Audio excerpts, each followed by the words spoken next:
So, I have done some things. Potentially the biggest thing that I've done is I downloaded and learnt how to use Obsidian. It's actually really cool. It is. I've seen it for like D&D notes and stuff, and I can see it being really, really good for stuff like that. But yeah, I have made my notes a little bit better, including screenshots, the chess room stuff, what we know of Orion, the different keys, memos, passcodes that we know, realms. Like, I've got all this shit. It's good. Which sanctum keys we already have. Terminal passwords. So I feel like we're in a potentially good place. Oh, sync's all out of whack. Yeah, it will be. Because there we go. No, I've just, there we go. It should now be back in sync. Thank you. Yeah, there's a reason why it was. Never mind.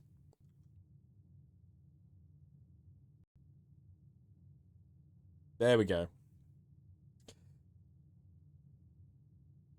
Yeah, there's a reason why it was out.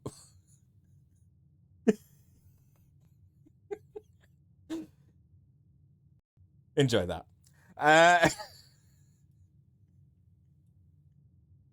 Yeah, so I have a lot of notes and stuff that are more easily accessible now. Because of that, I now have no physical notes left. This has no notes. It's empty. I'm gonna try and not use this. We'll see how long that lasts. Mainly just because it was getting really convoluted and difficult to remember what was where. One thing that I have researched a little bit was castle. I haven't looked up what the solution to that puzzle actually is, but I know that castle is a thing in chess. Like, castling is a thing. I don't know chess, so I didn't know what castling was. I'd looked that up, and it is a unique move where you move the king and the rook at the same time.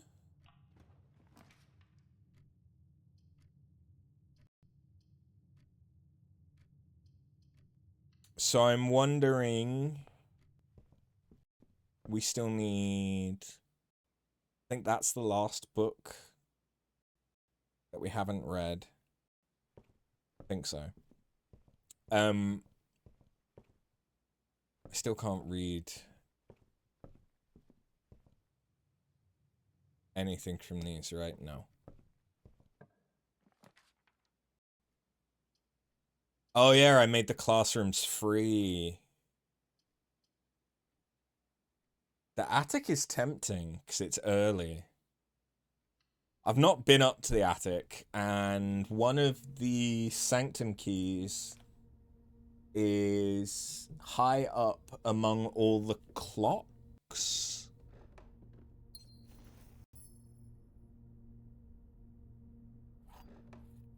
I don't know if there's like a clock tower.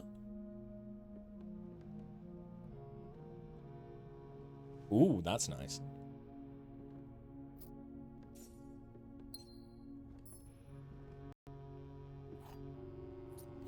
Have we read this? I don't think we have. Dear Miss Marigold, thank you so much for giving our editors the opportunity to consider your illustrated children's book, The Red Prince. Unfortunately, I regret that we've come to the conclusion that although the illustrations are wonderful, we do not think the material is a good fit for Ruffington's current catalogue, and therefore will not be pursuing a partnership at this time. If you provided us with a return envelope, your manuscript will be returned to you. Otherwise, it has been recycled. Thank you again for thinking of us here at Ruffington, and do not be discouraged to submit any work you complete in the future. We wish you every success in finding a home for your book. Thomas Yanders, editor. Change the ending to political.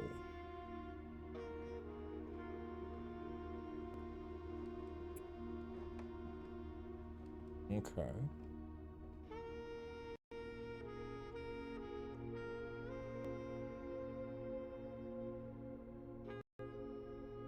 So we know that this is Herbert and Simon. Not Herbert and... No, yeah, Herbert and Simon. And their dad.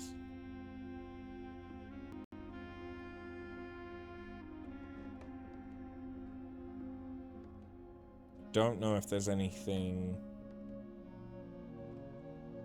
up here. I mean, there's the swan for the Epsons.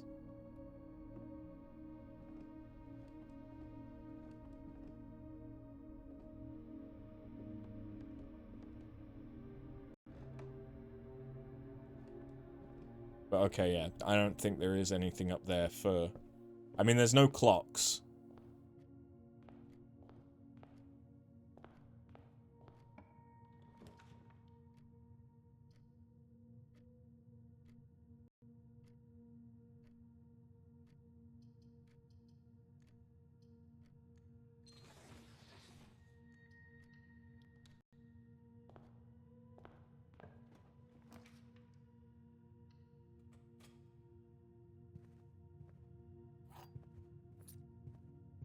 I don't want a dead end just yet. Ooh, yes.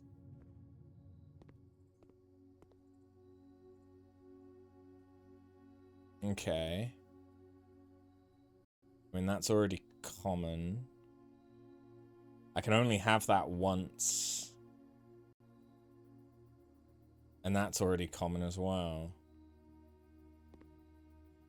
Yeah, there isn't much I can necessarily do here. I don't think I've ever seen the master bedroom. Have I? No.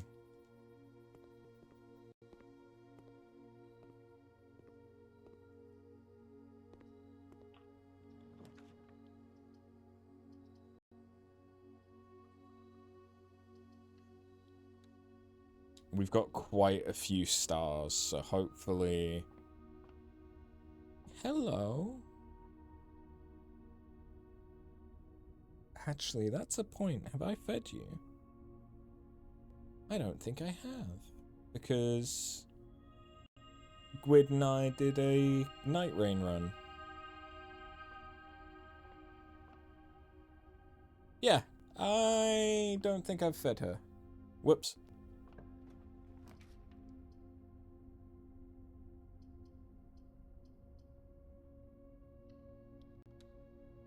Let me go and do that real quick before I forget. And, you know, he screams.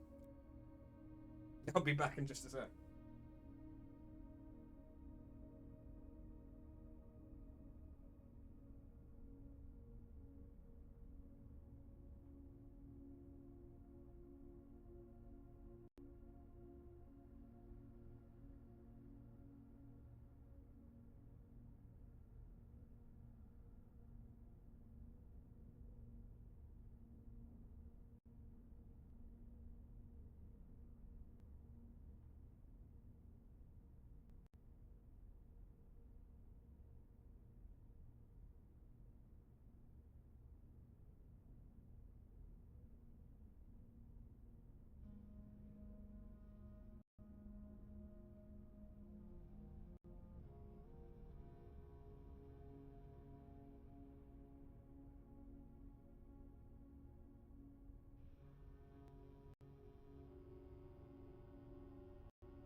Sorry about that. Hold on. Grab dessert whilst I'm up. Sorry about that. But yeah, when you forget to feed the furry one, you better fucking do it. Okay.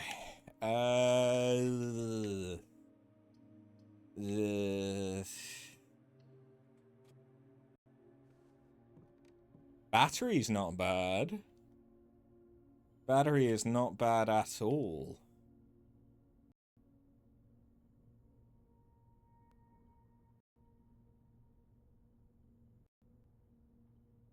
I'm starting to think there may not be as many combinations as the game wants you to think there are.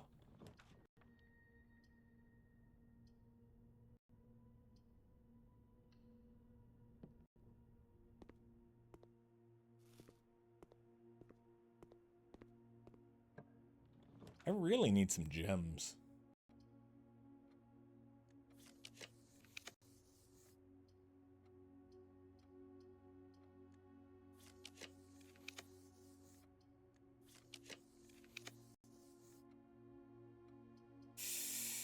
That would be a dead end.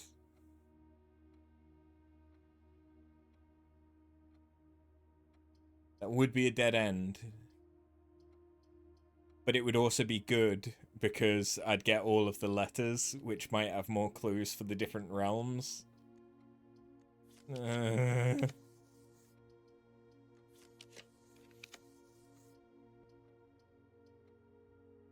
we'll take the pool hall. The extra foyer is potentially insane.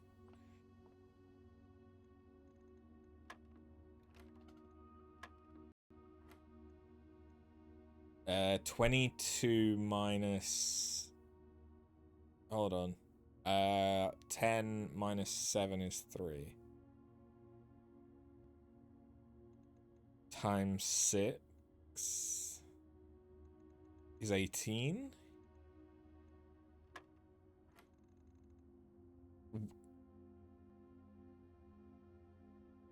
One times 22 minus 1 is 21.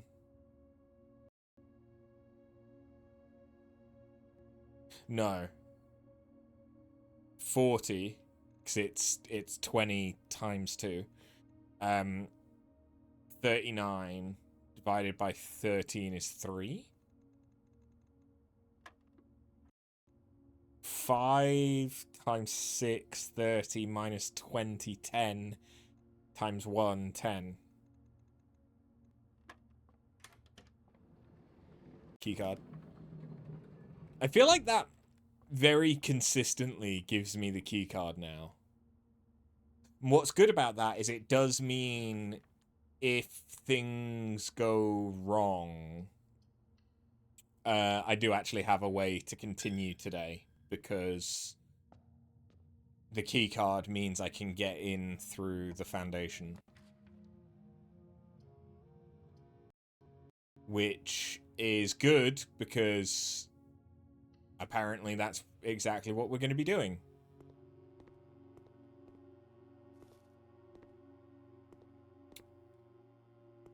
Okay.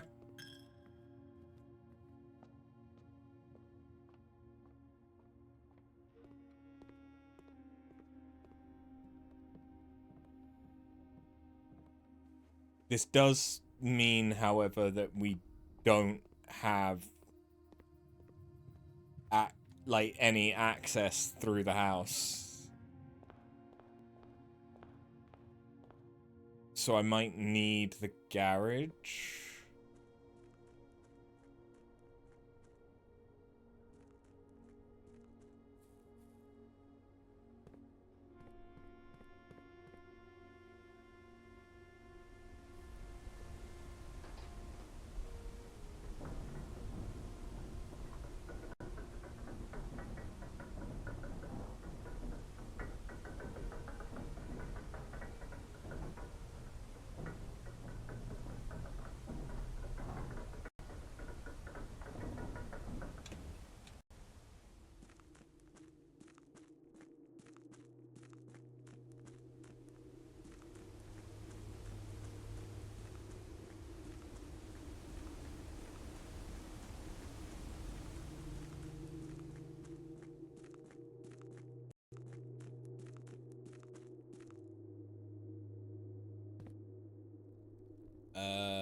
Wait.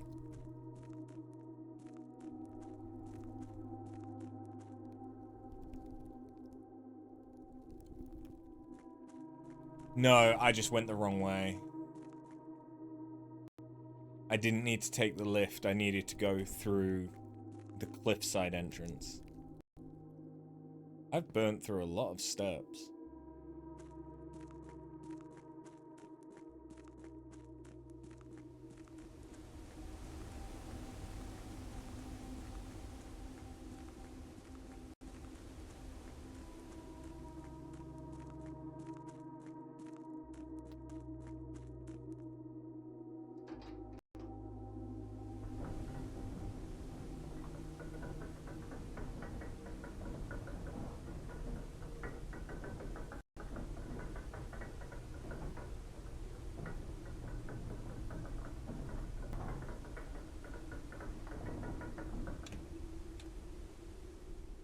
Through here.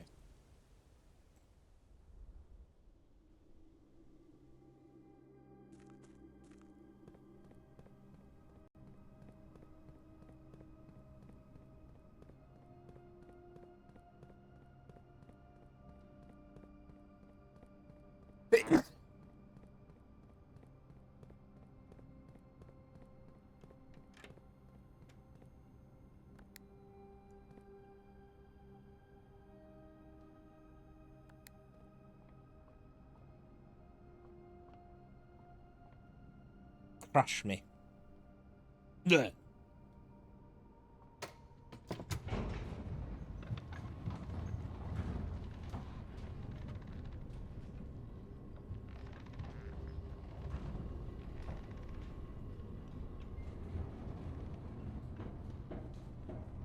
I mean, it's a good thing that I have the key card, isn't it? Motherfucker.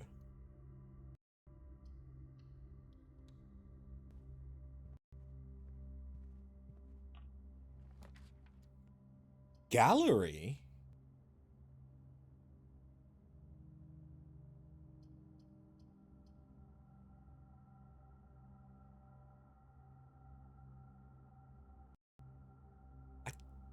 I kind of have to take the gallery.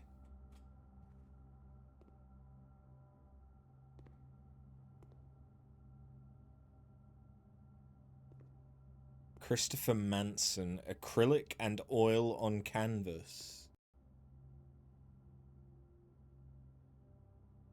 Everything red. Big P.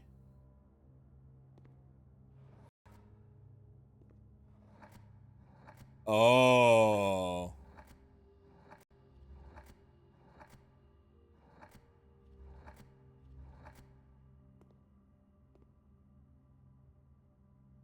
Thick.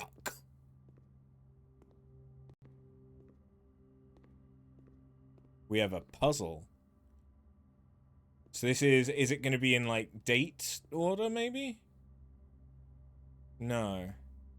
I mean, that just says P. Wait, is it just going to give me the fucking...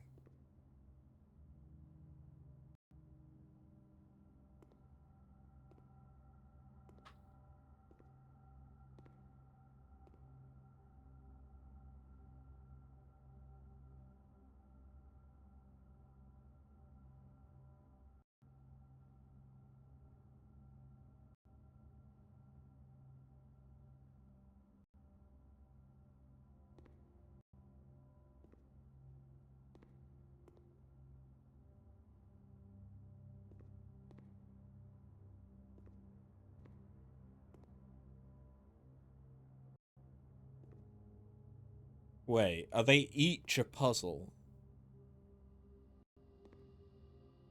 They are.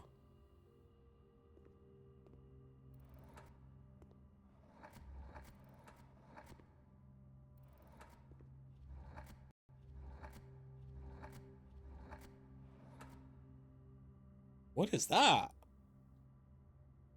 Is that a B?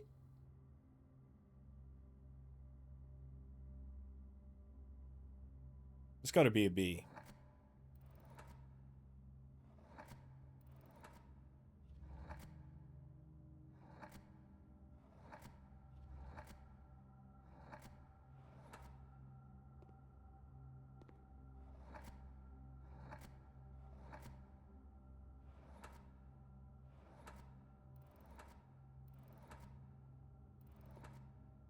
So we know it starts with a P.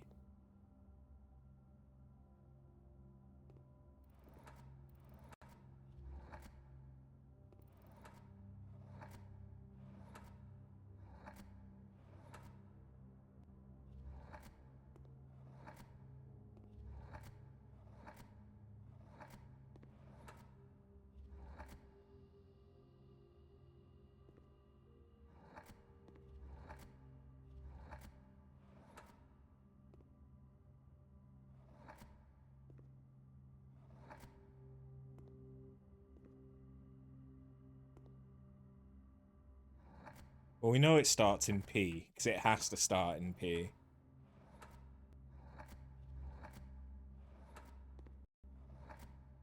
Mining?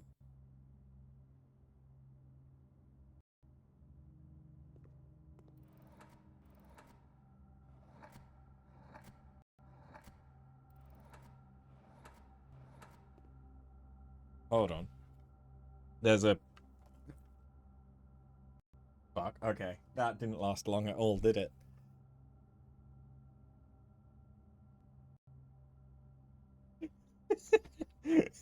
I literally said I was going to try and not use it.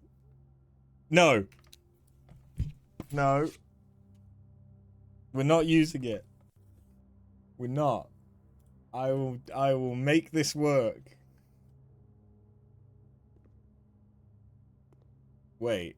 Oh.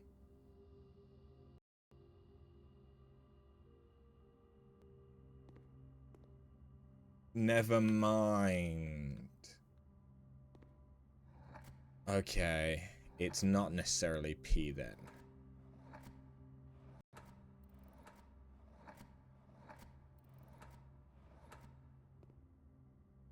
It's not.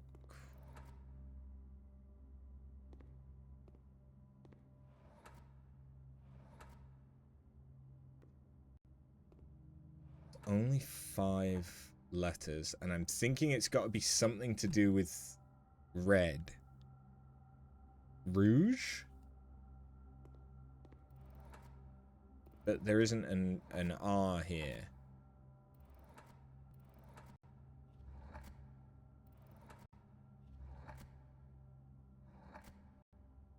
It's like, okay, we've got... So, gallery... Puzzle... Very nice painting.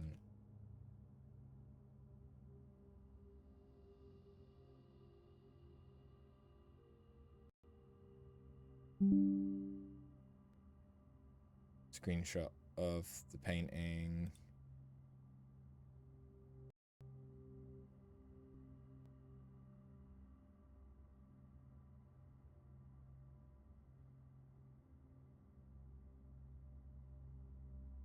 What's up, Derek?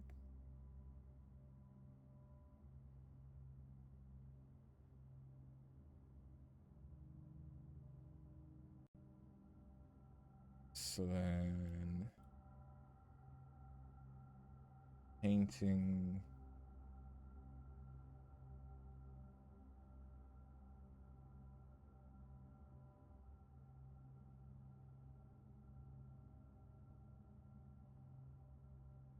We have P... T... L... S... M... W...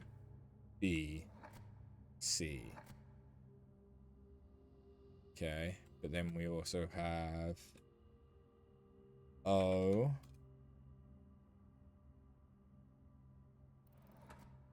U... H... B... T... A...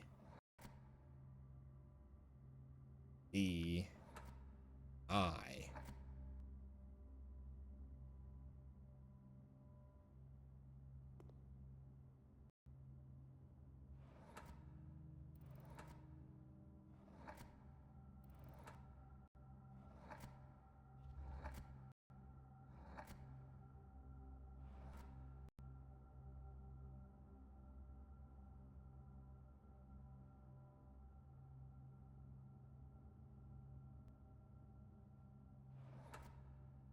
Okay.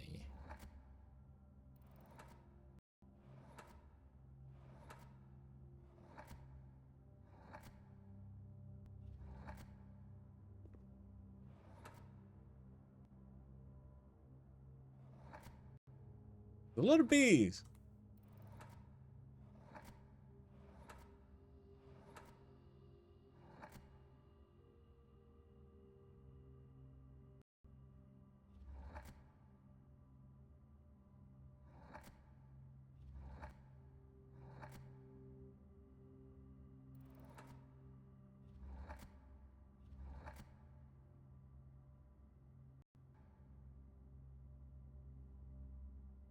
Okay. So that tells me what all the different letters could be. But it doesn't tell me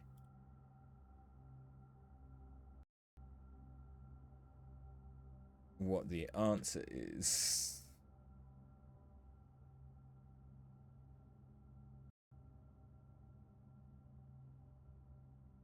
Obviously. Obviously. So this is the good thing about me doing it on the computer, is you guys can potentially see my notes whilst I'm doing it, which is nice. All right, let's have a think whilst I turn my music down. Which, why am I doing it on that? I'm not sharing the monitor, I'm sharing that window. There we go. We have, so let's say that we start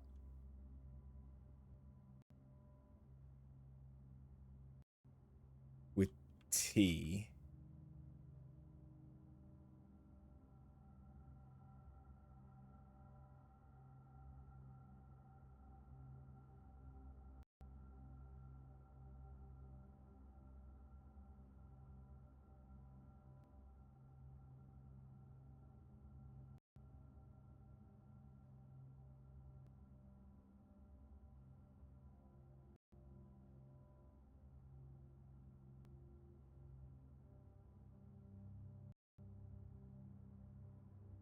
The thing is, like, everything on that,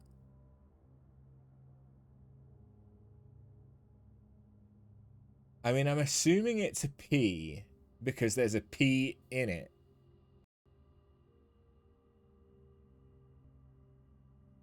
But otherwise, it's mirrored. That's the other thing about it.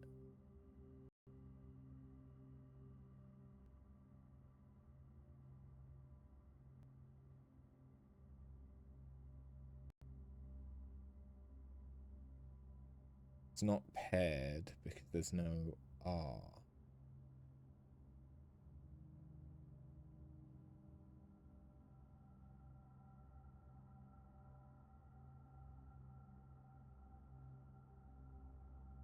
It's not twin because there's no W on the second letter.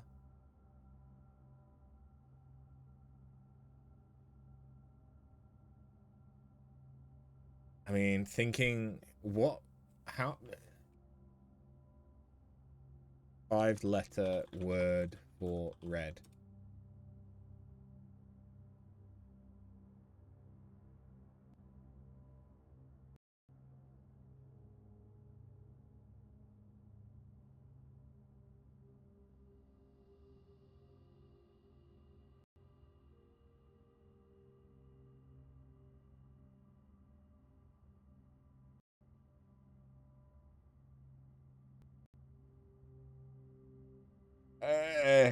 Flame? No, there's no F. Blush? There's no L. Palace?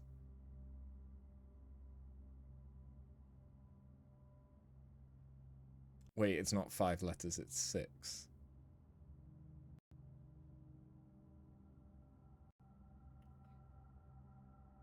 It's not cherry.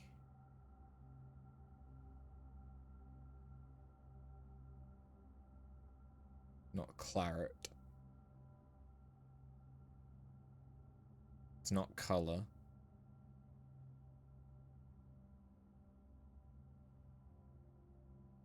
It's not maroon.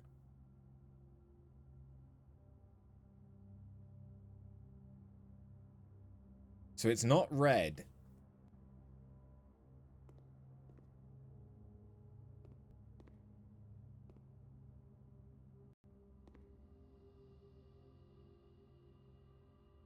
Because, like, there's... all of these things are red. But why are they duplicated?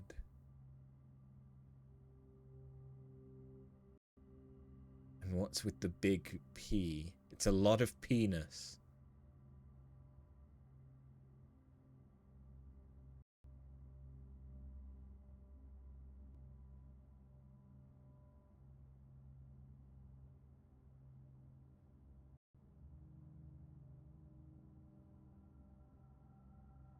Owning.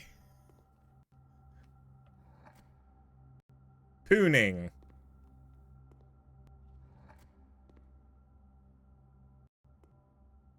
It's not phone-ish, because there's no... So I don't think it... Patting? Petting, but not spelled correctly. Hitting, but not spelled correctly. Potting, but not spelled correctly. Putting, but not spelled correctly.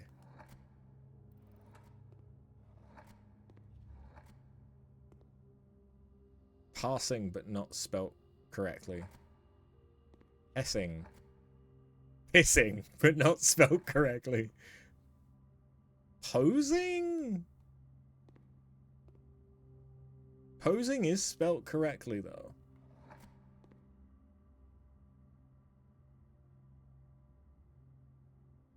I'm thinking maybe it's not ing.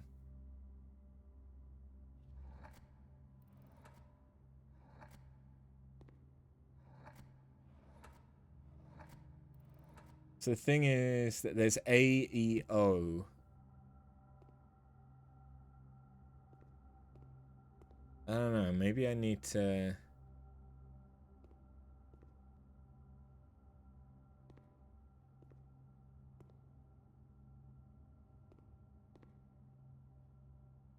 So, eyeballs, actual objective, genuine, very as in like true.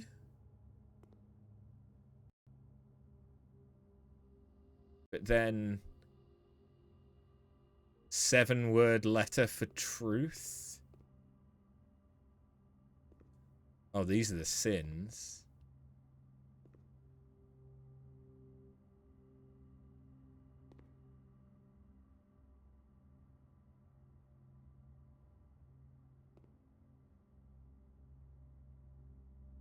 What would be the 8th sin?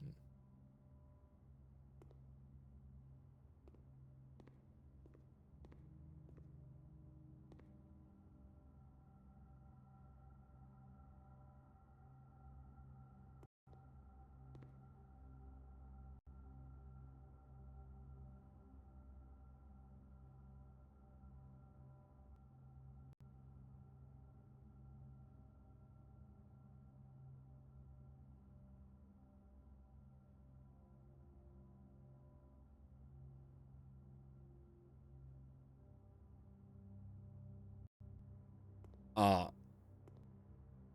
Art, man.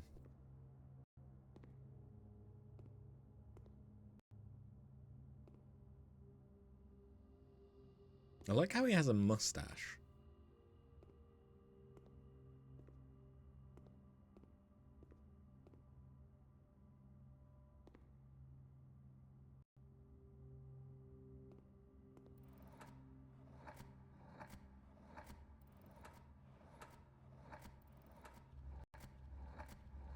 There's no I. So it's not just infinity.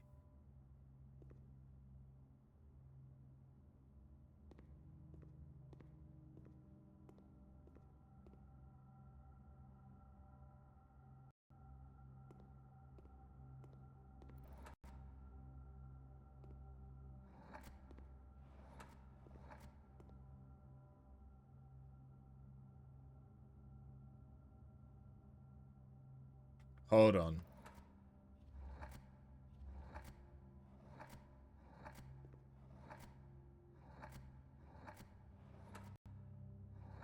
I don't know if it's going to indicate when I get it right.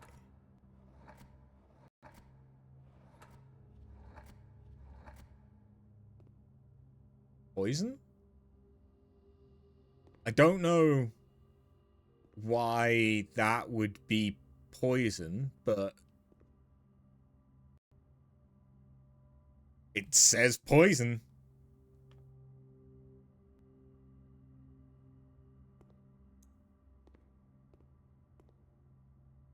I don't fucking know, man. I'm trying here. I'm trying.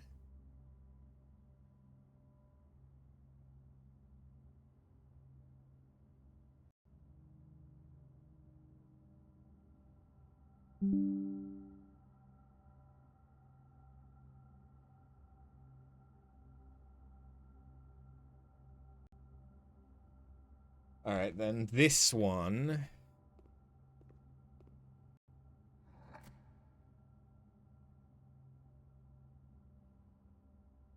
We have C, S, V, T, F. Is that a B or is that an R?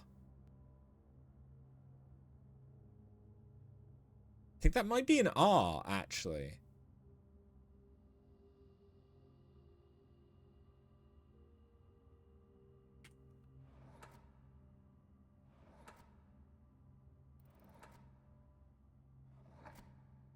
I'll know if I see what an R looks like.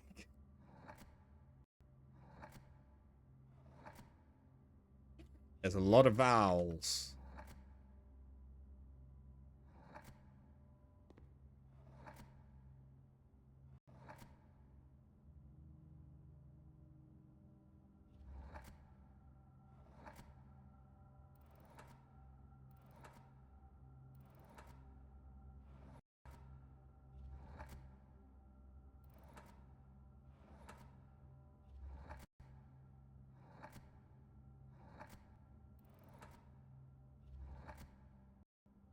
Are these just all...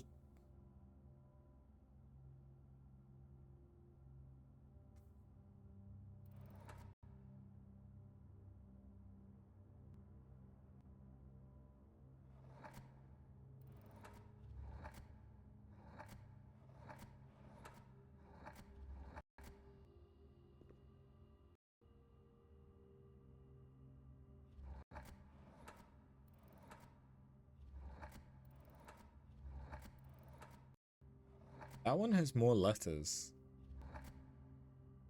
I think.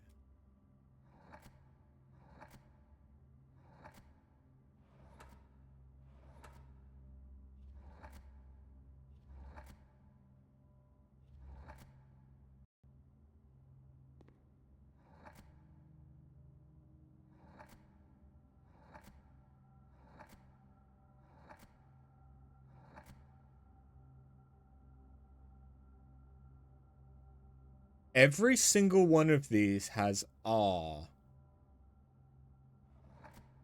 so far. Z? Interesting.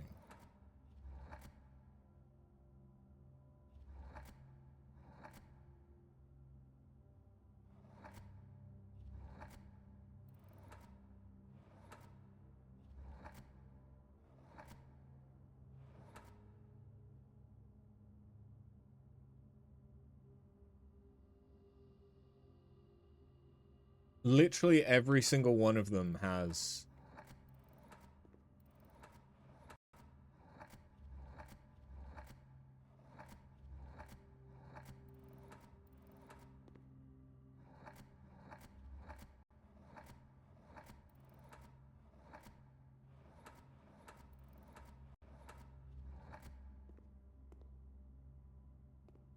R.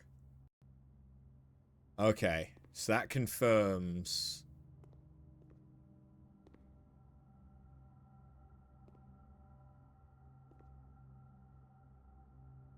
that it's an R, not a B. Okay, well, bearing that in... Oh, God. Bearing that in mind, does that change...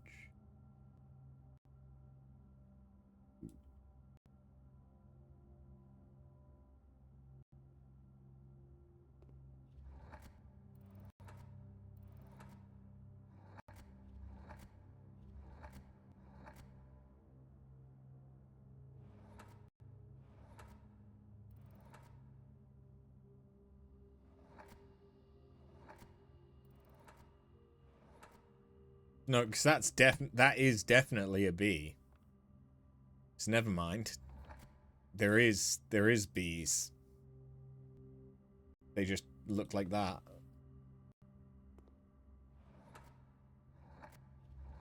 But that one's an R.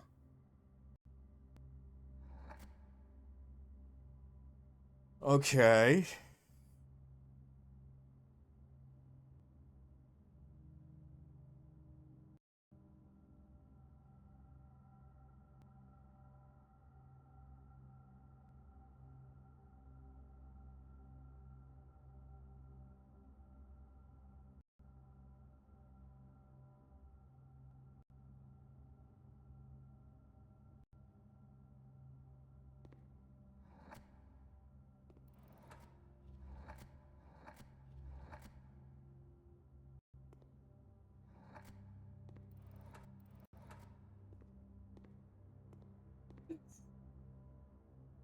I am so mature for my age.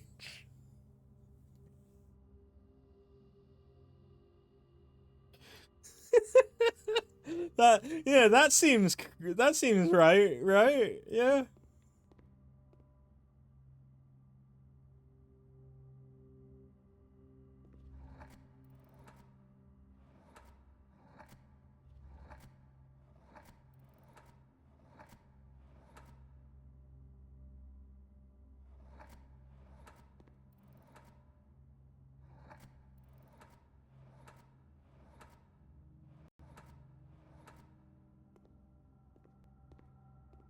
Porked. Classic art, yeah. Porked. I might need to look up a clue for this. Just as to...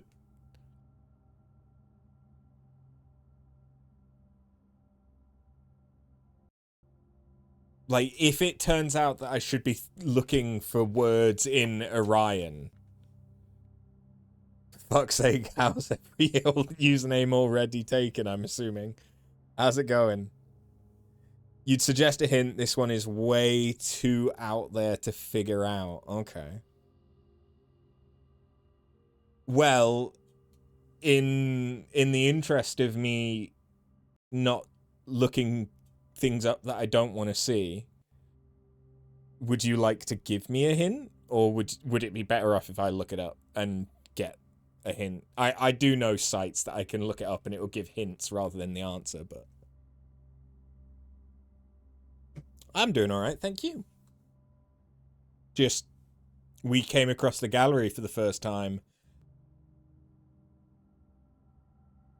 and my brain is porked. You don't mind giving the hints? Yeah. If you don't mind giving a hint, then, because I'm assuming that the P is significant, and there's only the one P. Well, you got the P right. Good. So, am I looking for words in English or in Orion or something? Because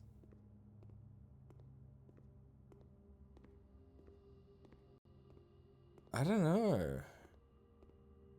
In English. Right, okay.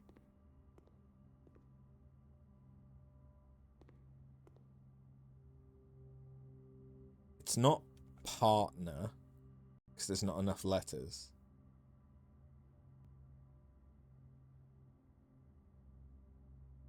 What's the difference between the two barrows? They're mirrored.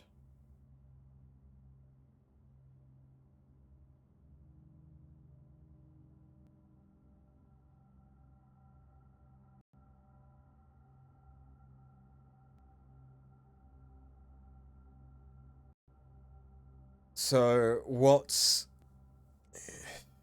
a word for mirrored? It that starts with P?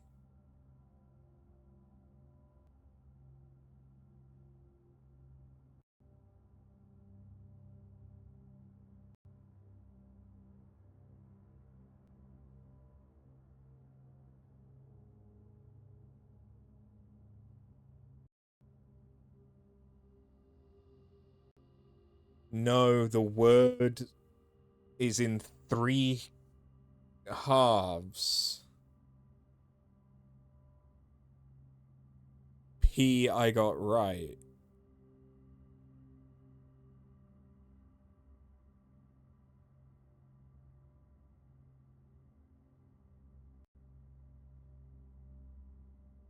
Now there's a word between and one at the end.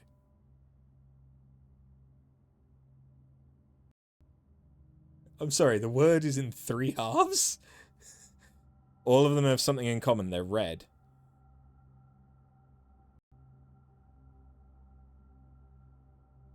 But red...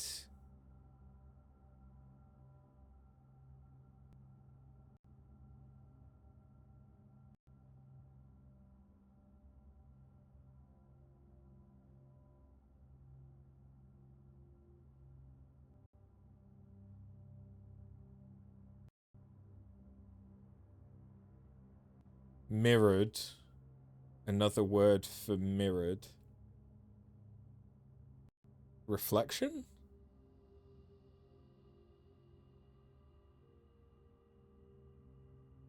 I'm confused why it's 3 things in one. I mean, I'm sure there's a hint that would give that somewhere, but like I'm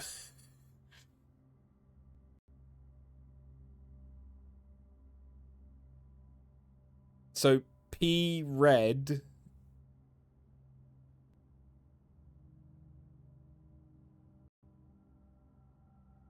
But then that would only leave 2 letters left. It'll be so funny when I figure it out. Because the thing is that it can't be that red is legitimately just in it, because there's only 2 R's. No, there's 3 R's. I lied. But they're all in places where you can't then have the word red formed. I mean, we got to poison. We got poison, we got pooing, we got porked.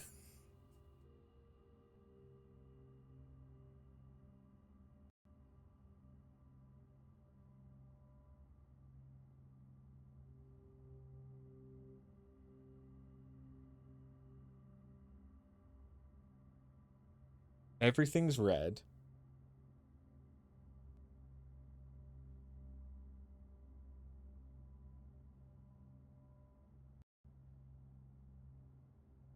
Okay, so it's split up.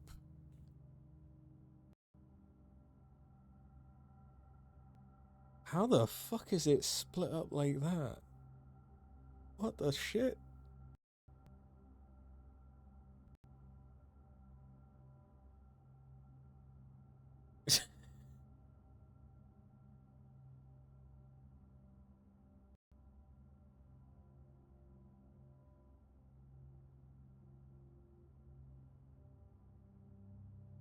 Am I looking for a 2-letter word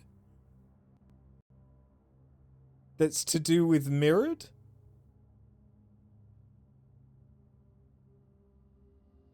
Mirrored, reflection.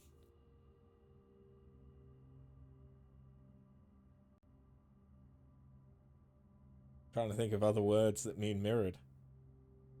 I mean, chirality, kind of. Chirality just means that it has a handedness. The word that's a synonym for mirrored will help with red. Right, okay, I'm just gonna look up synonym.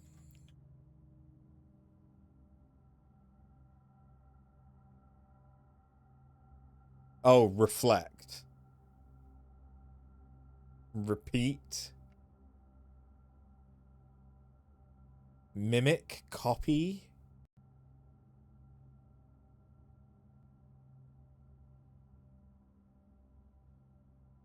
Because honestly, my brain was just latched onto reflection. In driving to parallel.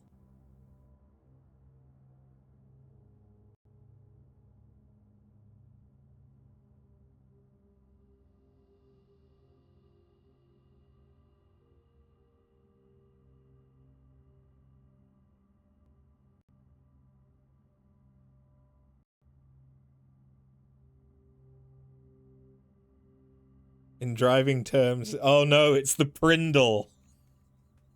The Sweet Life of Zack and Cody? Reverse. Oh no, he's failed his test 5 times. Look, you're not wrong, but that was also in a stick shift, not an automatic.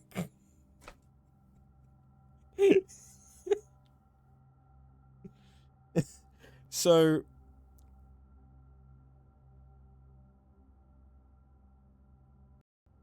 But there's also no chance for reverse.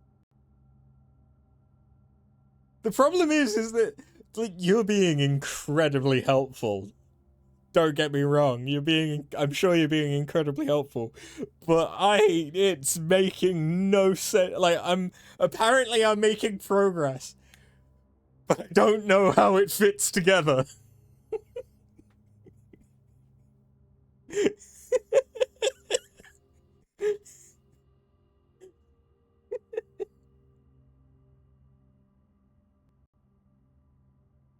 That's why you said it's so fucking out there.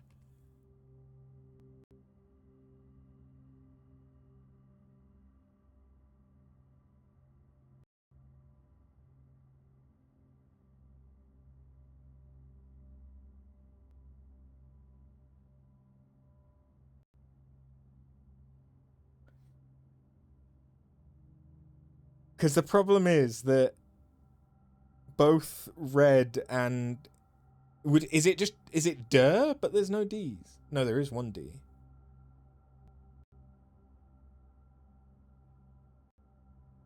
Because is it the reverse of red, which would be der?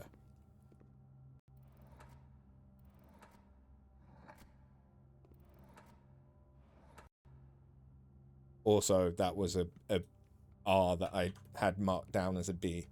Okay, so... Is it... Oh, ponder. Ponder.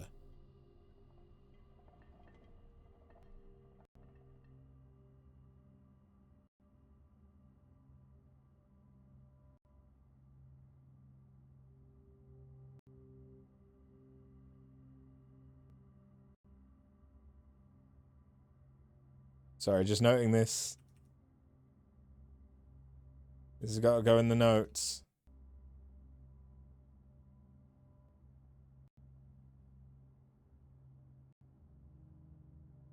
That really is fucking out there.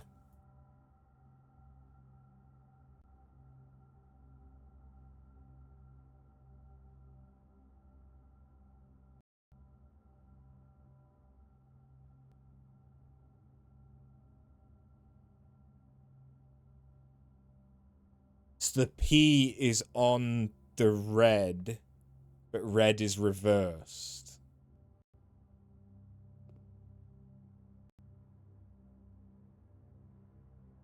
I suppose that does make sense when you look at the fact that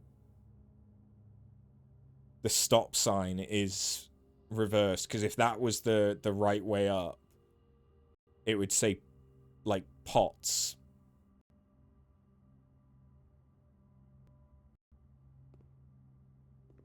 Okay. That makes me...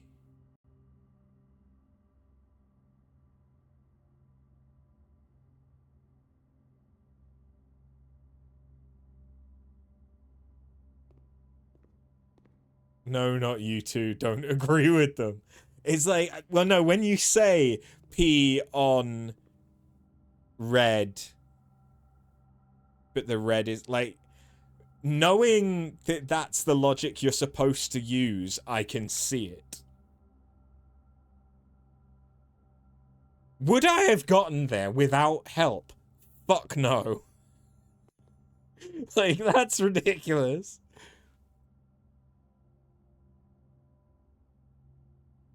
For this, I can't help but see truth. Like, genuine. Very, as in, like, Latin, like, veridad in, is that? It's verdad in Spanish. I think veridad is that French? I don't know. I'm not good at languages.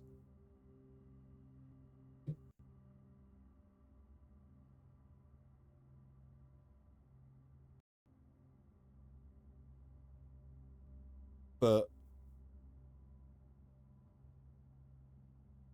I mean, we've got a shit ton that it. Yeah, you're right.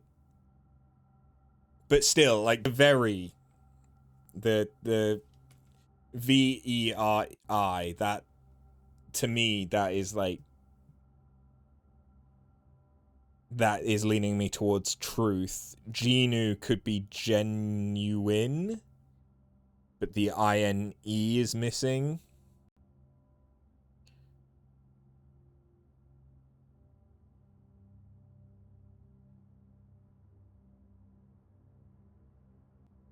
Don't really know what the significance of all the I's are, other than perhaps that it is the letter I.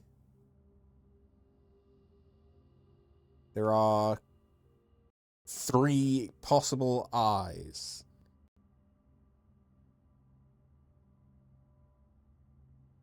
But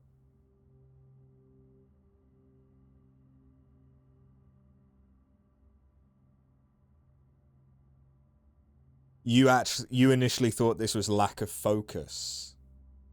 All the eyes are looking away from the objective. I can understand that. Yeah.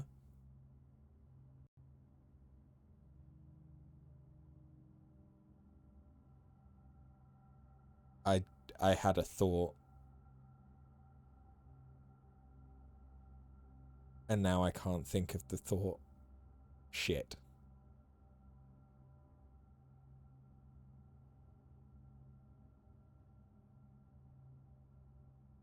I'm imagining it's going to be something obscure.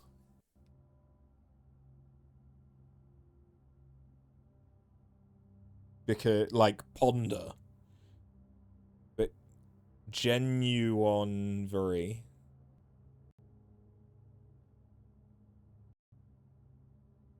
under genu. This one isn't too bad actually. The infinite one's batshit crazy. Well, something about it's to do with sin. That's about all I've got so far. Because obviously there's the 7 deadly sins, and then 8 might be. I mean, I know that it's not infinite or infinity because there's no I. So we've got 7 letters, and it's not.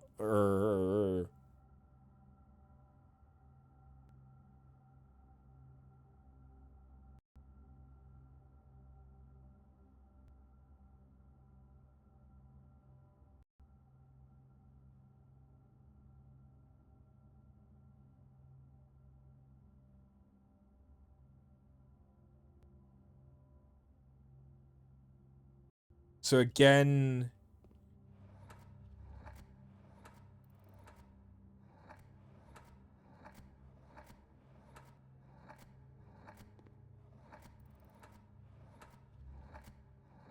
it could be ing,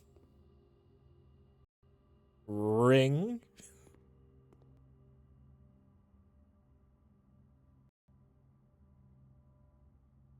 but it's not.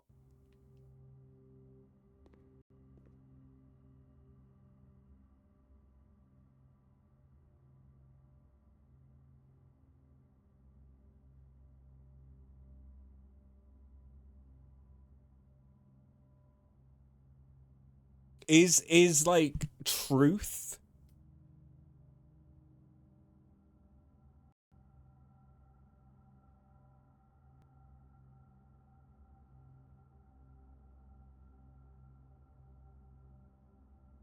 I don't know if truth, like, I'm really stuck on like genuine and verified.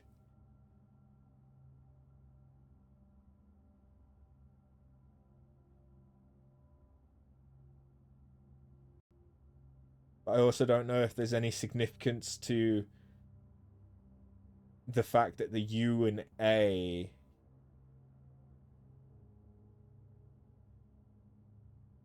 or that the glass is under IV, like 4.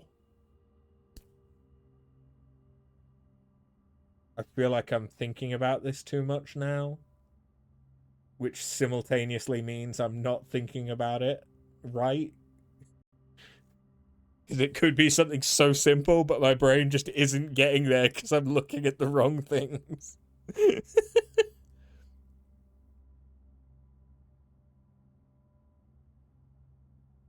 It's not perspective because there's not enough.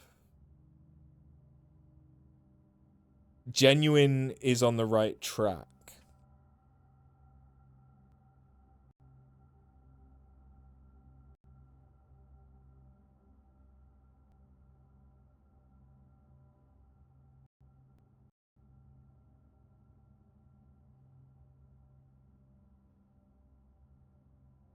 So does that mean that it ends in ein?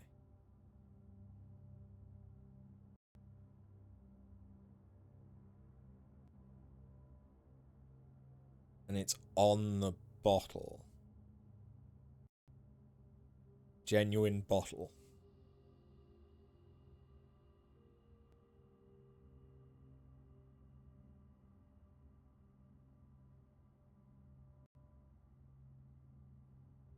Bottle is on. Yeah, it's on a very table. Veritable.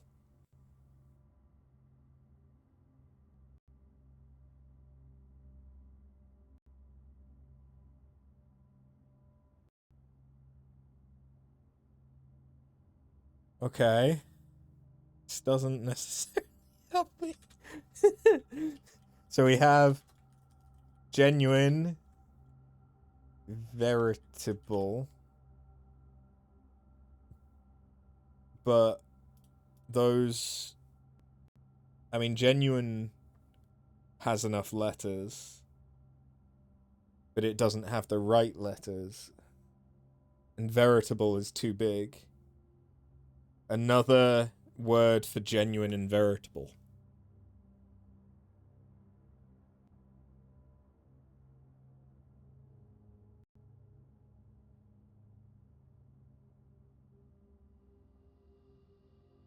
Am I a bot or am I human?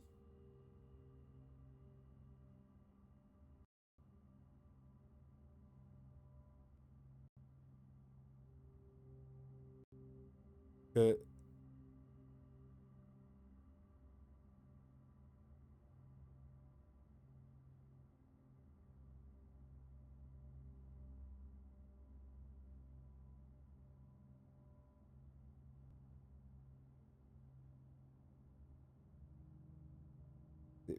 it's not viewer, which would make sense because of all the eyes.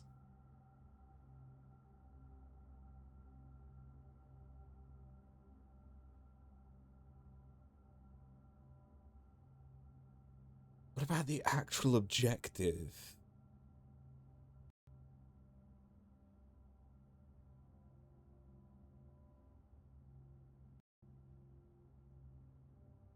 Starts with R. Thank you.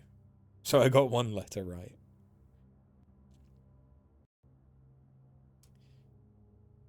Genuine, veritable. I mean, it's not authentic because it would start with an R.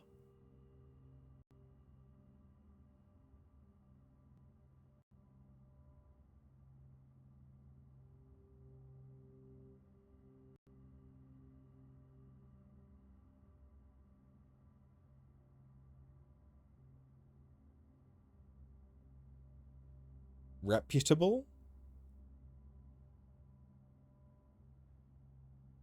But again, too many letters.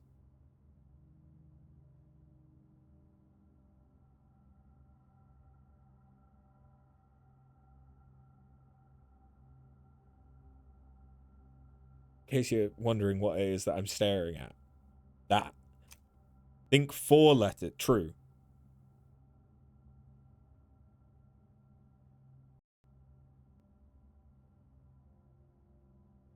True, real.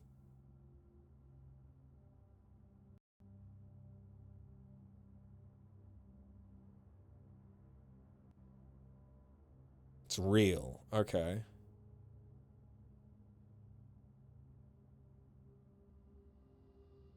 But there's no... Oh, wait, no, there is. There is. There is. You are holding my hand through this so much. Real...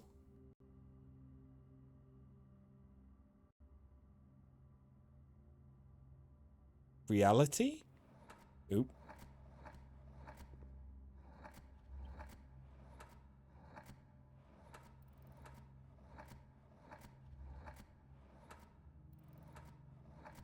Oh, fuck.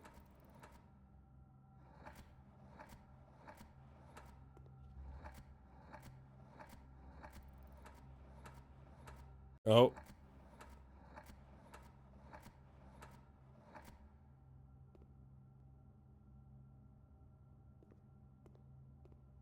It's not reality, apparently. Realize? Realize. As soon as I said it, I got it.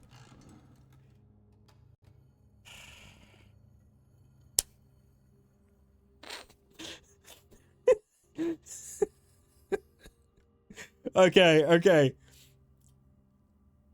We've got our eye in a little bit now. Now I understand.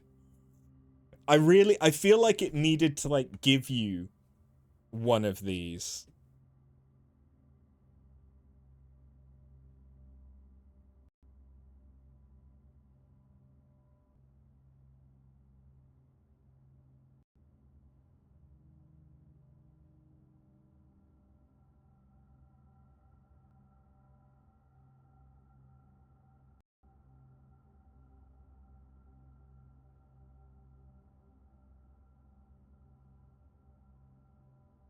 Everything else about the game was brilliant pacing, you think. Just this room was rough. Like, motherfucker, is that the only reason I'm doing this as well? Is for some gems.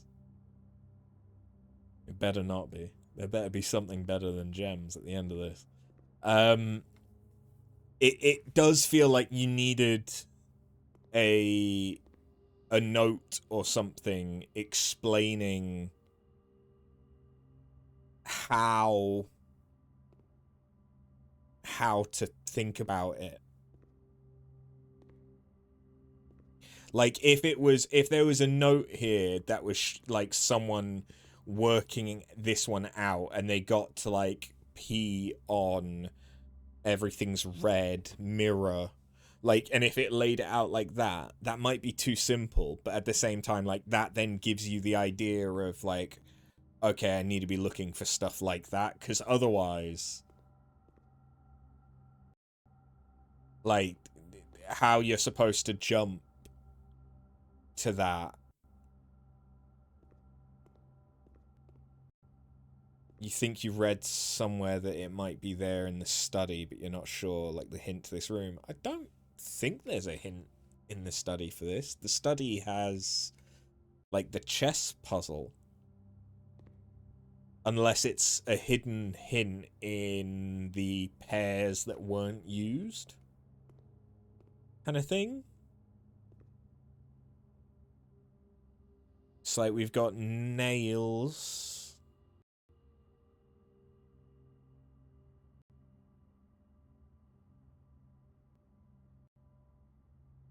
What the fuck's up with the shark?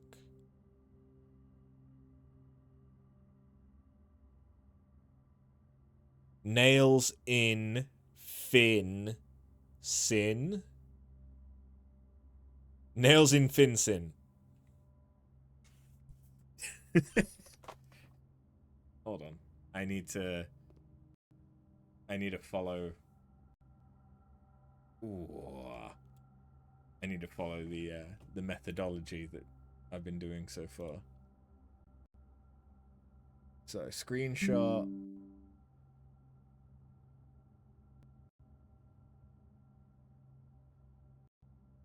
And then we've got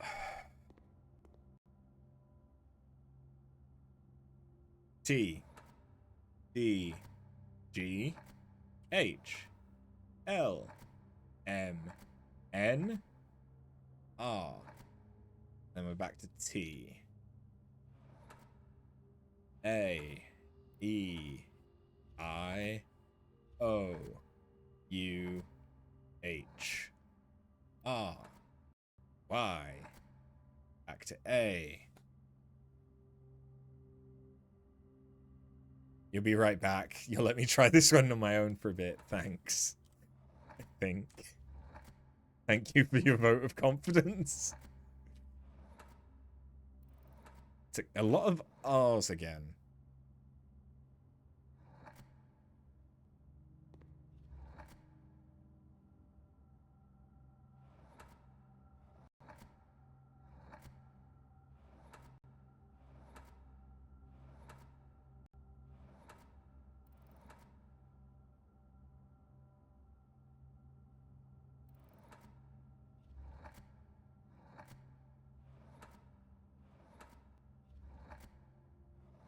So many R's.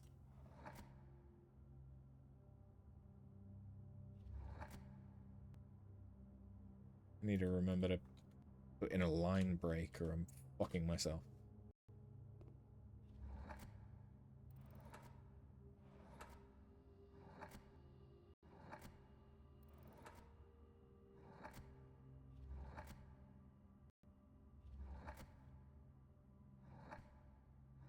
Maybe I should come back to this one. Because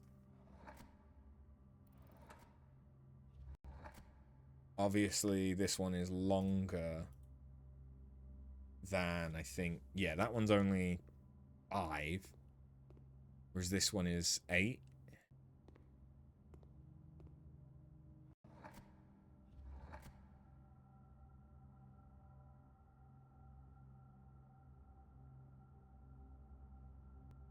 Hold on. Oops. T-Y H.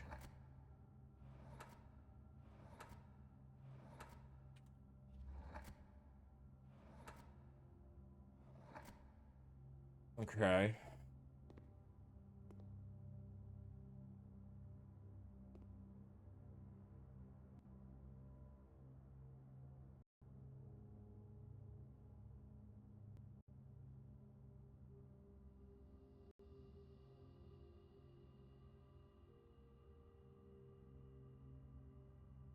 This one is just so fucking... Somehow, this one is weirder than Realize. Because there's like a shooting star with manacles.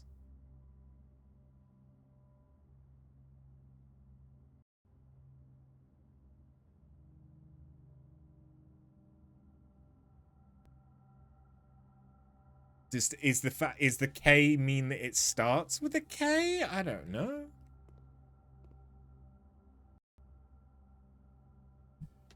Like,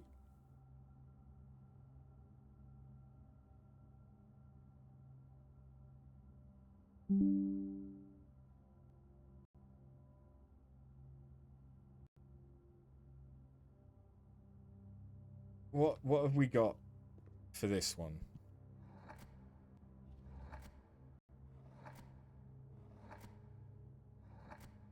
If it gave you the first letter, that would obviously also be easier.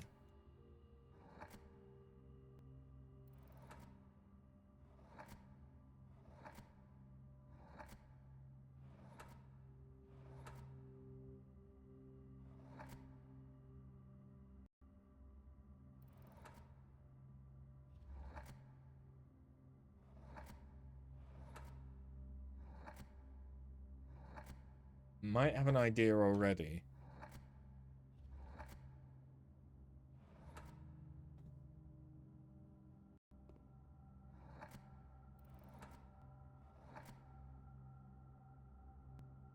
Is there a... Oh, wait, no, it can't be. Because there's not enough I thought it was bright. Because there's a light. The thick could be that it's, like, neon. There's obviously, like, a thing from there. I don't know how the fuck you'd... I mean, it's a right hand, maybe? I don't know.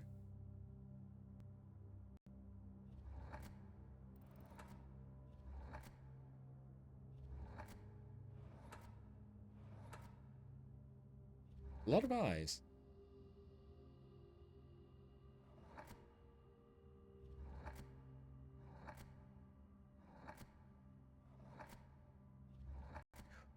They all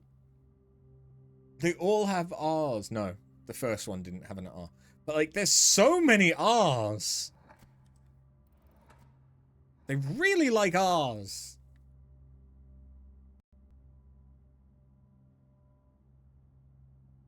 Okay.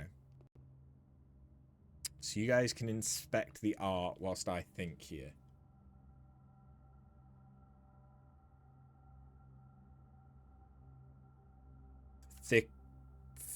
Thick over pond.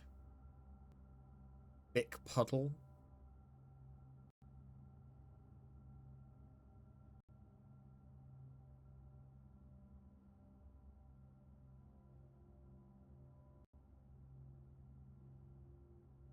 For fuck's sake, every time it's just like exclamation marks. But because Screamer Brain, as soon as I say the thing, and because of delays, also by the time the exclamation marks are there, I've said like 3 other things. So thick over pond.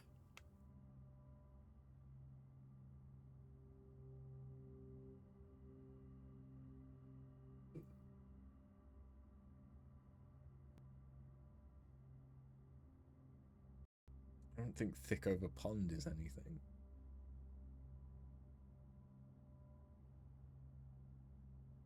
Is that a light or a microphone? Like that could be an old-timey microphone. But I don't know, it might be a trick of my eyes, but it kind of things. I literally said the word. No, it can't be pond.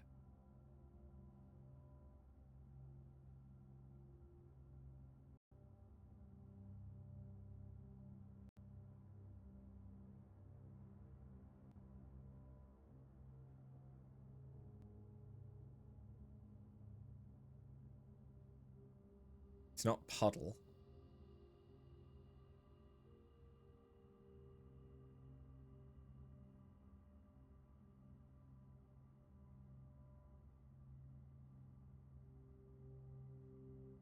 You guys look at the R's while I sit over here.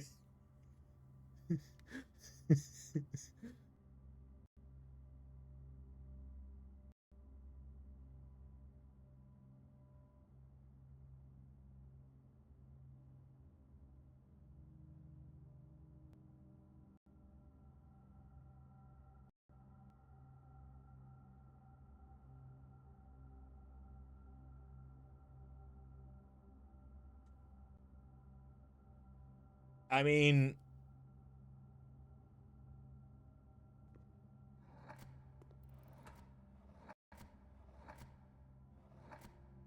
I don't think this is it.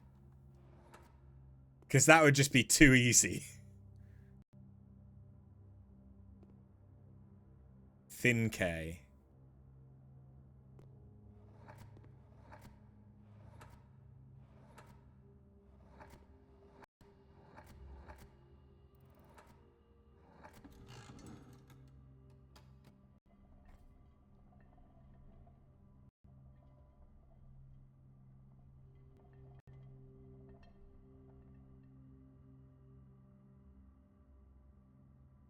What the fuck is all the rest of this then?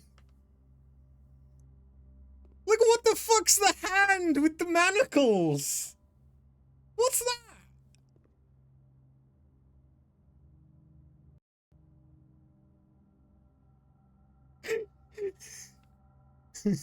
Like, Finn K, you didn't need any of the other details here. What the fuck?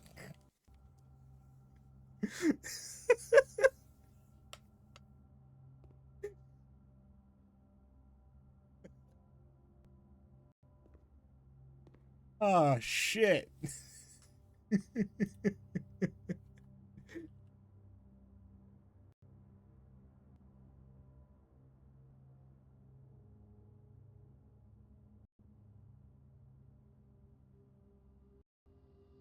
Fuck you, game.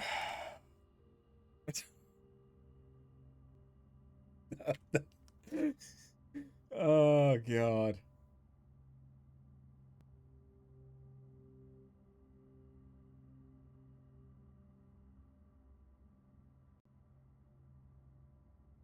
You love a good bit of Tafatsuni.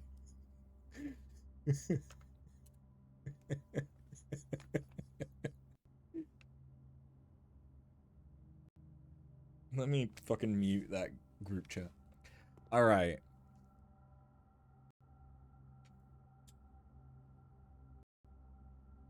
Is sin a part of it? I don't think so. I don't think so.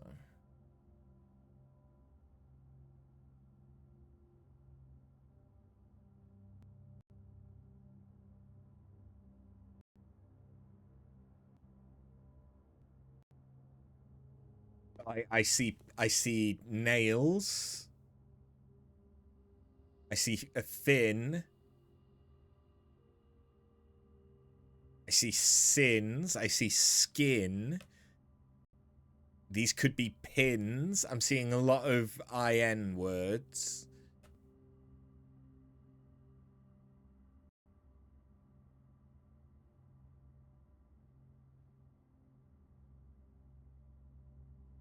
Insinuate? It's too many. It's way too many letters.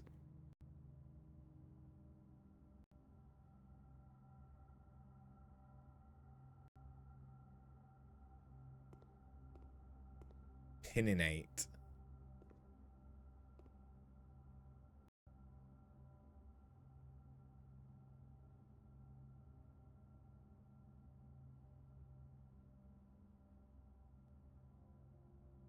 It's not opinion. It's not pin.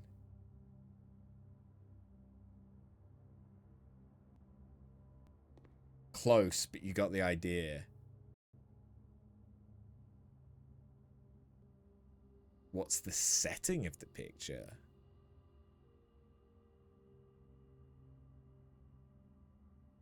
I mean, the rug's making me think the trophy room.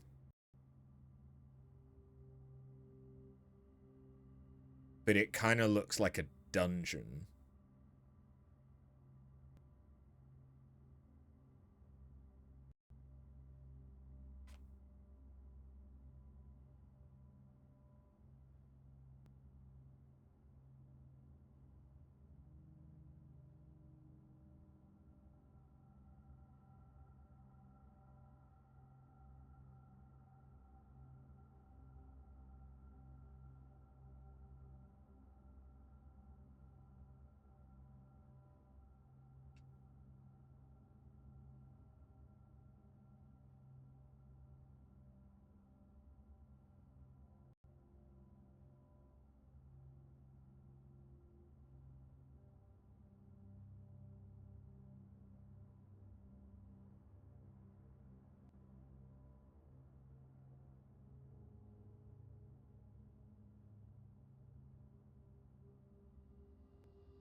I'm like insinuate, but I can't because there's no I. I mean, there's no vowels in the first letter.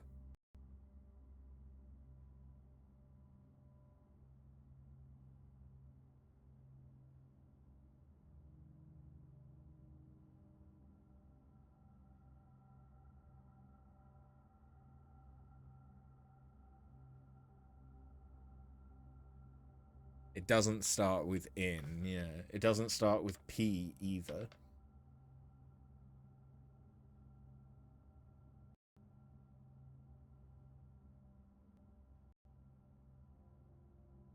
Hold on.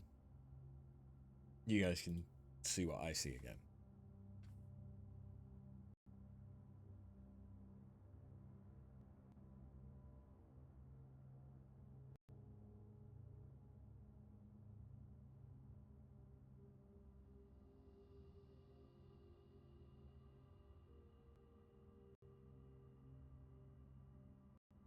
It's like it's the nails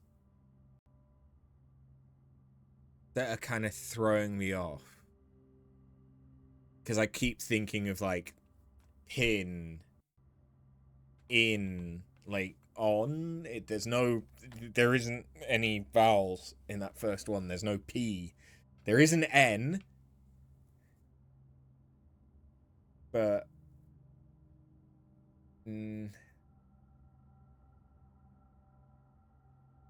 but then I don't pin sin fin. Yeah. Equals in. Right. Which is the middle, I'm guessing, given that it's the only area that can have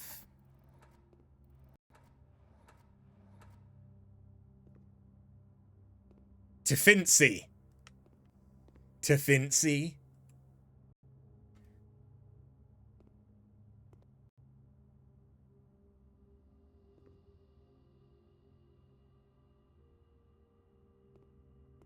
Is it Tefincy? Work out the setting.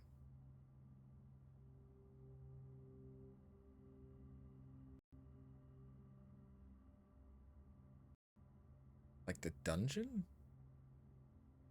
You heard Tefincy's lovely this time of year. I mean, I wouldn't be surprised if Tefincy was like a region in this world. It sounds like the kind of thing.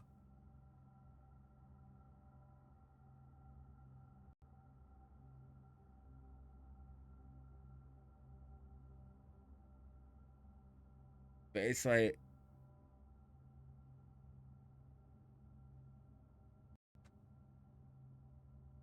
can I just expand? No, no, I cannot just expand that.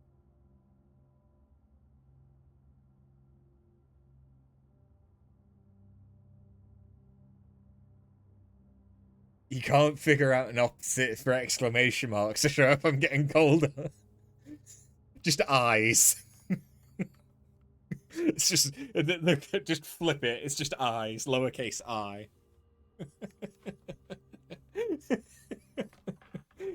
Following the logic of the game.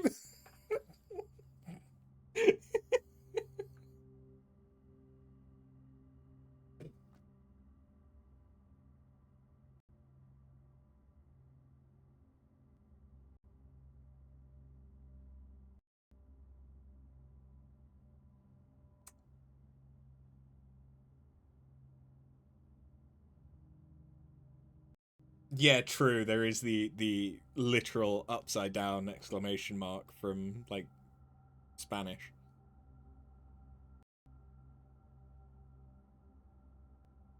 It's like trophy room, dungeon, cellar. It looks like it's in an underground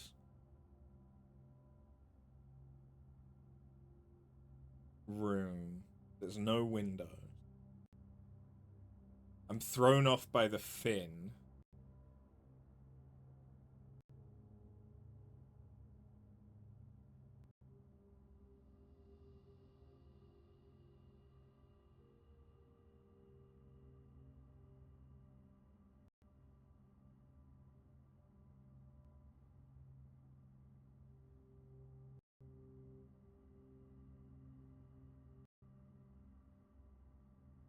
I mean...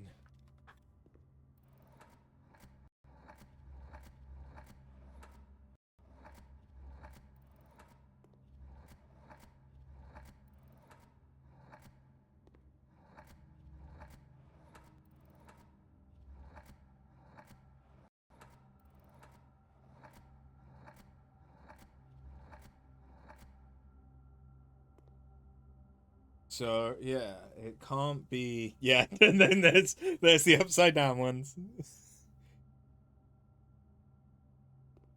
Dungonzi. I love me some Dungonzi. Hold on, let me.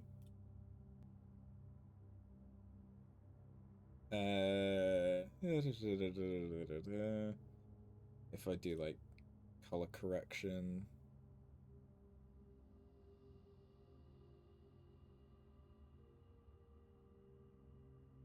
Dungonzi. That's pretty kinky of you.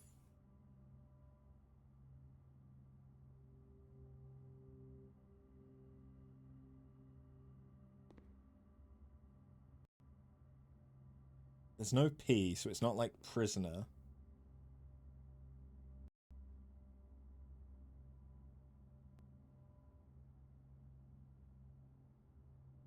Dungeon and Dragon Seeds.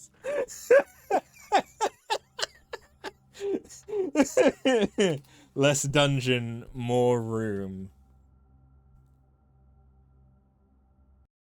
Yeah, but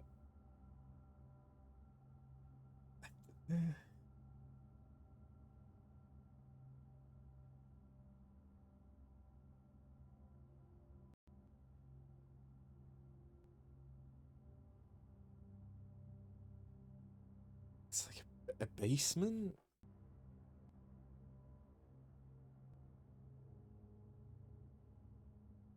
A cellar, insula. No, there's no C's until you get right to the end.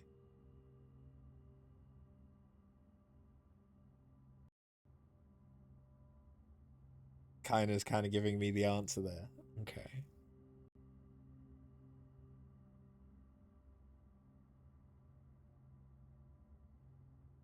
I mean, is it trophy? Is it trophy room?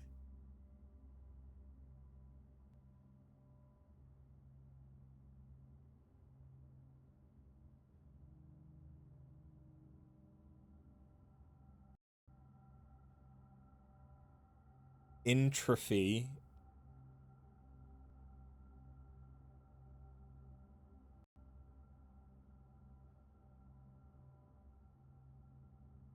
Entropy, but then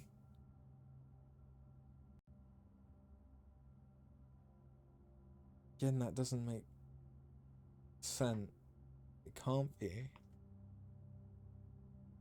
because there's no vowels at the beginning.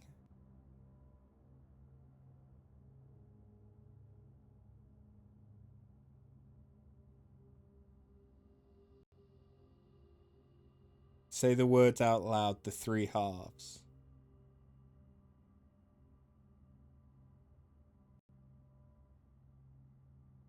Something in trophy.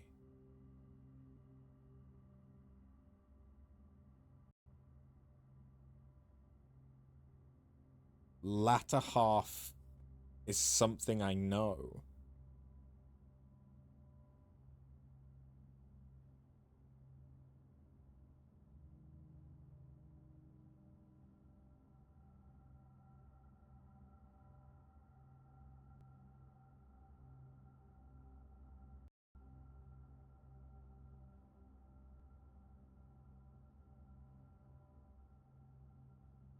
Room in rug.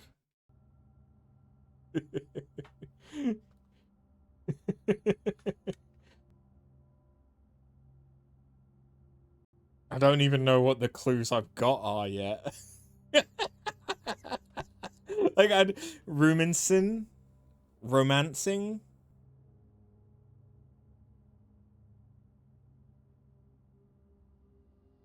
No, it's not romance.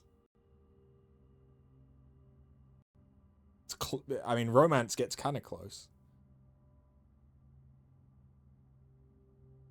The elephant in the room. What is it? Infinite 8.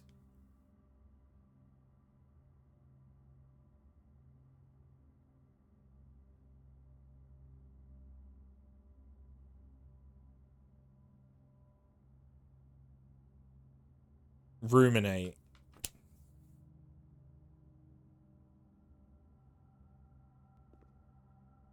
Is it fucking ruminate? Yeah.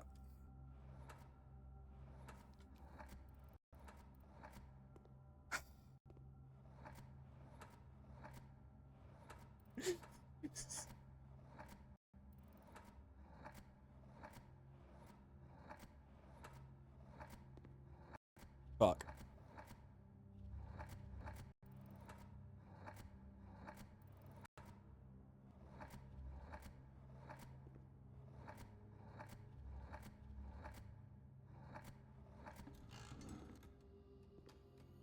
Fuck you.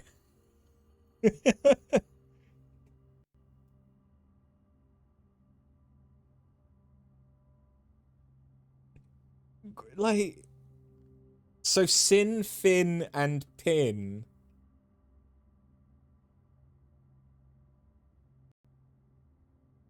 Like, I feel like they're again, it's like taking away from it. Because if you just had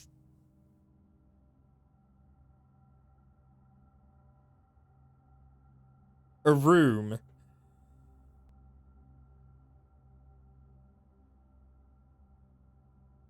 like the thing is that it's not room in 8.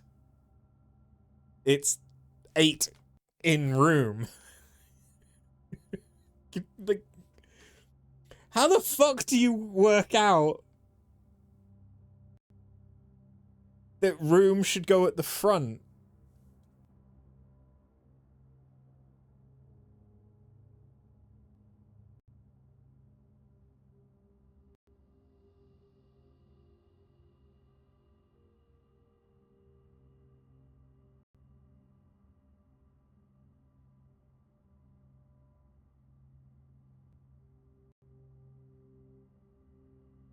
Ruminate is a synonym for thinking about it really hard. Yeah, you're not wrong. But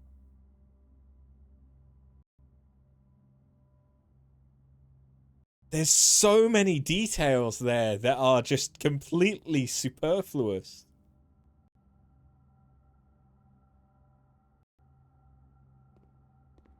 Jesus. Oh.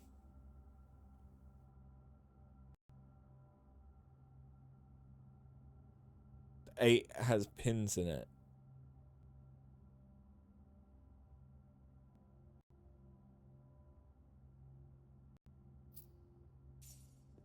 The plinths, the sins.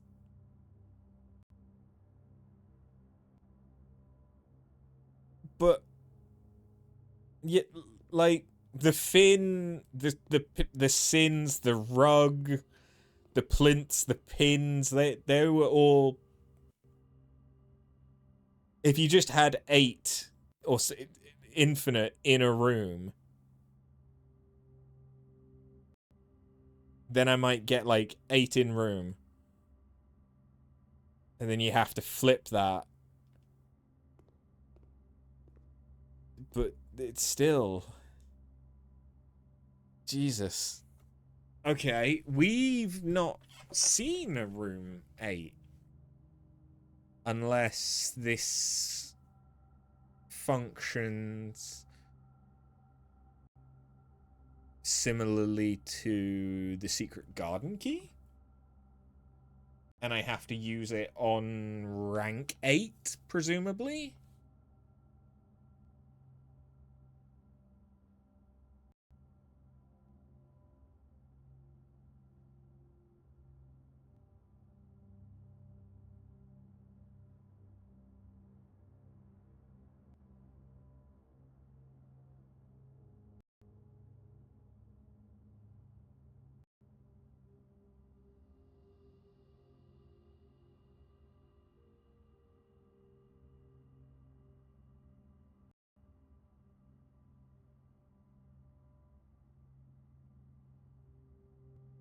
Maybe we can find out today. You haven't tried it out yet. Ah. Okay. Let me...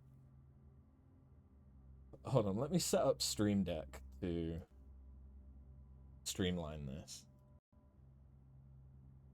Pun not intended.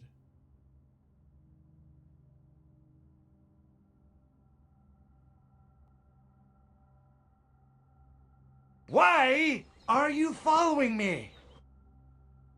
Thank you very much, for fuck's sake. I feel like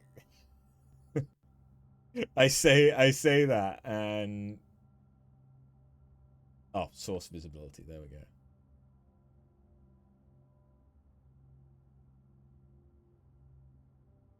And it sounds like I'm pissed off that you're here. Okay. Well, yeah, now we've done all that.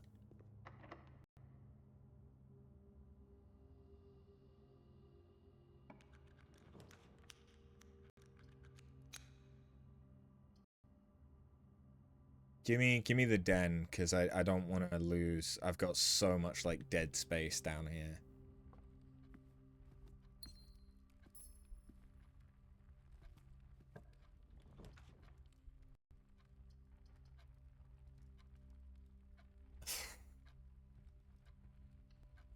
Okay.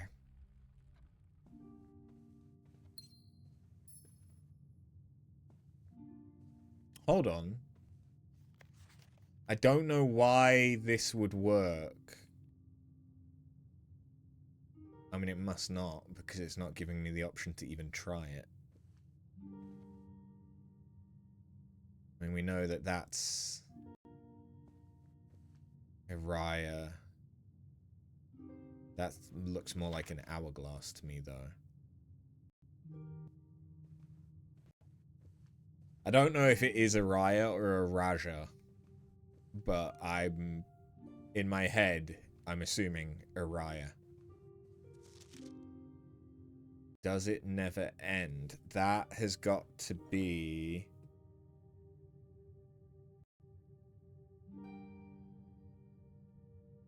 the... up here, there is the spiral.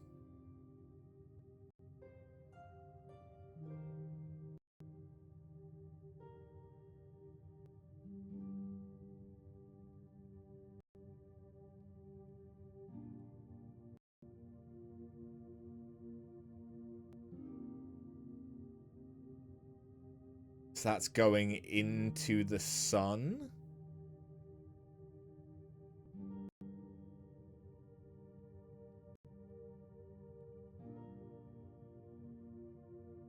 I don't really know what that significance is, though.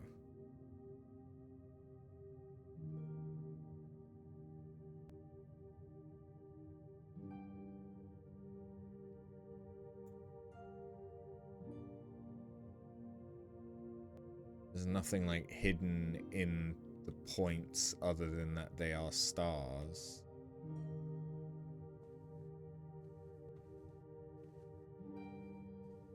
Yeah, okay.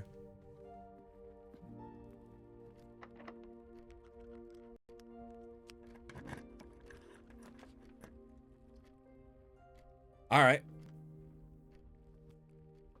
Give me some gems. Oh wait, no, it was steps. The gem... Where are the gems from? Are they from the walk-in closet? Yeah.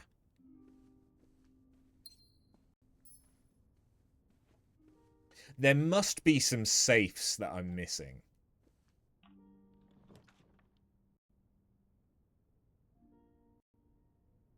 That would be nice to have. But if I take it, I have nothing. I have nothing.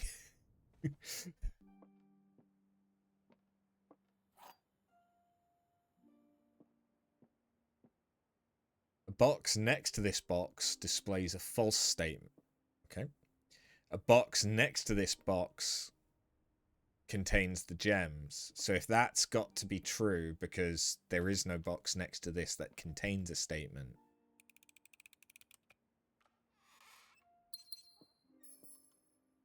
feel like we've had that one before, but I have failed quite a few of these.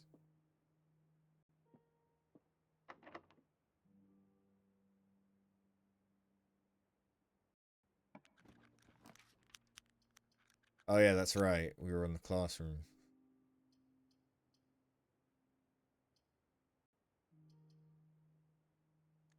I'm gonna rotate that just because then I have more options for whatever is gonna be next.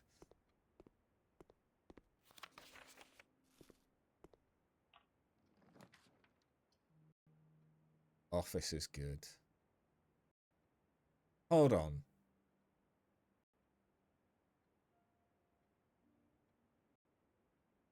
Hold on. If we take the office...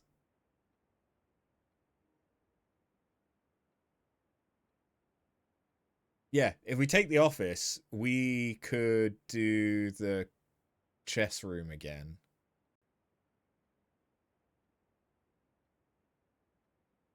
So that might not be a bad idea.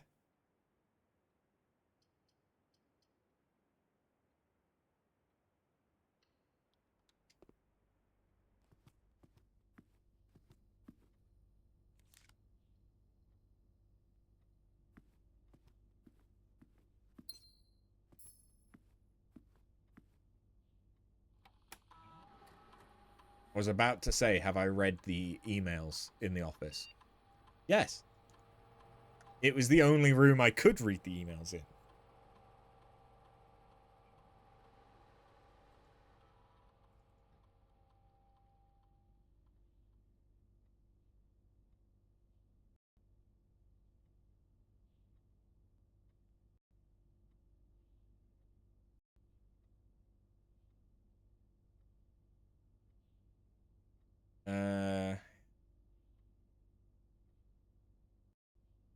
Yeah, security doesn't really matter because I have the key card.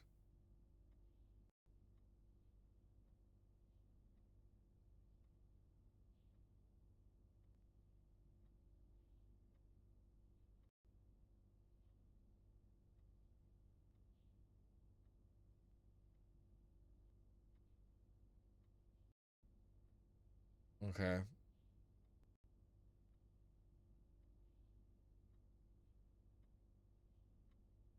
Those are all pretty dog shit.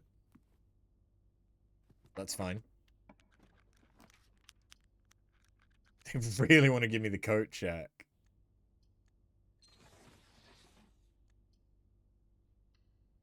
I really want classrooms. This one's new. This one's new. We've not done this one. Draw two things that share all but one letter of their name. Robot and root. So this is telling you how to work out the letter puzzle, which is nice, but I've already done that. I've already worked out that puzzle, and that puzzle,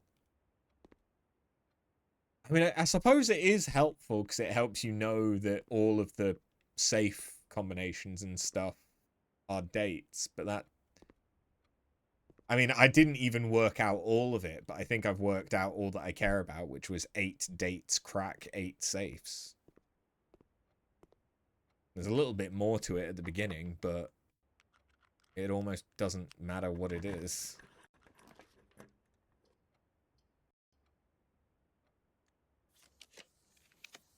Ooh.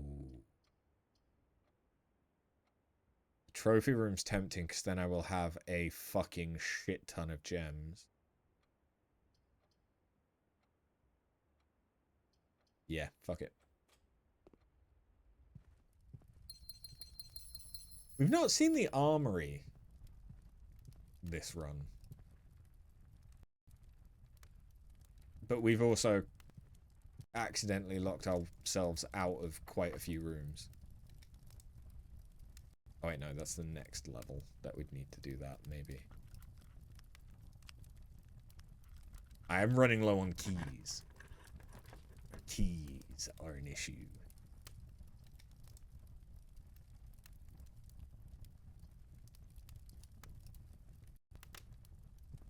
Can I buy some keys? No.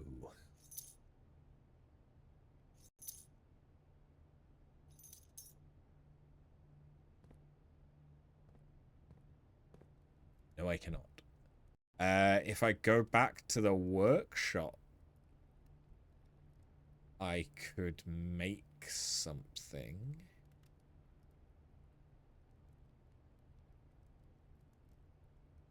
I can make the super sledgehammer.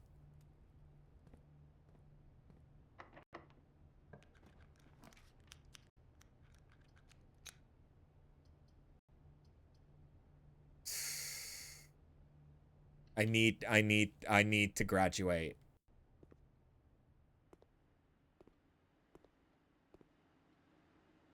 Oh, it's a slide cupcake. Oh, it's history. It was Prince Leeson.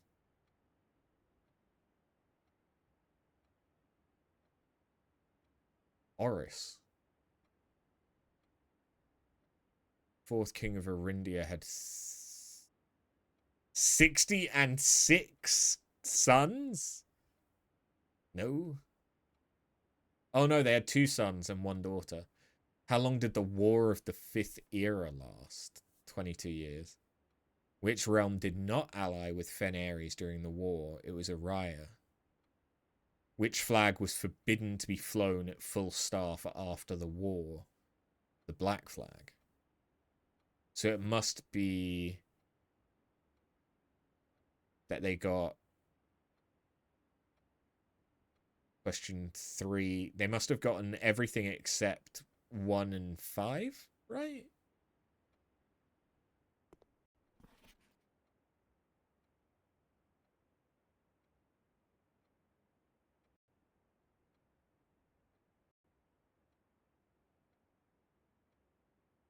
Okay, but that's right, except for 4 and 1.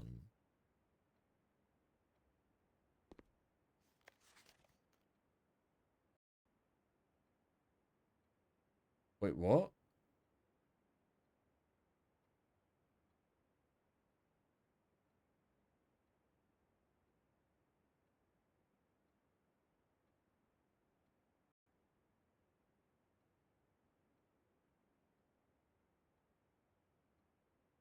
Was it General Teskin after all?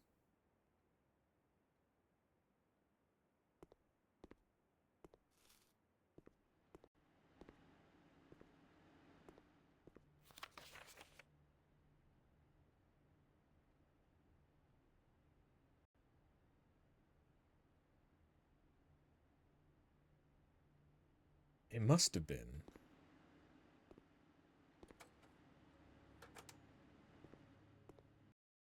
Okay, yeah. Arindia versus Fen.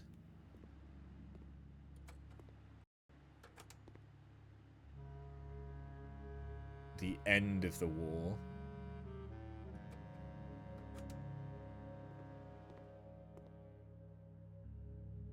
A crowning of the new king.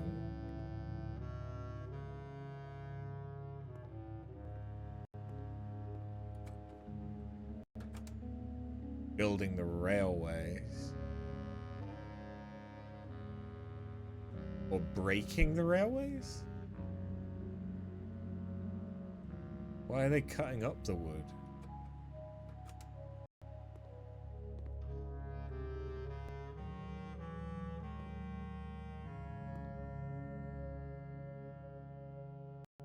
A dirigible or whatever the fuck from Nuance. And then we're back.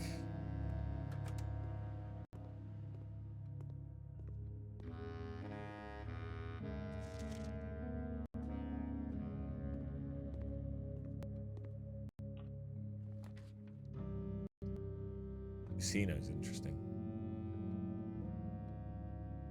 I don't have anything to spend the money on though, so... Showroom is interesting.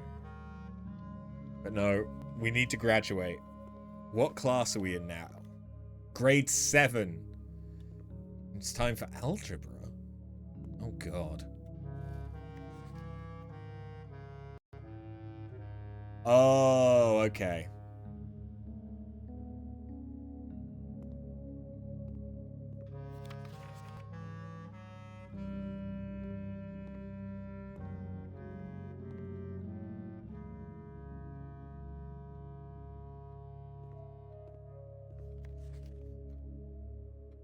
Remember, don't square till you're there.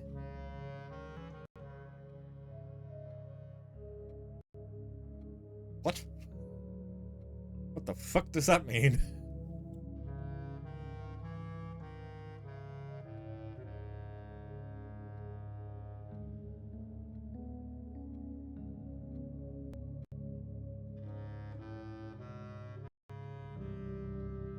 Do the wavy line... So, like, the wavy lines...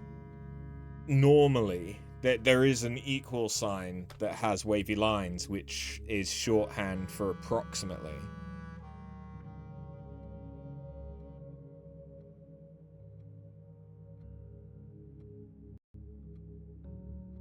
So does one line mean round up? 2 lines mean... Oh no, one line would be...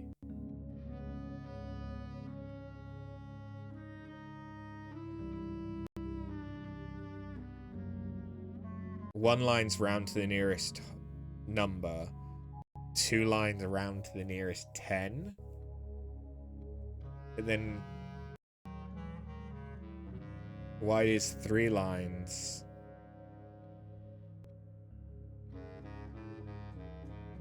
Unless it's to the nearest 1, to the nearest 5, to the nearest 10.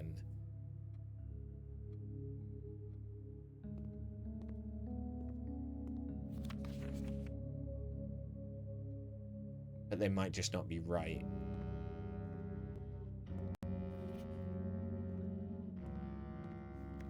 Because they got 7 out of 12. Maybe I shouldn't go off of them. This guy got 8 out of 12, though.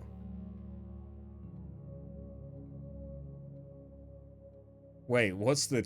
I just realized that there's square and then there's, like... diamond?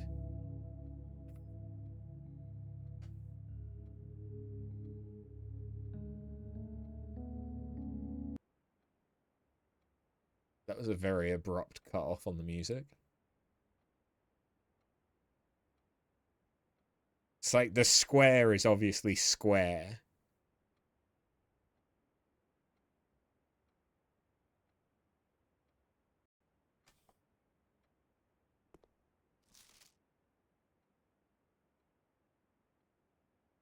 Oh. Is it square root?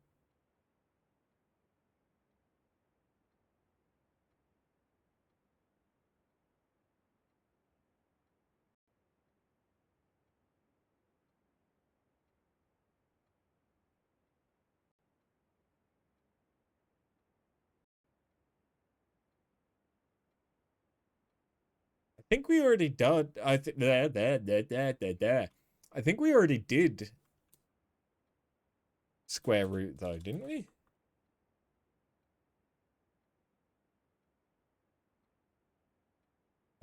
One wavy line equals round to nearest whole number.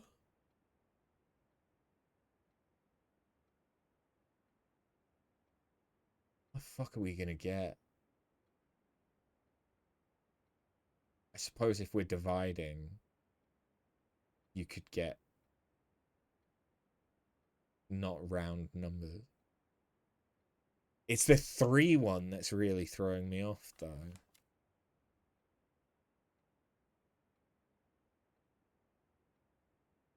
Hold on. Okay, hold on. We need to work some of these out. Fuck. Okay, so what we'll do is we'll go with So from the side, we have 9. We know that's right. We then have 9 minus 5, which we know is 4, so we know that that one's right. We then have 7 minus 25?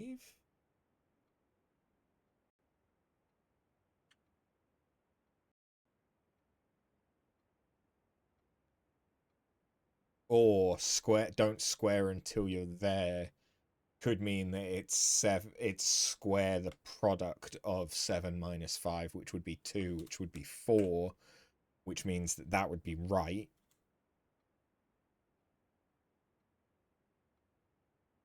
Three times 4 would not be 36.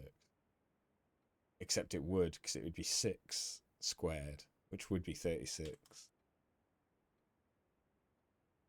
Imagine this is an interview question. Don't. I've got an interview next week. This is not...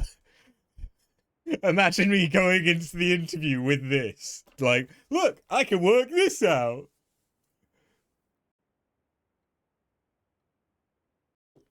I am a business intelligence analyst. Going for a senior business intelligence analyst. So then we have 4 times what? So it'd be the square of 4, which is 16. Yeah. Oh, fuck me. Wait, how does this resolve?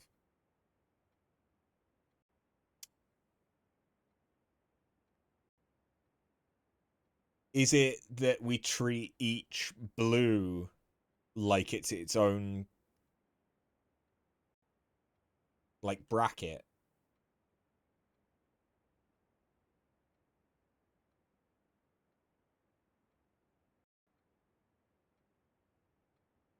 I'm not entirely clear on the order of operations. If they have a work from home gig, please refer you to. They do. I work from home 3 days a week as a business intelligence analyst. We are going through a service review where a bunch of people are leaving or hopefully getting promoted like me. So there are positions. So yeah, check your local council soon. If you happen to be in the Yorkshire area.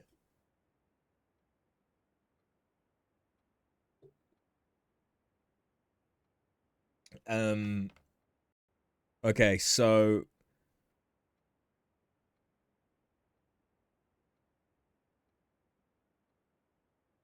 5, so 10, so we're looking at 100.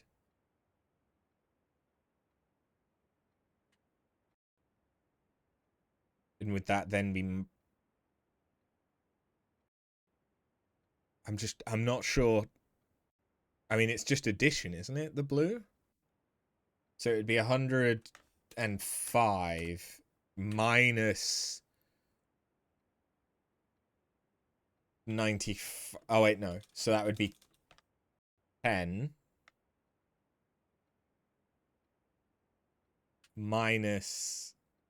Not minus. It would be 10 to the power of 10.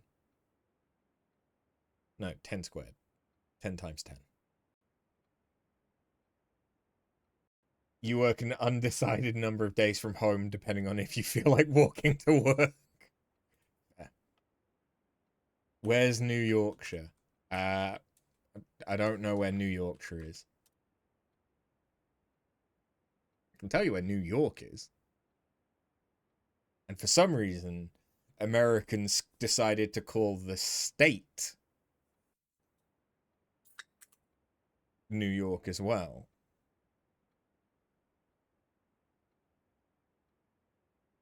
Didn't they? No, wait, am I getting confused with Washington State?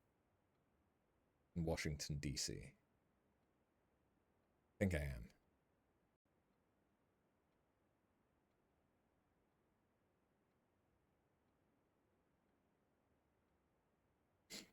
This is crazy. You're actually moving to the UK next week. Yeah, Washington, D.C. is... Washington, D.C. isn't in Maryland.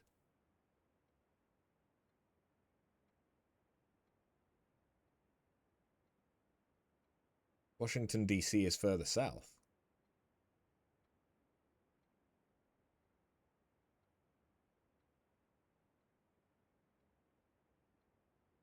Washington State is north. I don't. Is it New England area though?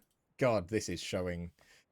Let's not talk about the fact I spent 5 months working in Connecticut, so I should know this. But Washington State is further north, isn't it? Like near the Great Lakes. Oh yeah, no. Washington State is the complete other side of the US to New England. Yeah. No, of course, because that's where Seattle is, isn't it? Seattle's in Washington. Right? Yeah, it is. I know where Seattle is. So is it New York State? It is New York State. Yeah. They did name the state New York as well as the capital. Fuck me, I gaslit myself.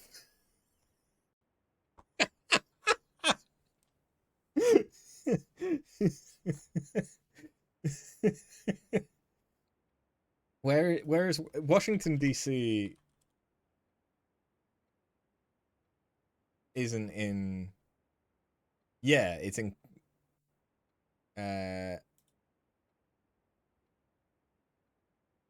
thingy.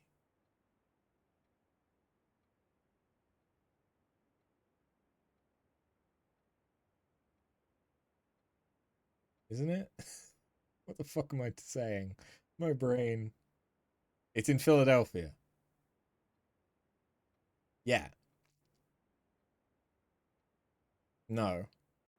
It was in Philadelphia.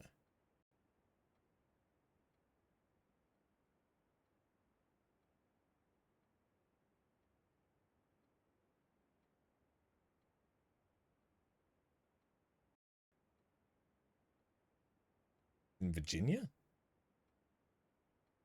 I must admit, I was thinking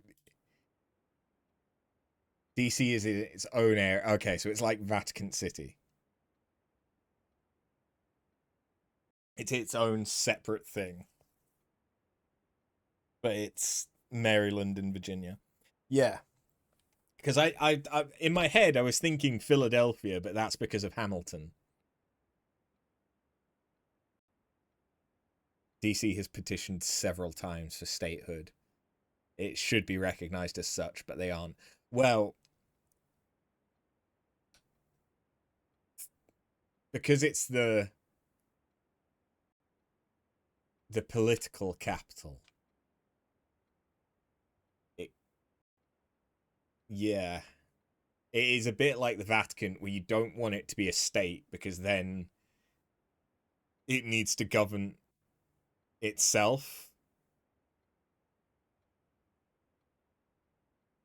But you also don't want to make it part of another state because like that state would hold more power than the other states at a state level.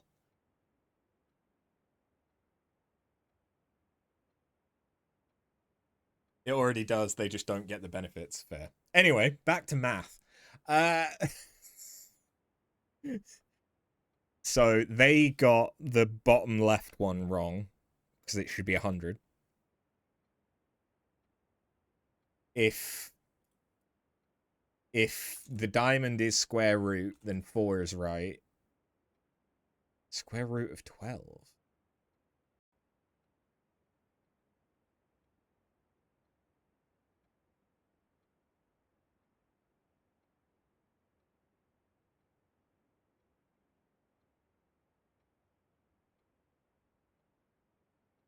I mean, I know that it has a square root, but it just isn't easy. Because, yeah, it's like 3.4.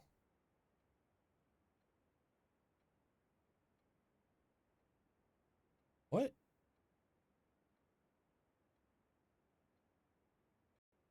I'm confused. Maybe it isn't square root.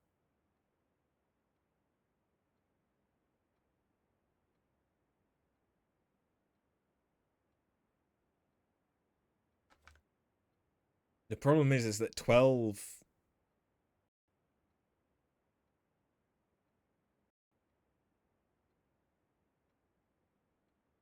isn't anything. Like, you can't get to it through square or cubing.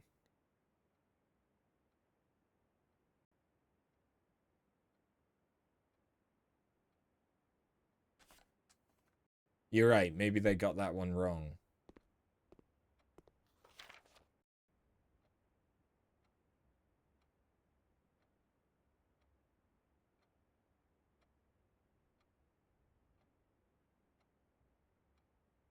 I mean,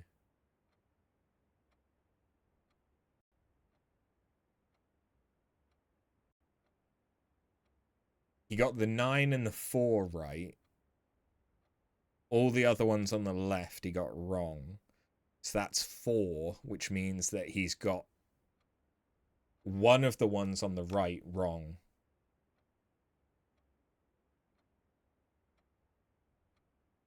Which would be perhaps the 16?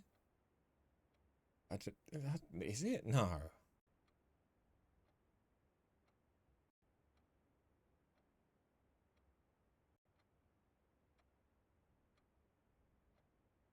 Wait.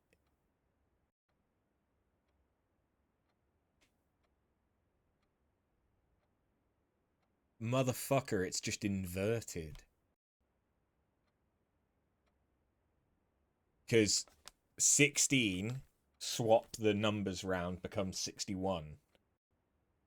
12 becomes 21, minus 2 equals 19.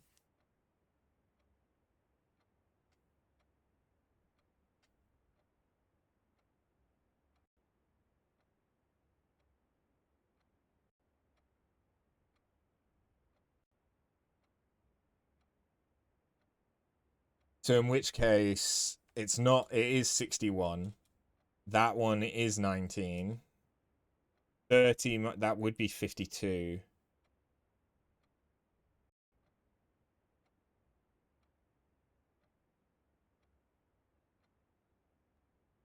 Wavy line. I feel like, well, we know that there's only one that this guy's gotten wrong.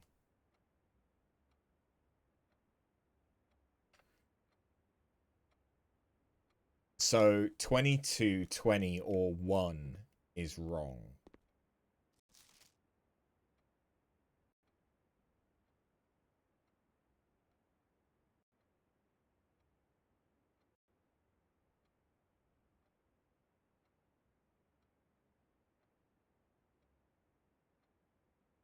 Wait, hold on. Wait, what?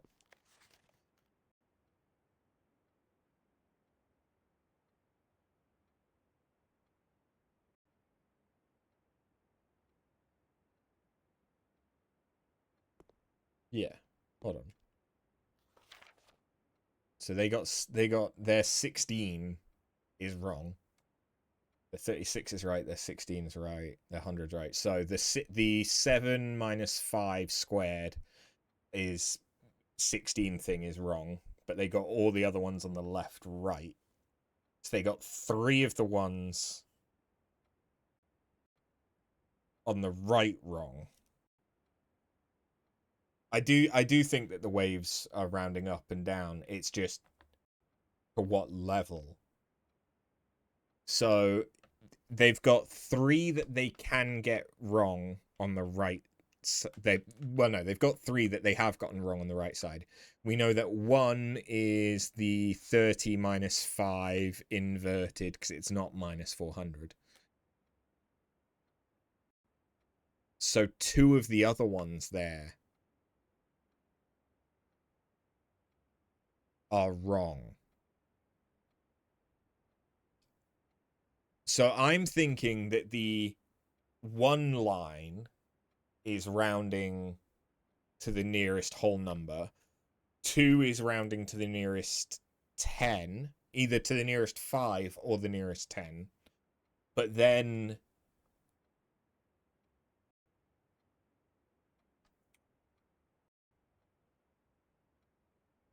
So one line is round to the nearest whole. Round to nearest...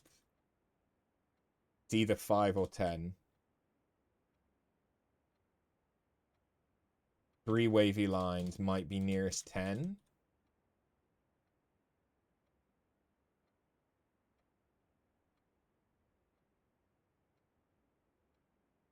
So yeah, I think that the bottom right one must be correct, because then that would be, we'd have accounted for all 4 of the ones that they've gotten wrong, which would mean that it would be 100 minus 60, which would be 40.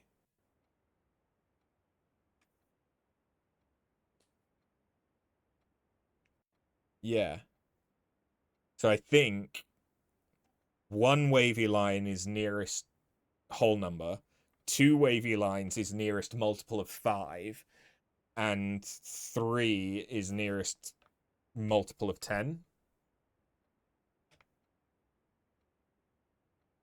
But the nearest multiple of 5 might be wrong.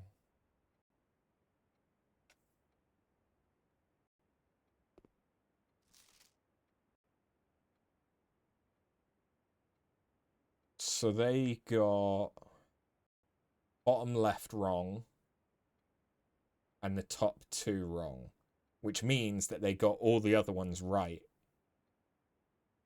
So all of their wavy ones are right. Which would fit with my hypothesis.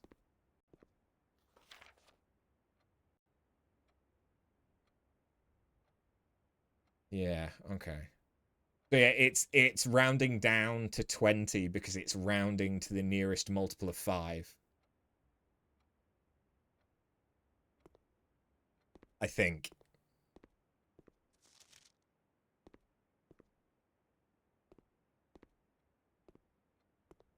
It's a bit of a kick in the dick that there's nothing, like, you have to work that out just from looking at these. And that the nearest 5 might not be right. We'll find out.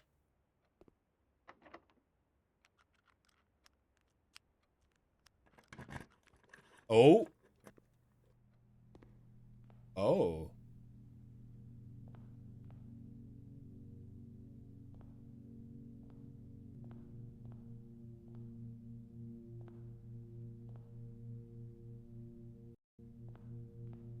What?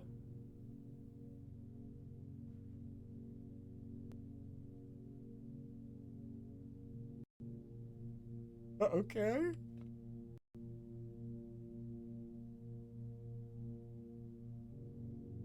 So we have the sins of wrath, gluttony, sloth. What have they named all the other ones? So hubris instead of pride. Still got envy. We had avarice.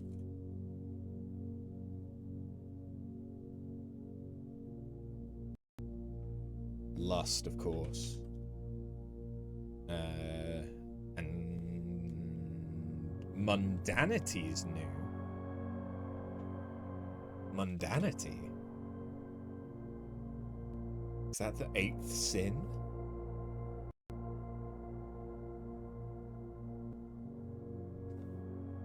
So yeah, the room 8 key just needs to be used on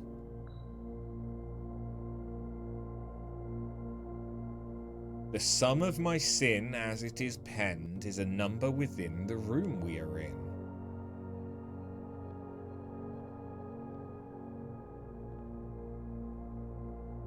Gluttony? I think it's gotta be gluttony because it's the only one that's 8 characters long. To first begin, place me within a bin with an N within its sin. Envy?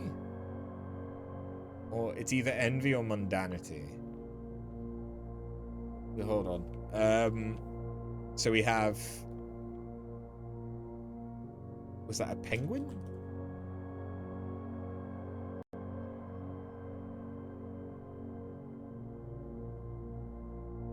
lion. A swan. A dog. Elephant. Rabbit. Bear. Monkey. So I'm pretty sure that the penguin is going to gluttony. Because of that, the lion is either going to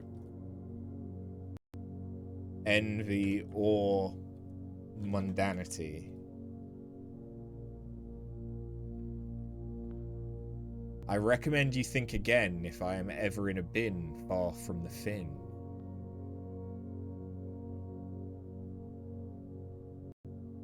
Near fin. You won't find my bin in between sin, for I deserve to be in a bin on the end. End bin. Elephant. To my chagrin, my neighbour's sin is written thin to fit it all in. Neighbour's sin written thin.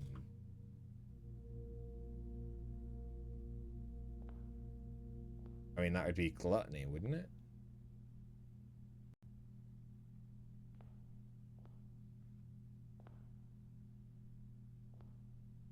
It would either be gluttony or mundanity. To my chagrin, my neighbour's sin is written thin to fit it all in. Okay, what about the others? I share a trend with my neighbour's sin. A letter and its twin appear on each bin. Letter and its twin.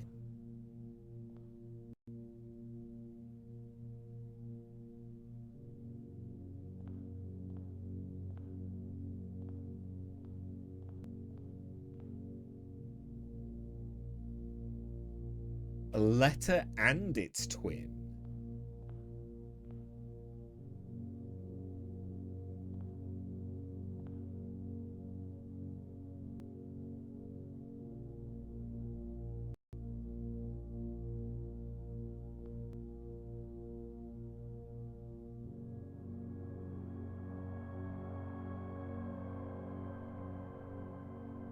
A letter and its twin.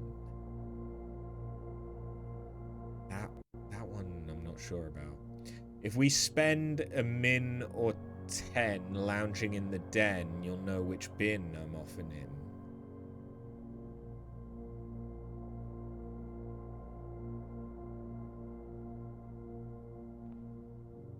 The bin I tend to wind up in is near the bend in the tail of the skin. Hubris.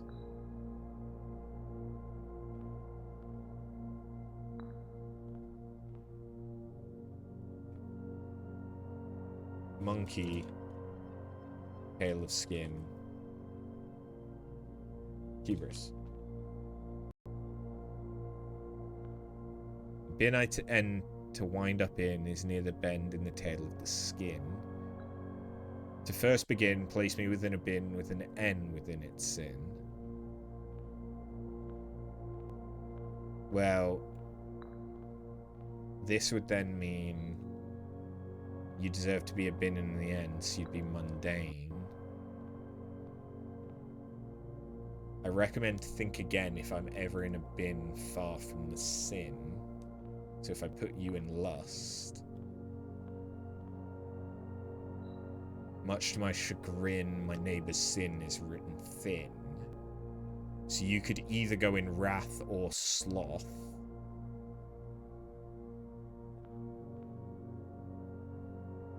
But you could also go in avarice because mundanity is the longest.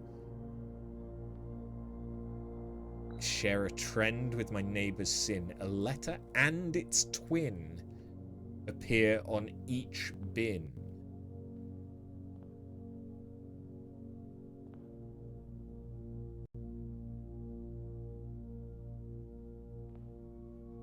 Sloth and gluttony both have an O and a T.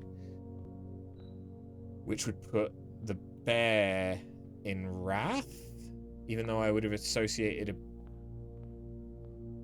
a bear with sloth. I mean, apparently that's not right, because we didn't get anything.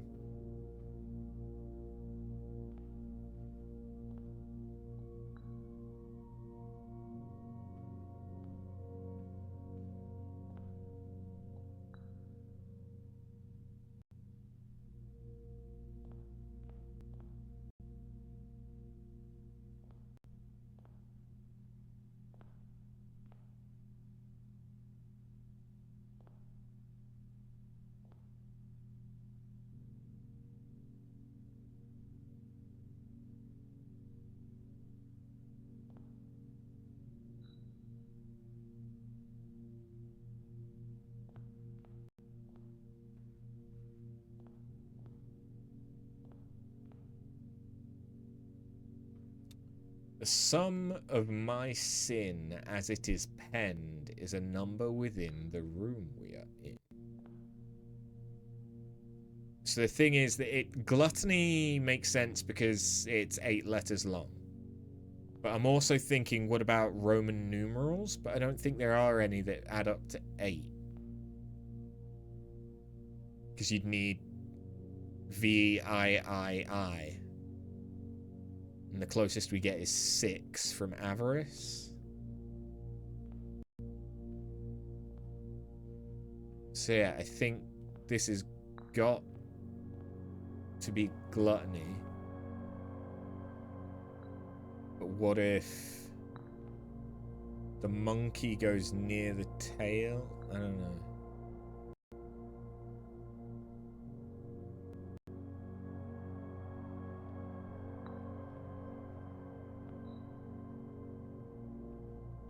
Then with an N, we'd have to put him in mundanity.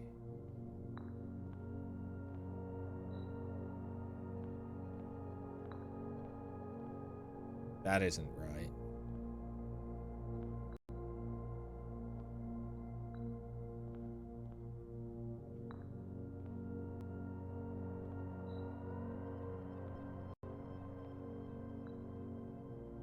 But then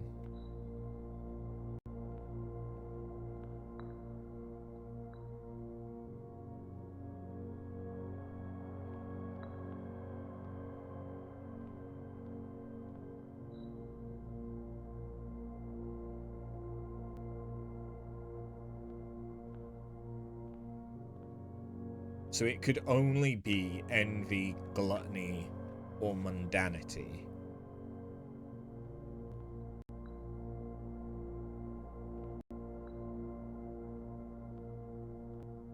So I think that's got to be there. That one is presumably there. That one is presumably there. So I share a trend with my neighbor's sin.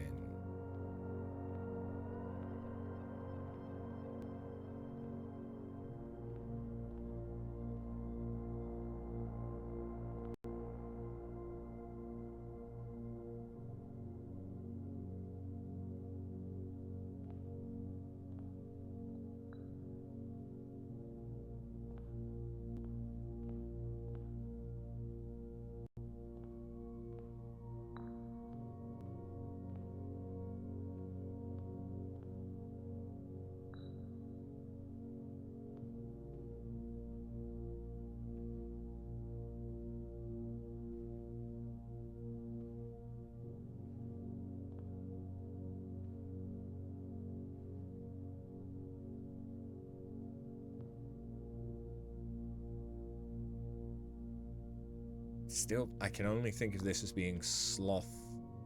Because if gluttony is the penguin, sloth shares the O, the T and the O. Which there isn't.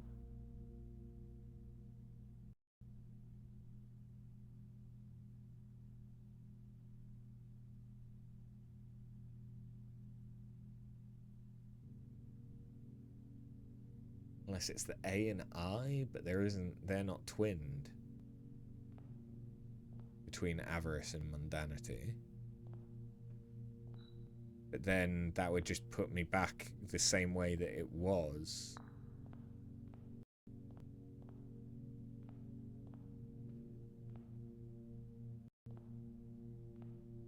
Which evidently isn't right.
Gluttony is the only one that's 8.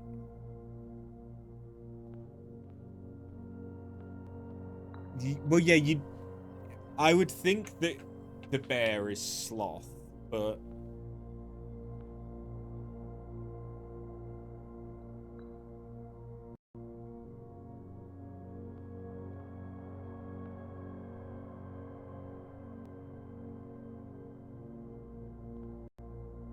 Then...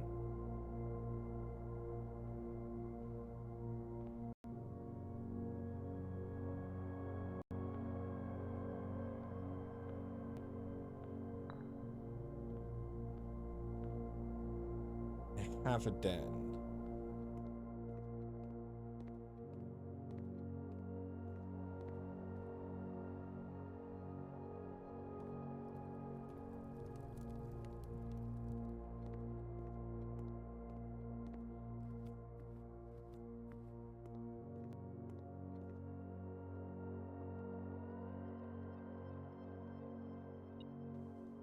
Oh. Yeah, I spread money, didn't I?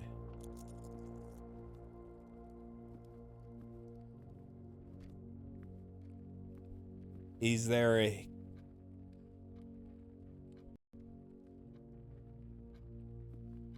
Is there a bear in this room?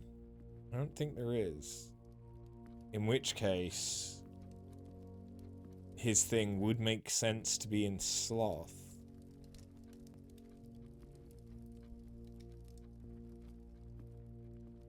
Yeah, there's no bears in here. So he is sloth.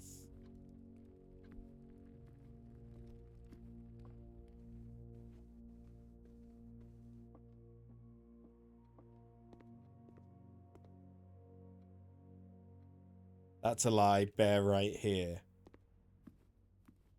Can confirm. The fact that for a minute it took me a minute to realize that you were talking about yourself. Okay, so bear is definitely sloth.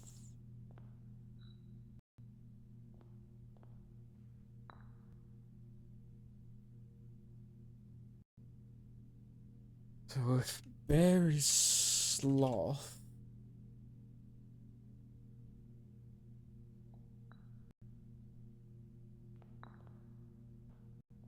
monkey is hubris.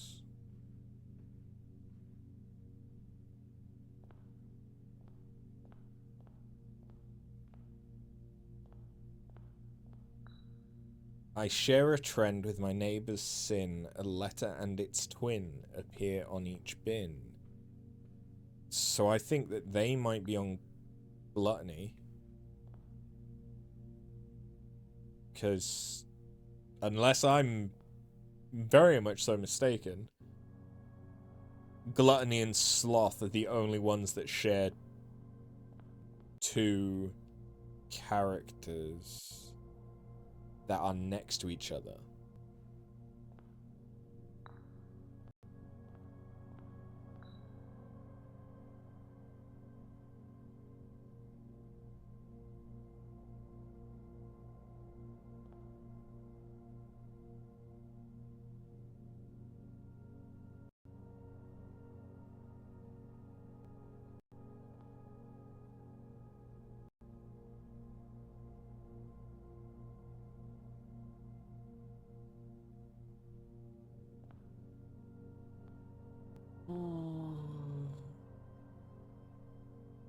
It's not going to be something where it's talking about, like, its Scrabble score, is it? No, as it is penned.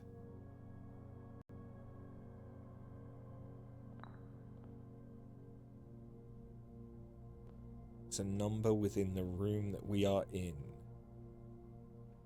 The only number I see is the infinity 8.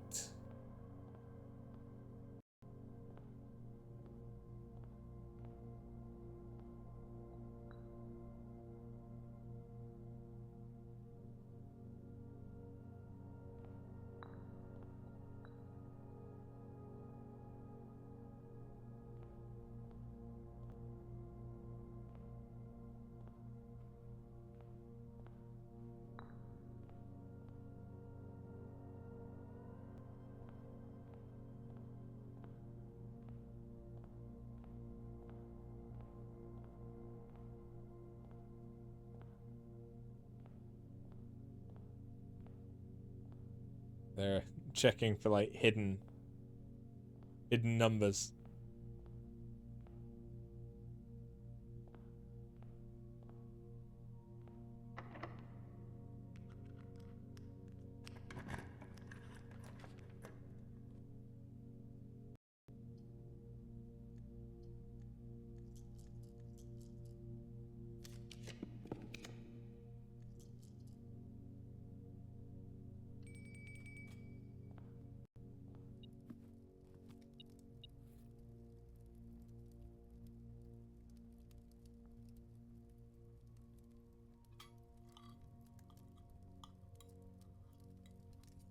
Hmm.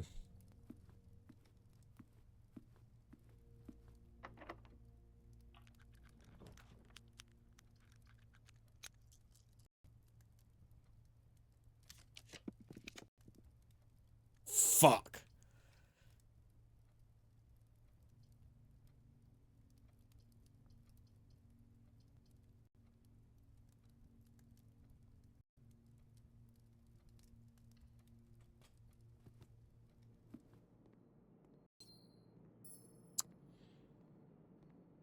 Well,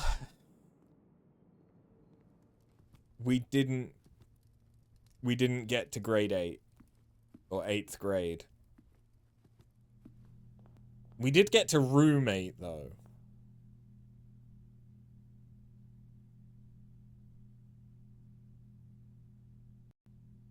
Here's the thing. There wasn't anything in the bins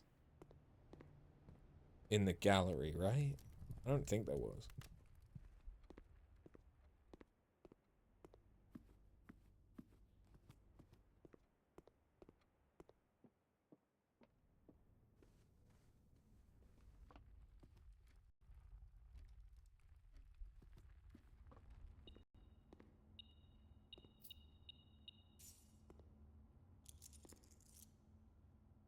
No.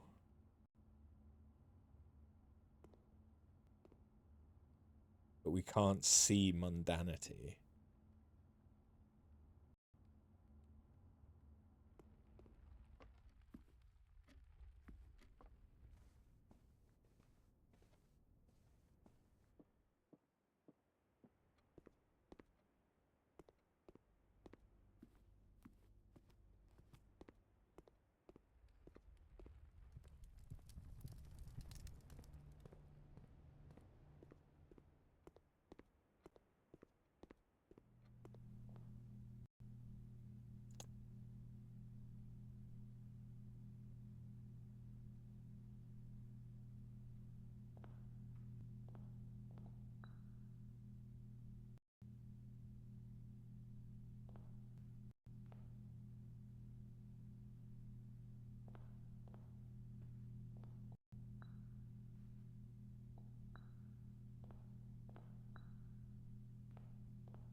The bin I tend to wind up in is near the bend in the tail of the skin.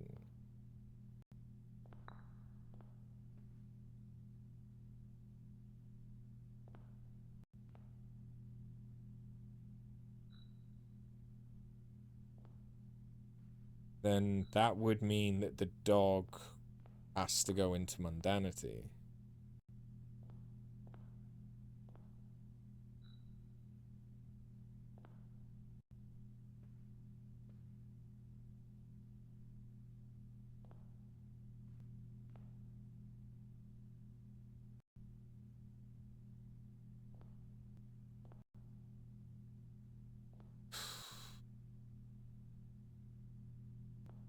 Still just...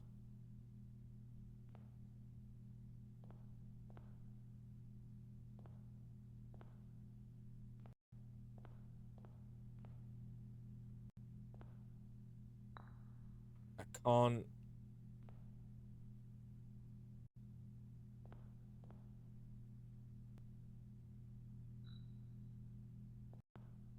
Because the thing... Then if that goes in gluttony... Then I still can't think of where the penguin goes if it's not in gluttony.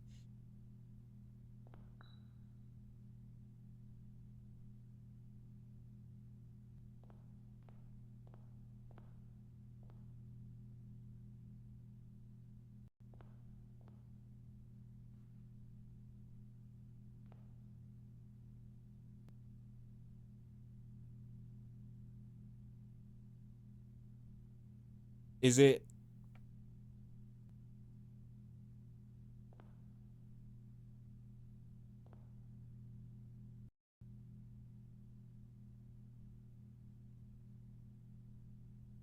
No.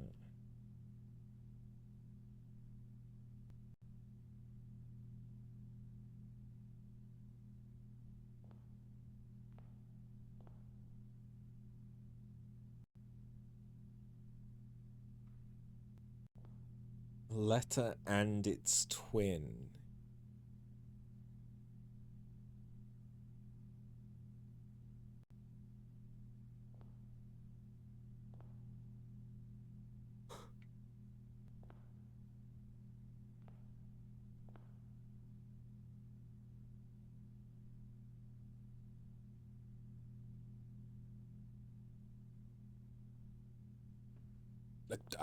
Really, the only thing that I can think of is the T and O. It really is. I can't see past it.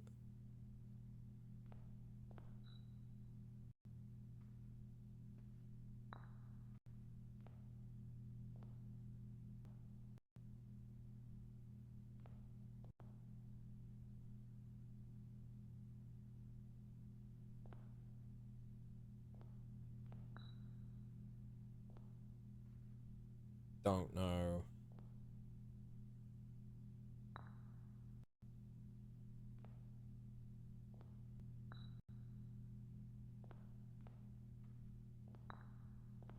Okay, hold on.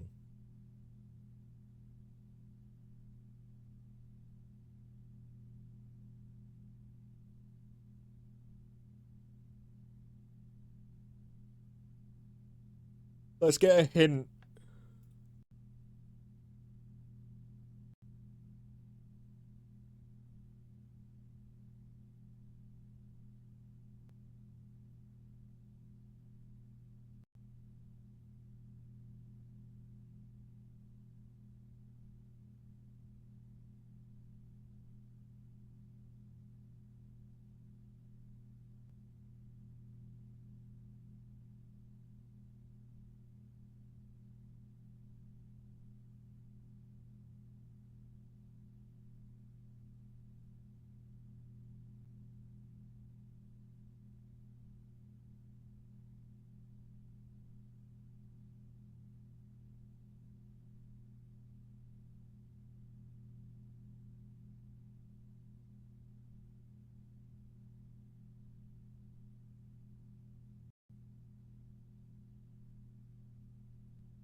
Okay, this doesn't give me any hints, which is unfortunate.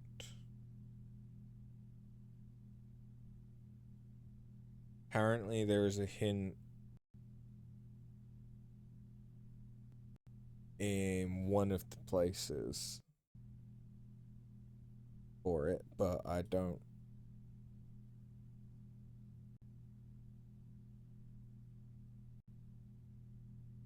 have that.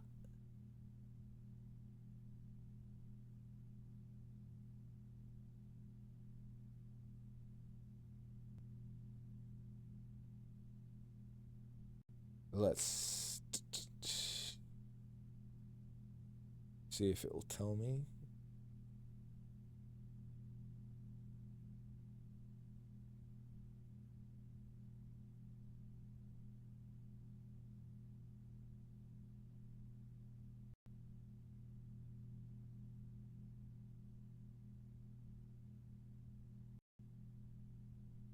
If I can find...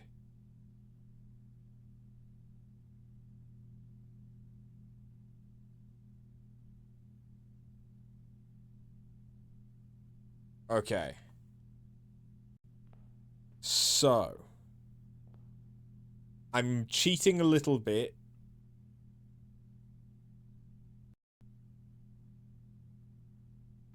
What if I got in Gluttony? You had the swan in the right one earlier. So... What I have confirmed is that it's gluttony, not mundanity, that the elephant is talking about.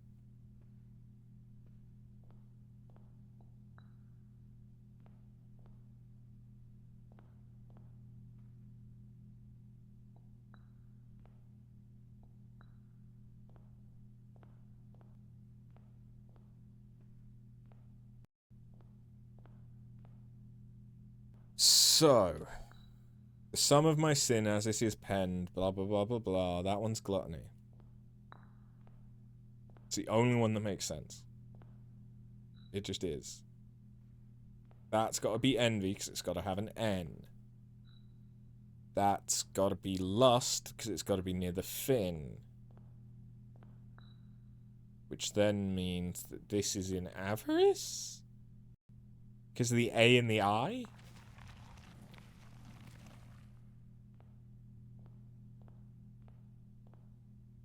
There!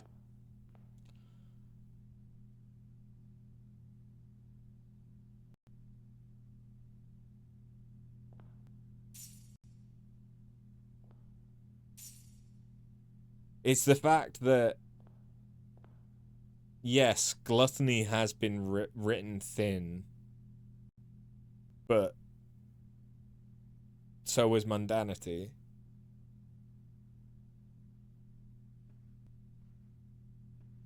So, yeah, I wouldn't... If I hadn't looked that up, I think I would have still been stuck on mundanity being the one.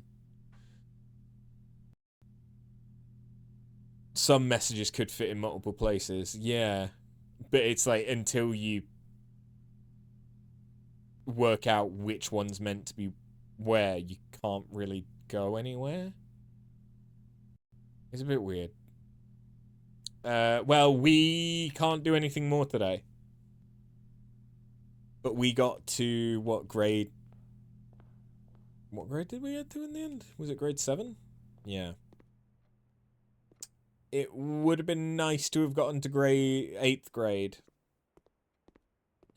But we have some more hints now. So that's cool. So room 8 trophy. And 2 allowance tokens.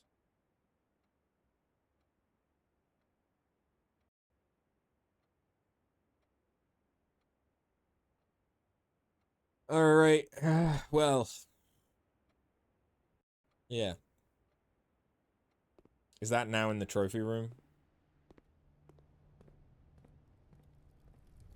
Yeah, it is.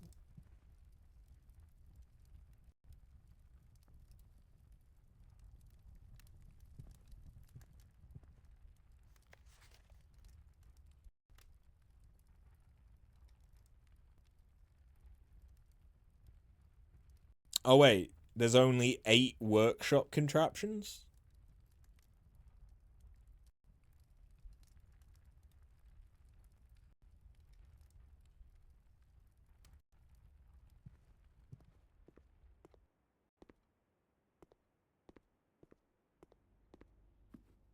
Alright, well, not much more we can do.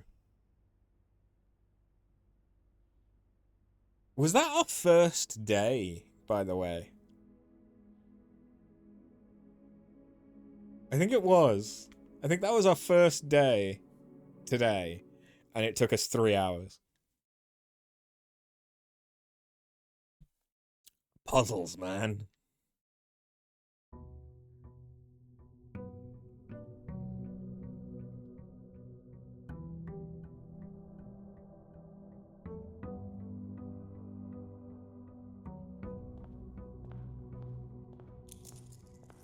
I now have 51 allowance.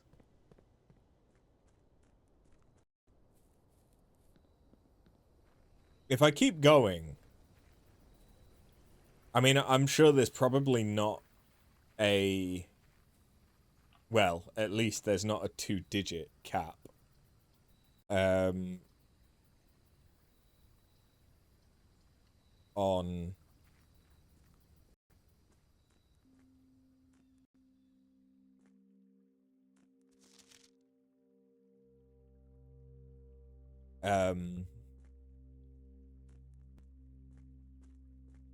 thingy.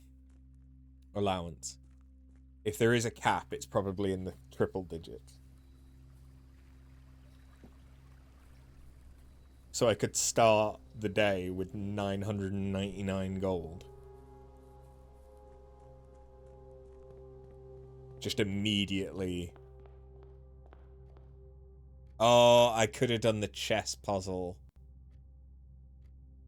I should have done the chess puzzle. Because I could have tried to castle.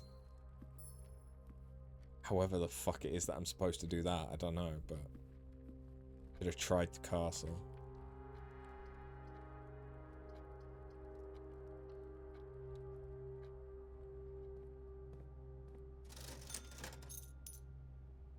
Oh god.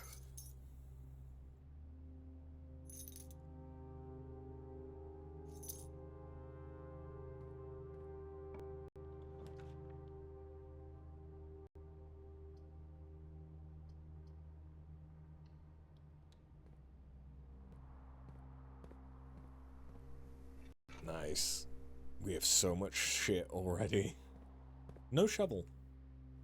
Again.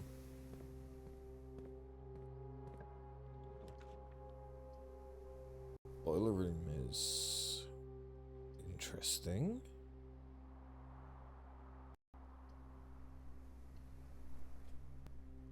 But I don't need it. This box contains the gems. The blue box has a true statement. The empty boxes both have true statements.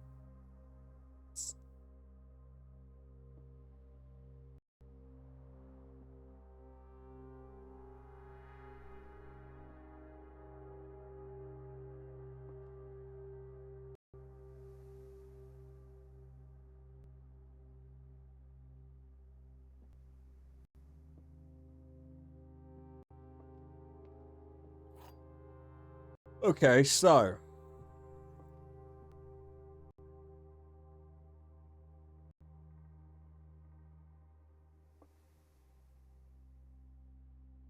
I'm looking for which one's false. So it couldn't be that one. But if that one's false, so is this one.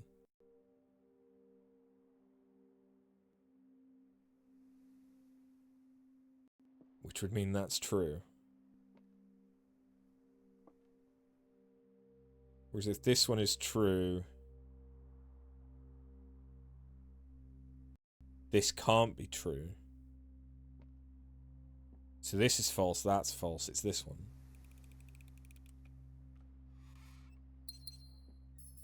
Thank fuck.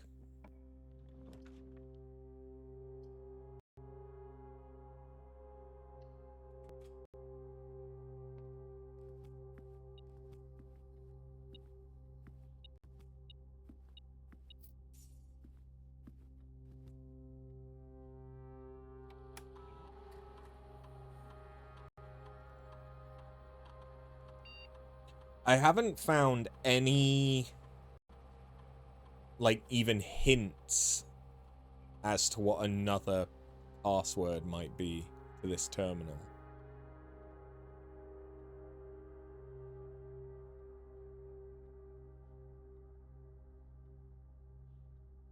Oh!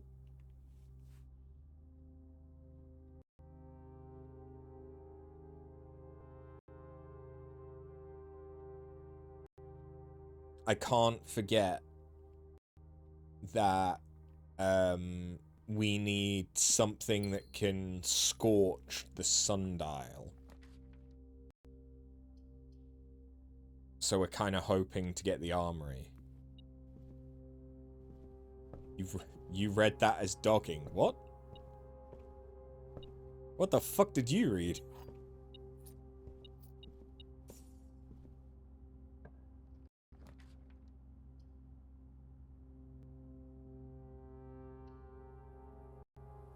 It said digging. Ah. It said digging, you saw dogging. And we're just going to pretend that that wasn't a Freudian slip.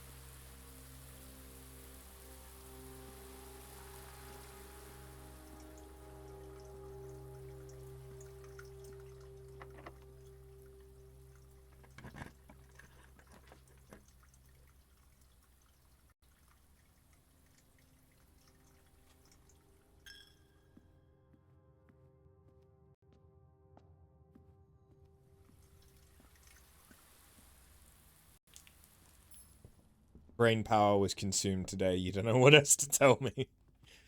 Fair. Fair.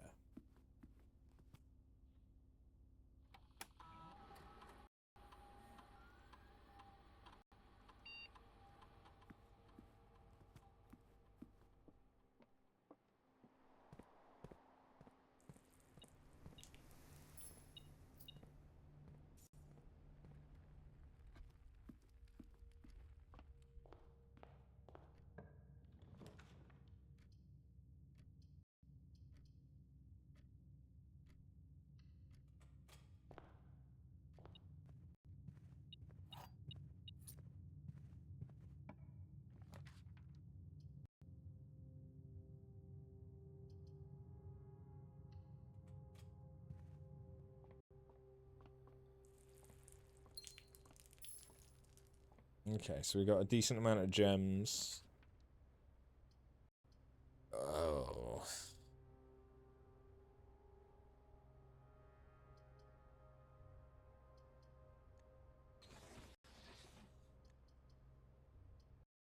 How come morning room didn't get?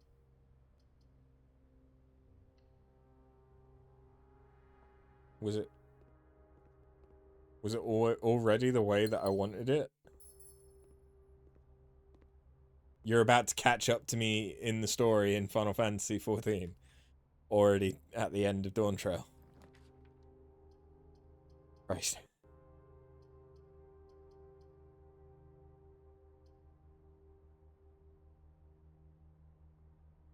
I want to know... Oh, that's how...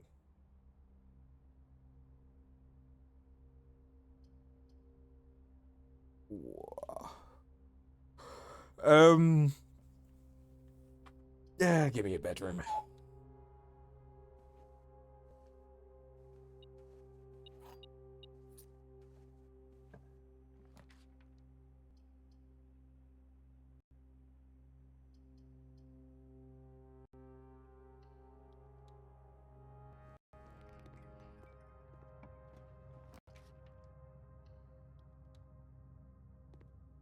Okay.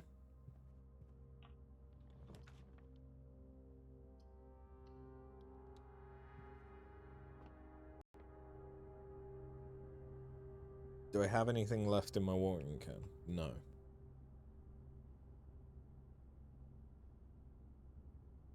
You're Origenics. Oh, okay, yeah, you're not far.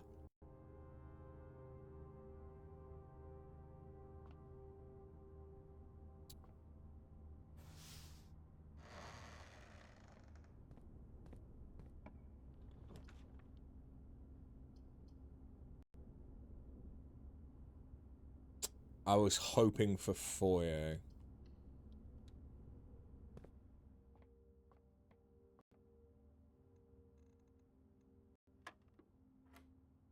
Oh, Jesus Christ. Okay. The square of 4. Where's 16? 20. 20. No. Divided. Divided, not times. It's 10, 2, 1. Oh, fuck my ass. 10 divided by 5, 2. Square of 2 is 4. Minus 1 is 3.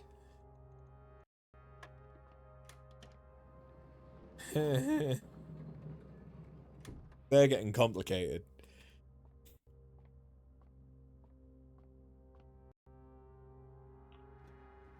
They're getting... Oh, motherfucker.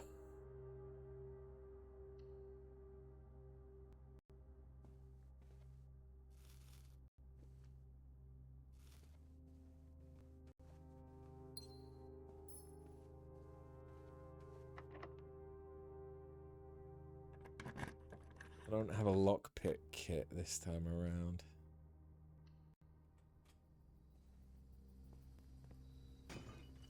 Smashy, smashy. Keys!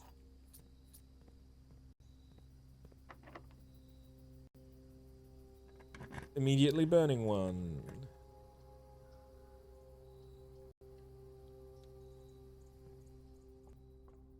Dice. Nice. None of these are the dead end, so I want them all. Nice, actually. That's pretty good.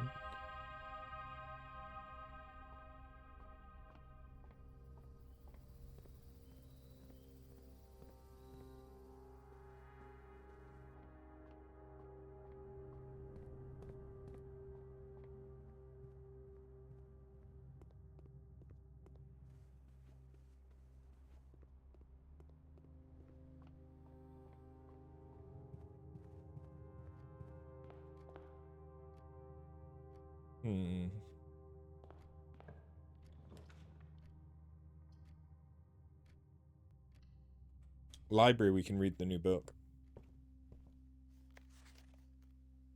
The Curse of Blackridge. Oh, and we're on January 1st.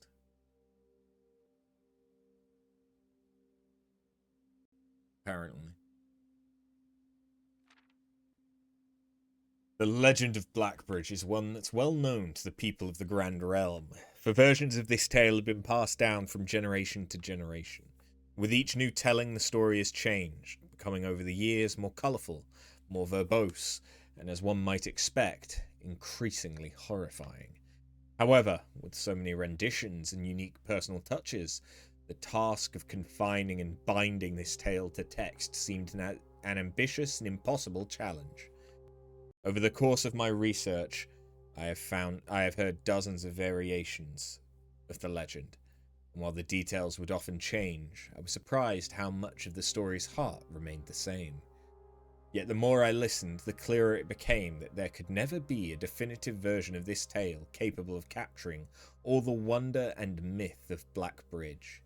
In the end, I chose to write down what felt most authentic, the story my grandmother told me, as a boy, long ago.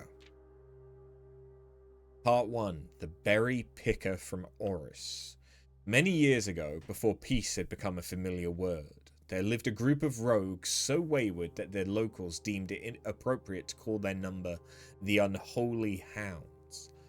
They were feral outlaws composed of society's worst in a time when society was at its worst, and for each crime that fearless travellers credited to the group, a dozen more lay unclaimed, each worse than the last. For the gentry, however, who often value their coffers more than their companions, no crime could measure more wicked than the group's primary enterprise, high road robbery. One such member of this so-called band of rogues was a boy of 13 summers, Jesper, who had not been lucky in life, having lost 2 brothers to war and parents to famine. In the years of hunger that followed, Jesper lived in a gutter behind a churchyard, relying on the nourishment of scurrying bugs and weeds harvested from the cracks of the alleyway to sustain his pitiful existence. It is not surprising that a child aiming to escape such hardships would take any easy road out. An easy and well-travelled road, paved with temptations, leading out of the city and into the gentry lands where loose purse strings entwined with the strands of salvation and glisten equally with the hope of opportunity. It was this road that eventually led Jesper to the end of his youth, a hidden cave at the bottom of Black Bridge Canyon. It was here he met his surrogate family and saviors, that notorious gang of godless outlaws known as the Unholy Hounds. Despite the hardened circumstances that had led him to his vocation of banditry, Jesper was surprisingly tender-hearted, and was often teased by the group for being too kind for such an ignoble life. For this reason, Jesper was assigned the innocent role of berry picker. It was not just his innocence that set berry picking apart from the gang's more wicked undertakings, for it was the only duty performed without the safety of night's concealment. Jesper, no stranger to solitude, did not protest that he worked alone while the others slept soundly, tucked away in the cave at the bottom of Black Bridge Canyon. On one occasion, Jesper decided to get an early start. He left the cave, berry basket in hand, and set out into the woods before the morning sun had even brushed against the tallest treetops. It was colder in the mornings, but the headway dawn afforded meant Jesper could reach the furthermost berry patches without worry of being chastised for tarrying upon his return. It took over 3 hours on foot to reach his destination, and along the way Jesper had passed by many a familiar bush, all priorly pillaged and so bereft of berries that one would have to dedicate several moments in earnest examination before finding a single one. Jesper was patient, but even patience had its limits. He was confident that even accounting for the time lost to this long stretch of travel, his efforts would be well worth the pains. Surveying the patches in this new grove surprised even Jesper. The red dots suspended among the leaves seemed as numerous as stars in the skies. Upon seeing such a bounteous sight, he clutched his berry basket tightly and nearly toppled over out of joy. Once he had regained his senses, Jesper quickly made a decision. He would not reveal the location of this newfound treasure. Instead, he would earn the respect of his confederates, who upon seeing his yield might attribute the success to hard work. Smiling at his plan, Jesper set off to fill his basket and was making steady strides in this task when the sound of thundering hooves interrupted him. A carriage! A carriage is approaching! The thought of it made Jesper freeze. Had he been so enchanted by his discovery he'd neglected to observe his surroundings? How could a roadway be so close? He ducked down and crept toward the impending sound, hiding behind one of the larger bushes nearby. It was only a moment more before the sound's source revealed itself.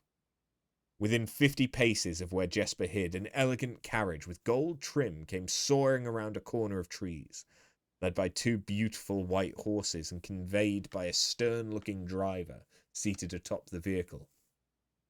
Flaunting the most sophisticated regalia Jesper had ever seen, it was not just any carriage, it was a royal carriage. Even without ever having witnessed such a sight before, Jesper was certain. The sight had so transfixed Jesper that he stood awestruck, unable to tear away as the carriage approached. The little concealment the bush provided was soon proven unequal to the driver's lofty perch, and upon spotting the boy, he pulled the reins with such effort the noble steed slid to a sudden halt with precise control.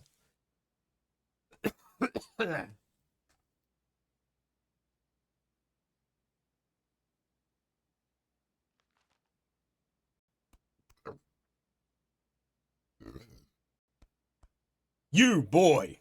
Get out from behind that bush! He shouted with a rigidity that betrayed a modest amount of fear. You startled me half to death, coming round the bend of my own drive, and me seeing such an unfamiliar face in a place where there ought not be a face. Jesper quickly contemplated running.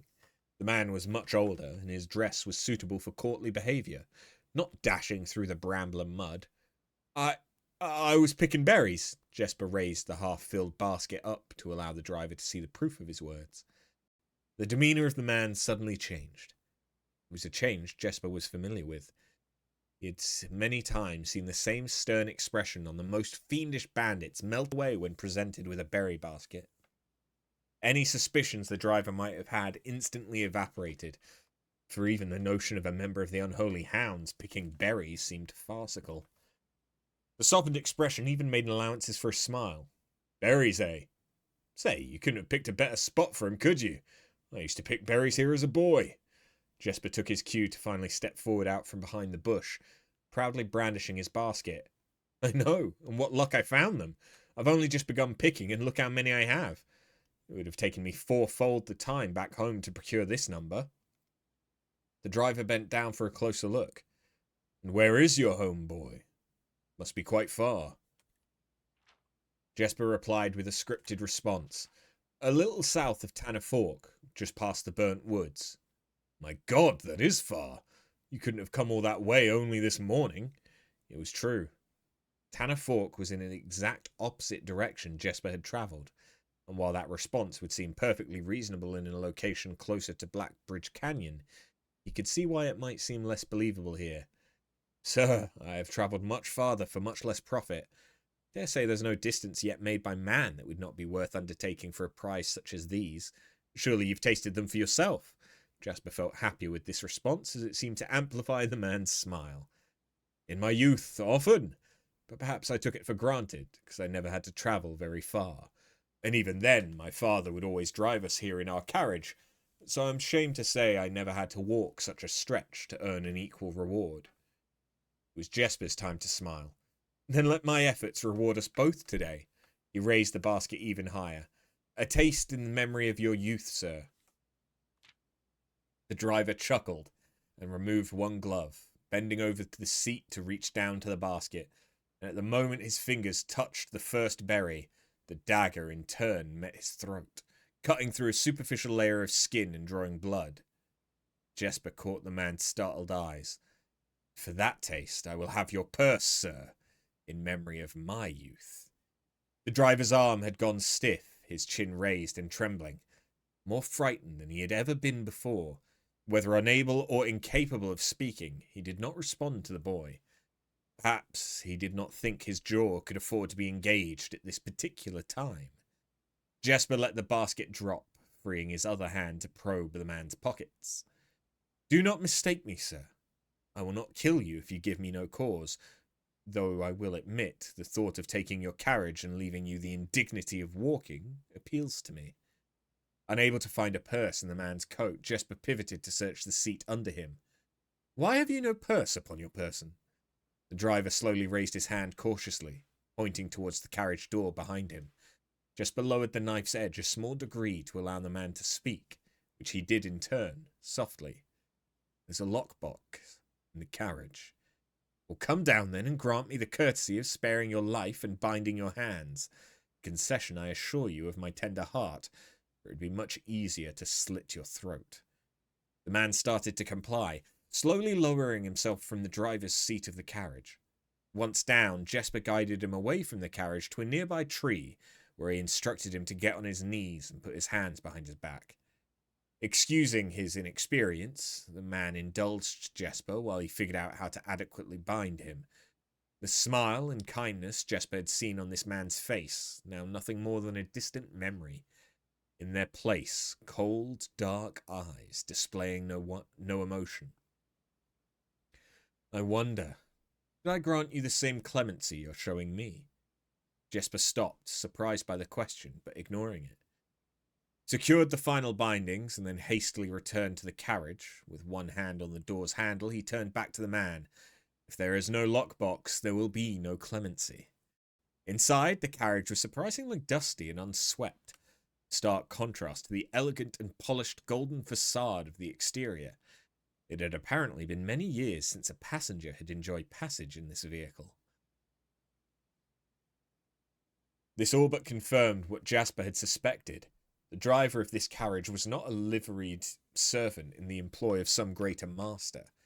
Any curiosity that this observation might have further produced was quickly abandoned upon seeing what rested under the carriage's back seat. A large wooden lockbox. Despite its hefty appearance, the box was surprisingly easy to handle. Within a few minutes, Jesper had dislodged it from its hold and carried it out into the sunlight. Inspecting the box carefully, 2 observations were made. Totemic symbols found carved on all 4 sides of the box hinted the box was very old and likely not created by Orindian hands. It reminded him of artifacts from the old world, was presumably crafted in one of the ancient realms. This is a fucking long book. Secondly, the box was secured by a rusted yet robust padlock. It would not easily open without the key. Jesper looked over to see the driver quietly observing from his indentured position. Do you perhaps have a key you can provide me to open this box? Without emotion, the driver replied, There is no key to that box. Jesper stood up. Easy enough then. He headed over to a nearby rock of sizable dimensions and lifted the stone up, carrying it back to the box. If there was ever a time when that lock had been resistant to brute force, it wasn't recent. With one hit, the stone had completely shattered the rusted lock. He bent back down and opened the lid. Inside was an effigy, a crude figure chiseled from stone.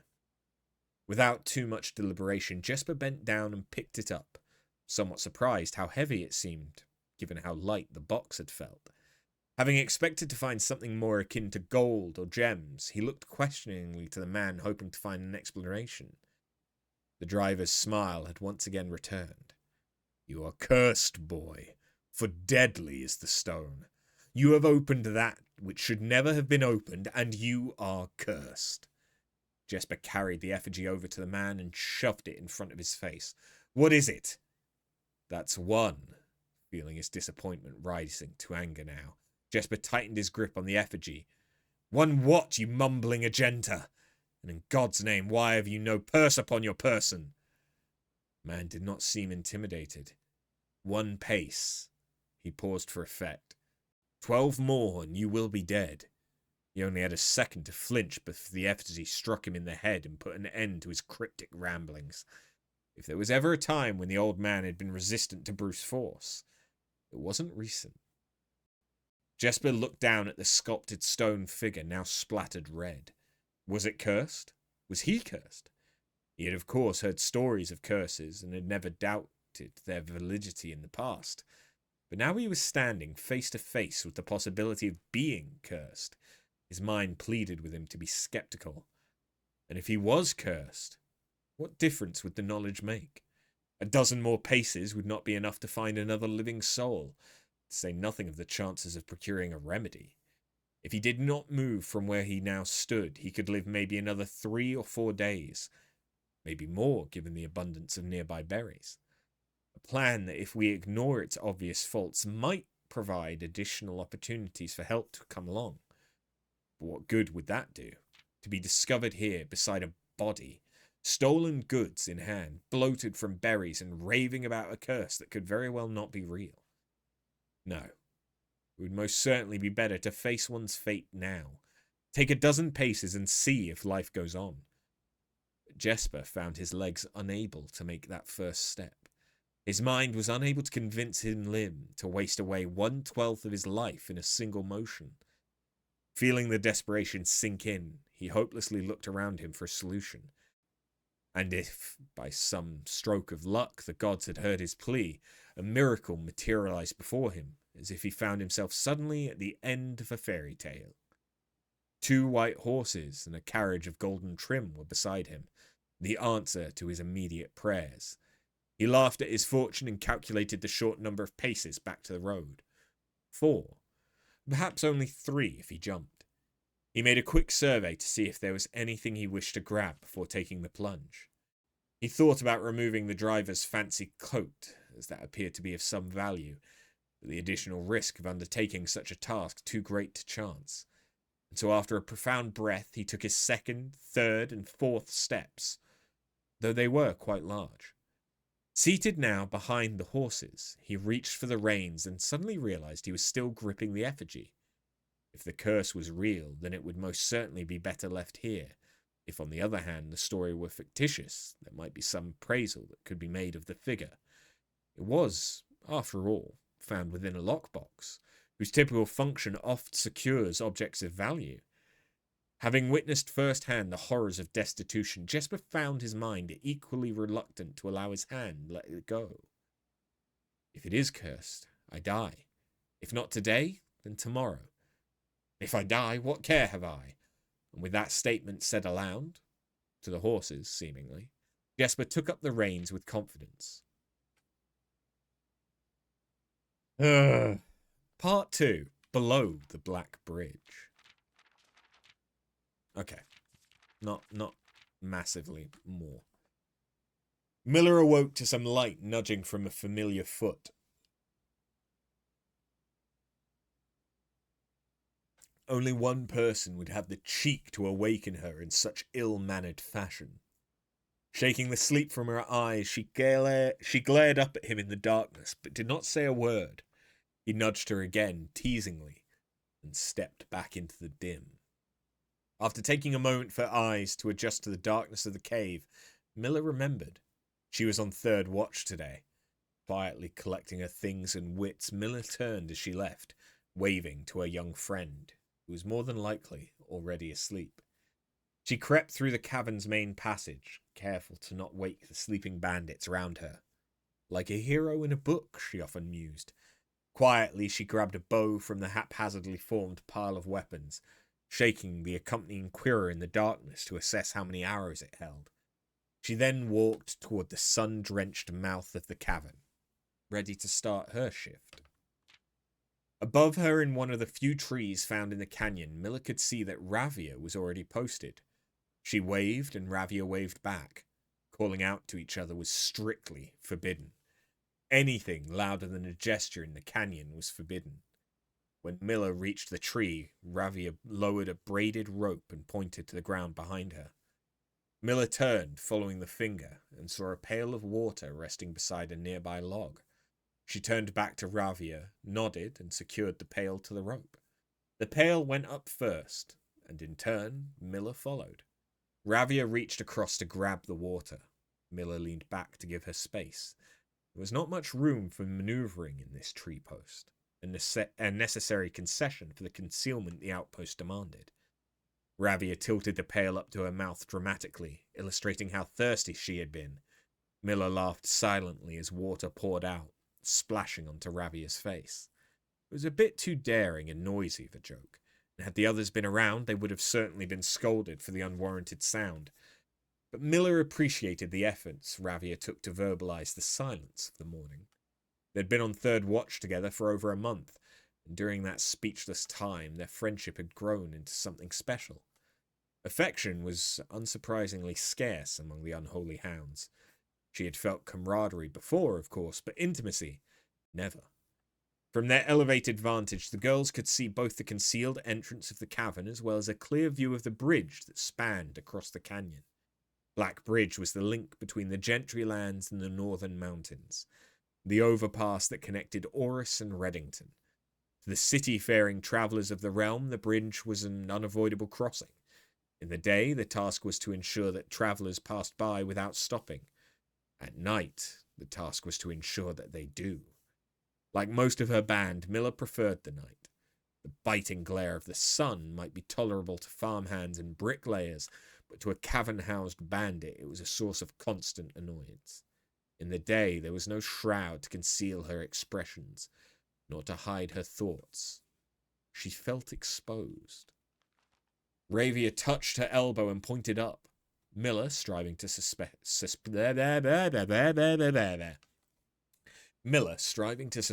a budding smile, subtly shook her head in response. There were many signs that the unholy hounds used in lieu of words, but the two of them had developed an extended vocabulary, gestures quietly forged in the shared solitude of their month among the branches. She watched as Ravia shifted, placing her palms flat on the floorboards beneath them. Miller knew what she was trying to say, but shook her head a second time. It was often more fun to pretend not to understand. Ravia rolled her eyes and turned away, looking back to the canyon. Squinting through the leaves, the two girls held still, watching and listening. It was not long until Miller, too, heard the sounds of approach. Ravia held up two bent fingers, and a few moments later, two men emerged from the bridge's southern end. They were dressed in a familiar uniform, long grey coats with black facings, white waistcoats, and a black tricorn hat. They belonged to the local patrol, the Blackguard. Though not an everyday occurrence, their presence at Black Bridge wasn't an unusual sight. It typically indicated an important traveller's impending passage across the bridge, information the girls would promptly relay to their leaders as soon as the coast was clear. But this report, while exciting, was rarely acted upon. In Miller's 5 years in the Unholy Hounds, she had never once seen a carriage taken in open daylight when the Blackguard was nearby.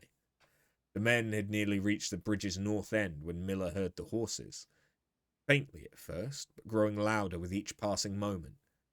Ravia's eyes met Miller's, the same concern mirrored in each other's expression. This did not sound like the typical carriage, cautiously approaching the bridge to cross. Instead of the familiar crunch of the high road's gravel, they heard the harsh clattering of hoofbeats against stone. Both girls quickly redirected their attention downward. Looking through the foliage, the sounds were not coming from the high road, but from the canyon itself. The horses were coming from below the bridge. In an instant, Miller had nocked an arrow and drawn her bow. Go! Ravia was gone before the whisper had even left Miller's mouth. The young scout was already sliding down the bank below, racing toward the cave. There was no road that led below the canyon. There was no reason for numerous horses to be approaching their cave. There was only one reasonable conclusion. Both girls had reached it instantly. The base had been compromised. This was a Blackguard attack. The moment the horses came into view, Miller let loose her first arrow. She was surprised to see a carriage. She had expected cavalry. Before she even finished processing that thought, her second arrow was in the air. Without a trail, it would be unthinkable for a carriage to traverse such rough terrain. Yet she watched as the wheels jolted over the rocky riverbed. A third arrow was now in flight, and there would be no need for a fourth. The driver slumped over just moments before the vehicle dipped into a small ditch, slamming into an embankment. The force of this sudden halt immediately shattered the front two wheels and catapulted the driver from his seat. Utterly confused now, Miller quickly glanced over her shoulder to see if any horses were also approaching from the rear. Down in the canyon, the entire horde of the Unholy Hounds came spilling forth from the earth, as if hell itself had suddenly sprung open. The group seemed even more bewildered than Miller, half asleep and tripping over one another in a desperate attempt to engage an unseen enemy in combat. Miller could see Ravia among their number, the only one looking up at her. Her expression was chilling. There would be no need for a silent gesture to convey what they both now realized. They had made a mistake. The gang's chieftain, Joffrey Heartslasher, led the others, cautiously approaching the crashed carriage like a suspicious fox would near a baited trap. There were no words exchanged as the group crept forward in customary silence. A dozen or so paces in front of the wreckage lay the far-flung driver, an arrow protruding from his broken body, and beside him a blood-stained effigy carved from stone. Miller was inconscionable. Jesper had always been her favourite. He had always shadowed her in the night, clinging to the hems of her every move, the way a child tails behind an older sibling. Tender-hearted, she had always called him, though deep down she had known that wasn't quite true. His appearance of gentleness concealed a raw, resilient durability that emerged in the most perilous of situations. He had been a flower among the nettles of this cave, but he still had thorns, honed by a grim past and 100 hands of misfortune. They buried him in the darkness, in the back of one of the larger cavern rooms. He was interred with a berry basket and a silk handkerchief that he had treasured. The mysterious effigy they had found beside him served as a distinguished gravestone, a marker that stood out as somewhat special among the rows of similar swords marking neighbouring plots. No one spoke, not even in whispers. There was nothing to say. Miller awoke the next day to a thunderous shaking and rattling of the earth, a far cry from the playful nudging of the previous day.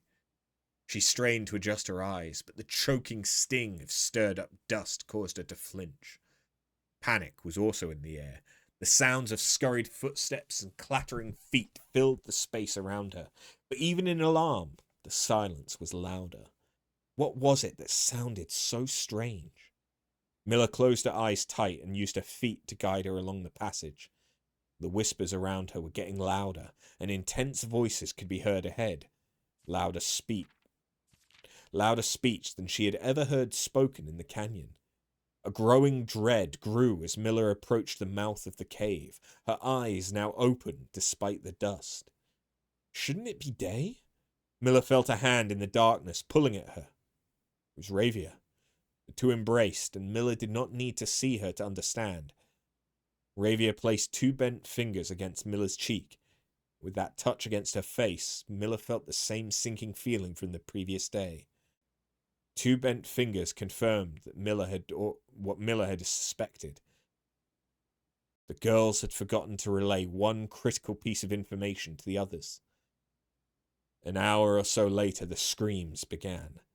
Blood-curdling cries of hopeless desperation. Captain Fodrick Lee of the Blackguard looked down from the ridge of the canyon to the collapsed entrance of the cave. Ah, he grinned. Now they speak. Jesus.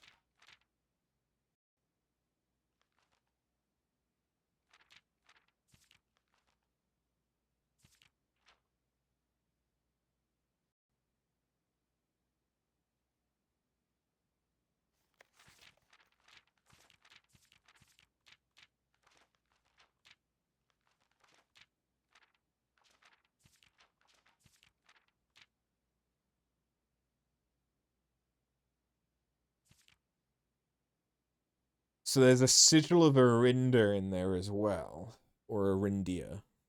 Or Arinda Ares. Okay.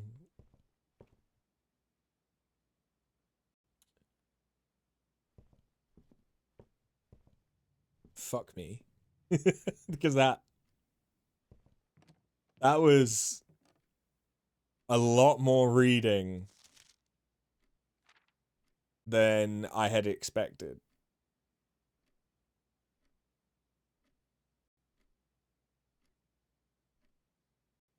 Inheritance, 3 hours.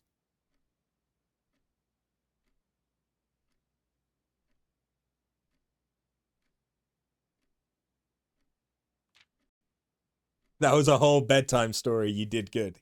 Thank you.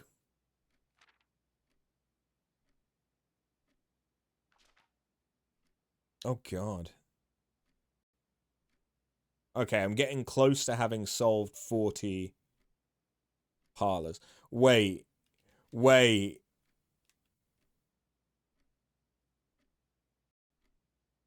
Does that mean that there's more paintings in the gallery? Oh, God. Oh, no. I don't want there to be. I don't want there to be. I don't want there to be.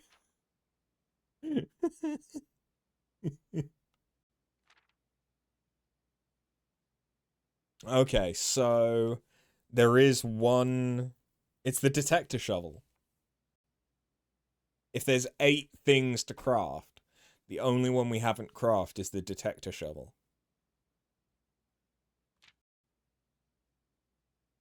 Hey.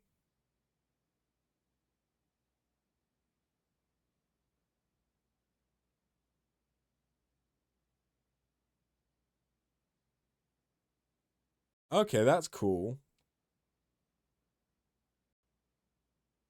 So I can have a stamp collection as well.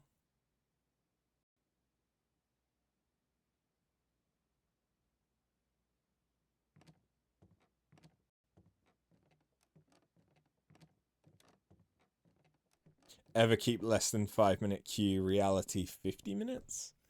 For your sake, I hope not. But there's a decent chance. Yeah. And knowing you're trying for it as a tank and a healer. So yeah. Good luck with that. If it is taking that long.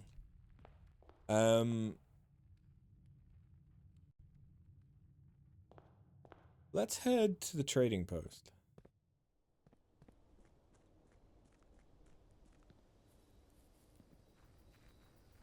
Can I? Could I? Because there's water here, right? No? Okay. I was hoping I could fill up the thingy here. The water bucket. The, not water bucket.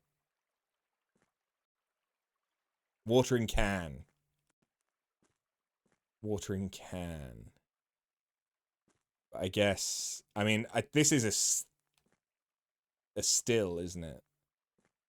Not. Yeah. So no, I guess we can't. That's fine.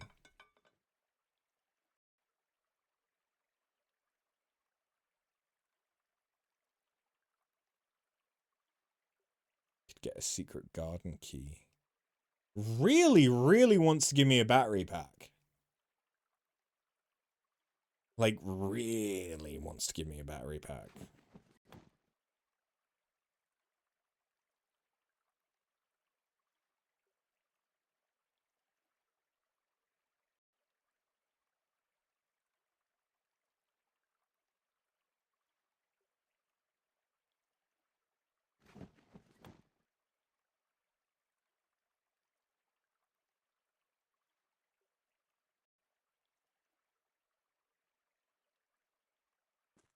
Okay.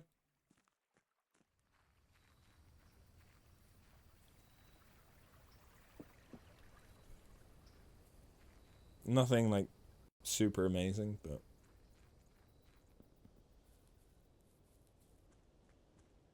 better than nothing.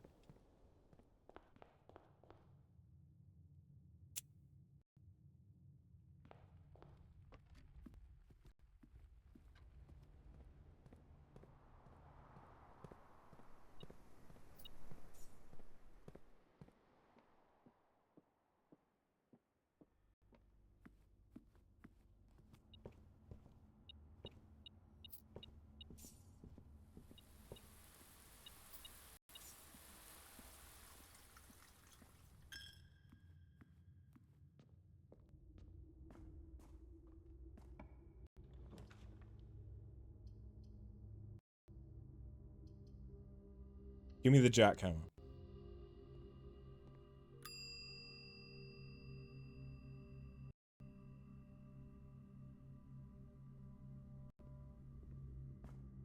Because now I can dig. Oh, 2 keys.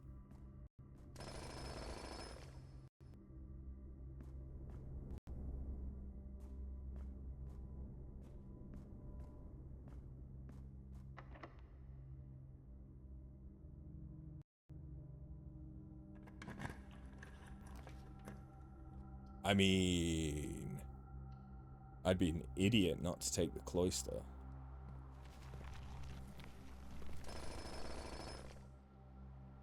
Because I'm getting a shit ton of key. Am I just gonna dig up... Nope, boot.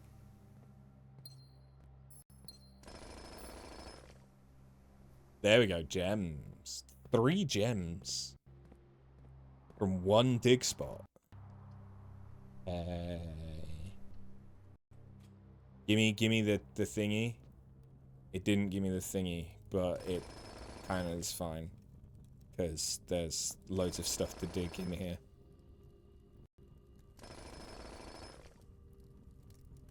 What is... It's adding a chest to the entrance, okay.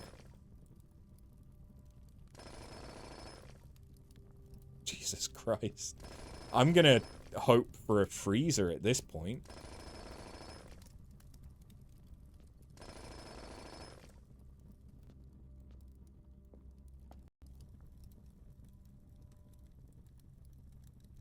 Okay. I could eliminate a gem cost again.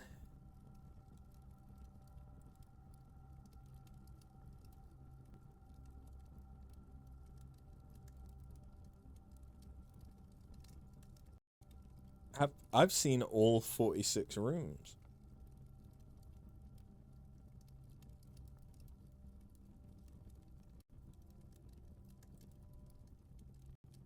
I just haven't seen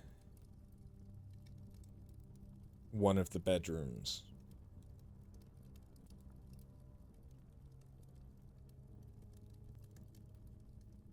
That would be a pretty good one to eliminate the cost for.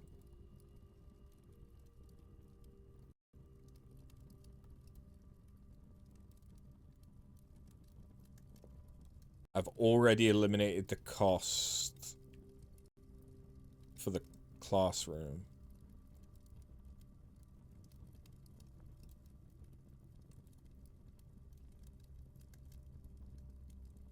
Outer rooms don't have any costs.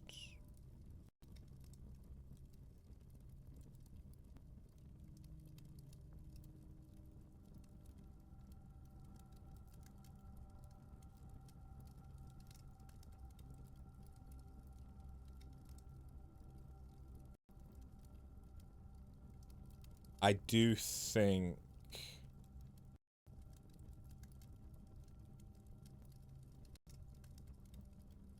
it's this one that's going to be the best.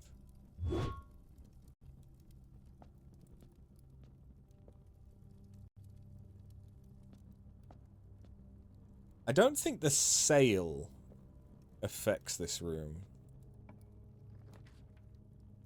Hey, Tingos, how you doing?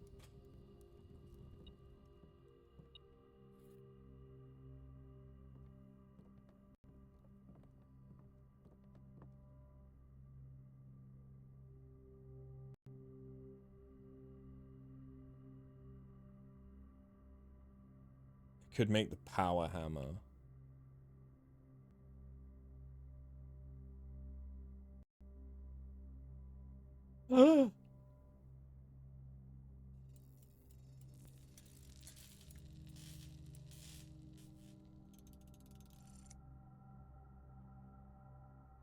Okay.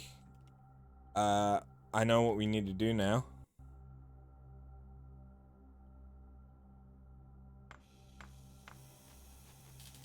I don't know if we're gonna need this, but yeah, if we get a weight room, maybe.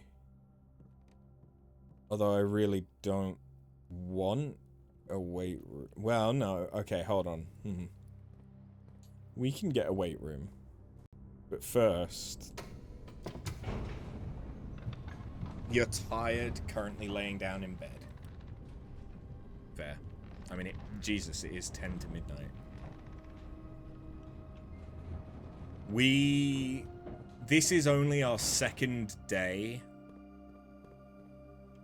Like, our second run of today's stream. I've been streaming for nearly 4 hours. We got the gallery. And we got room 8. And also, Patinga, you might appreciate this. But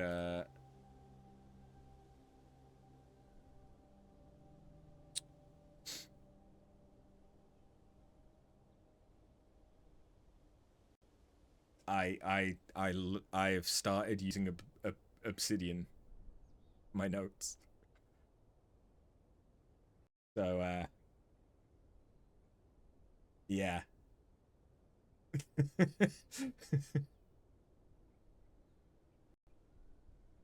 we worked some stuff out.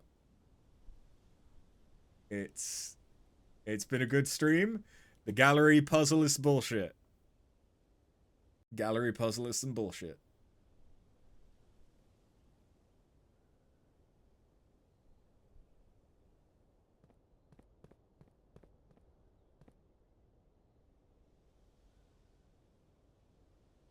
It was so much effort. You're starting to get those runs that take too long and resources are becoming more of a guarantee than a requirement. Oh yeah, you think so? The fact that I start with 50 allowance, and because I have the jackhammer, I have 13 keys and 19 gems right now. Alright. Burn it. Burn it. Rotate it.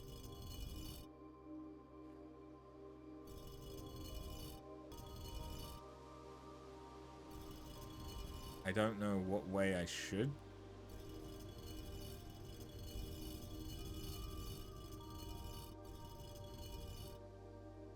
Wait. I know where to find out what way I should turn it. That's the same as in the grotto?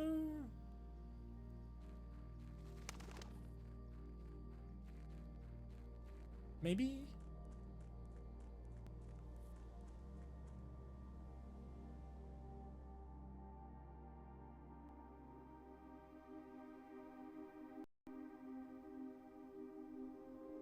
Okay, so if the bottom one stays south,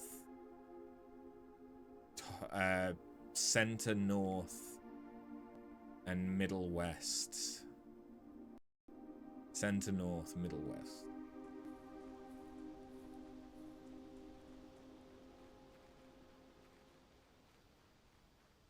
Yeah, I won't lie, I was only able to answer the gallery because I had help.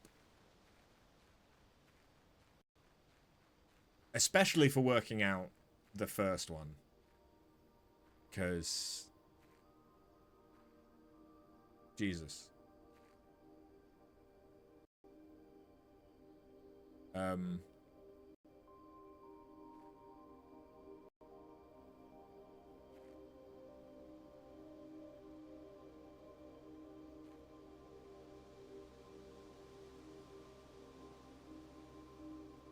Oh no.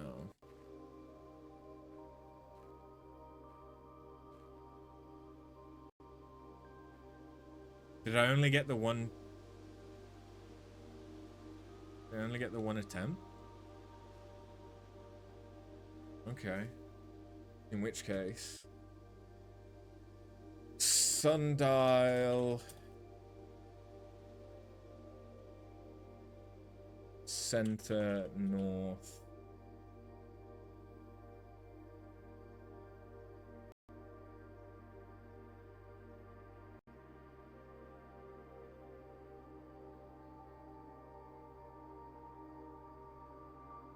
middle...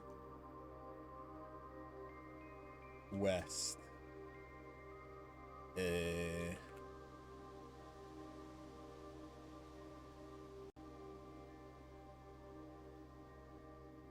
outer south.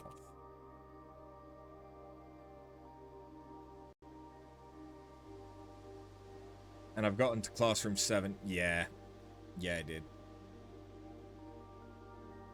That's really annoying, actually.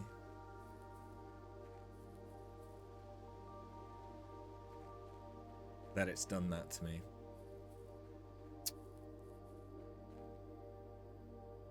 Oh well. Not really anything I can do about that now.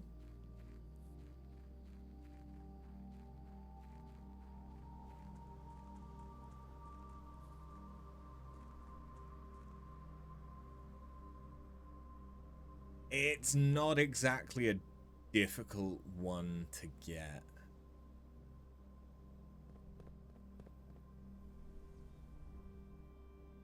If I lit up the torches in the lower passage. Depends what you mean by lower passage. In the torch room? Yes.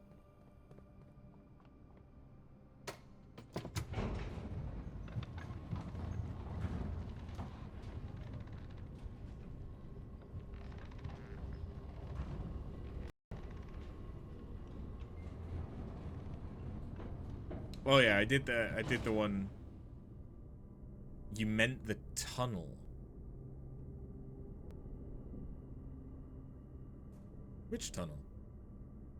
Oh, you mean the tunnel with all the boxes? Yeah, we did that.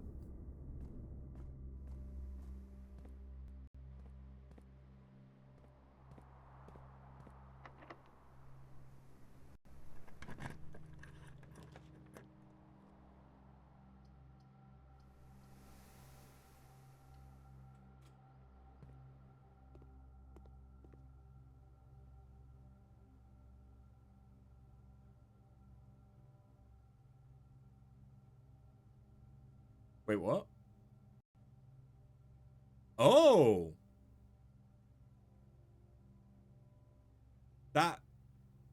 That's the box from the book we just read. Okay.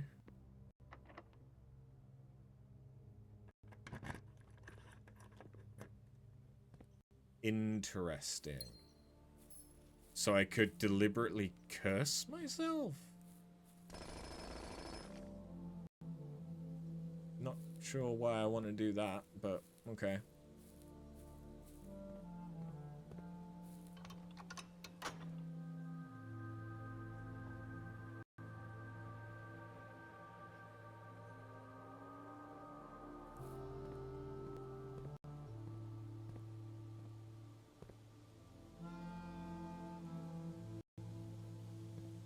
I could spin it around and get the other one, but honestly,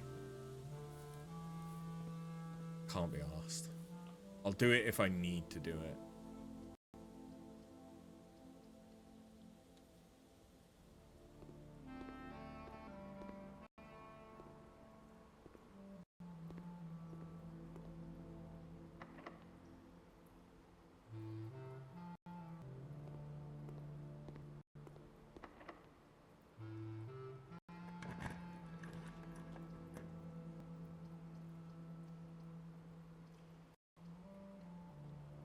Do I have an experiment? I do have an experiment.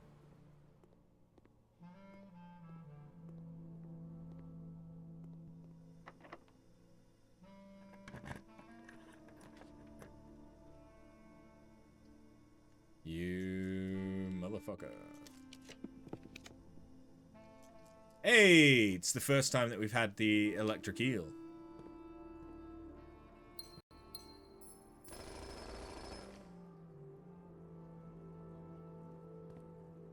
Okay. Okay, yeah, that's how it functions.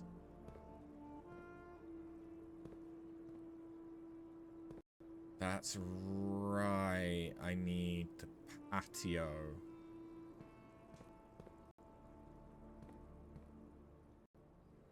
And something in the archives.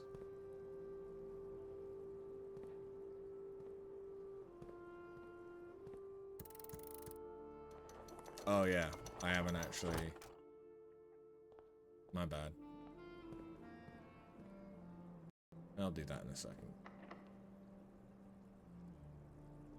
Is there anywhere else I can use the basement key that I haven't already done?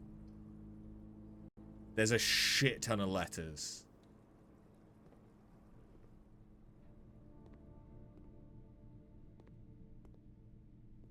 Like, a shit ton. Dear Simon, after giving it some thought, I've decided I'm going to continue helping you. I also just had a small chat with the probate lawyer, and he assures me there's nothing in the Baron's instructions that would preclude me from offering you my modest assistance. So let me tell you what I know. About a week before Sinclair died, something rather curious happened. A few lab assistants were called by Mrs. Babbage, the house manager, to remove several floor plans from Sinclair's drafting studio. Typically, all of the unused floor plans are kept there. I've never heard of them being moved to another location. Nor would I presume to guess the reason for such an action. I'm not sure which floor plans were removed or where they've moved to, save one, which I was instructed to remove myself. Assuming it was not moved again after I hid it, you should be able to find it in the observatory, hidden within the lens of the telescope. Oh.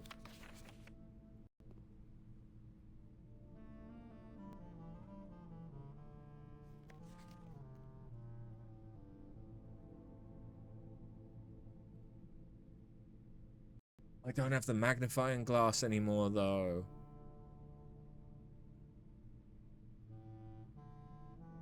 Because that's an Araya. Oh, they'll all go to the library. Hey, Simon. I'm going to assume at this point you'll likely reach the upper ranks of the house and run into our keycard security doors. These are actually a fairly new addition to the house that were designed by Kirk Darren and myself, and were installed after an unfortunate incident 2 years ago when some of your uncle's correspondence was stolen by a member of the staff who'd somehow managed to reach a room that they should not have been able to have found. We're still not 100% sure how he got past the antechamber seals, but it was clear after that episode that not every member of staff should have unchecked access to the higher ranks of the estate. It's important to note that in my own experience, I found every other member of the staff to be extremely trustworthy and unwavering in their loyalty to your uncle. Still, after that incident, we decided to err against our own confidences and opted to install a state-of-the-art security system, issuing keycards to only the most trusted member of senior staff. If you find the security doors become an annoyance while you're attempting to navigate the house, you should be able to lower their frequency from the security terminal. There's even a nifty trick to unlocking them by utilizing the utility closet in conjunction with the security settings.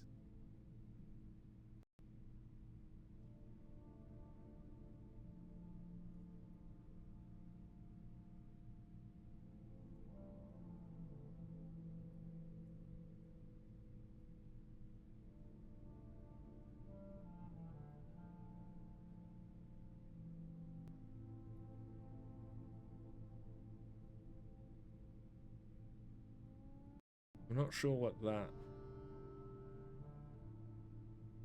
the lights are talking about, but I'm gonna save it. It might be important.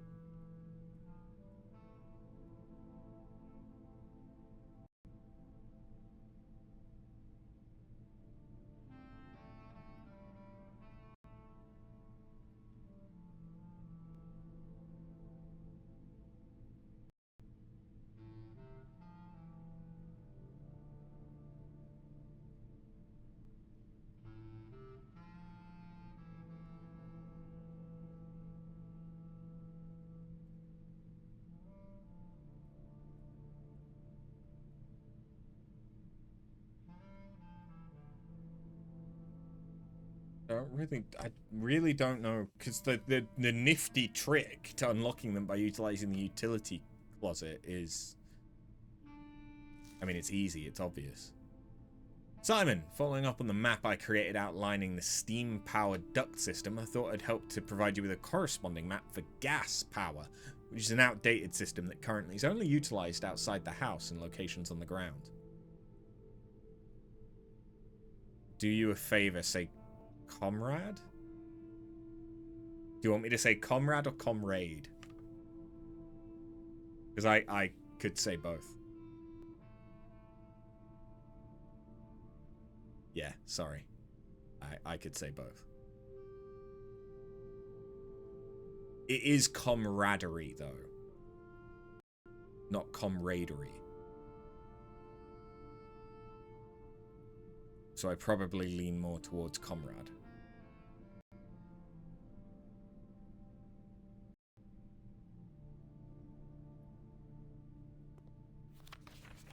Just in case it wasn't explicit in the emails, I decided to contact DC Power directly and get some additional usage instructions for the VAC system they installed. This information is actually as much for me as it is for you, as I often spend 10 minutes in the utility closet just pressing random buttons until coming up with the desired result. But I rarely understand how it is I get there. After a half an hour on hold, I finally got to speak to the technician who personally designed the system and compiled a list of helpful operating instructions.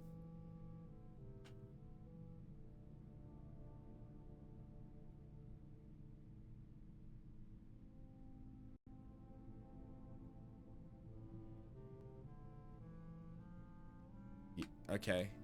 Yeah, I kind of already knew that.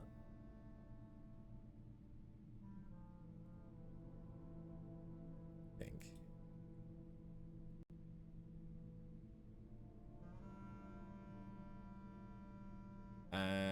To be fair, I don't actually have that noted, but I don't think I need it because I've already unlocked the grotto.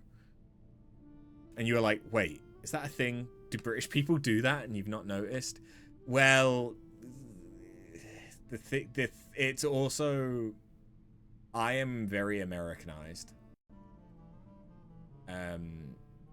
Because of the media that I consumed growing up.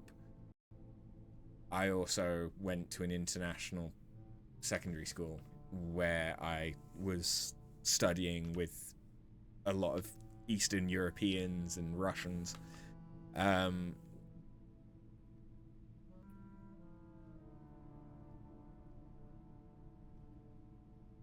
But it's also potentially a regional thing within England. Because do you say scone or scone? Greetings, Simon. Hope all is going well on the estate. I was discussing my communications with you and with another fellow technician, Kimberly Thompson. She suggested I disclose to you the locations of the drafting strategies issues she's personally found on the estate. The above list is according to her, so I can't personally vouch for these are accurate. Oh god, which do you say and you're judging? To be fair,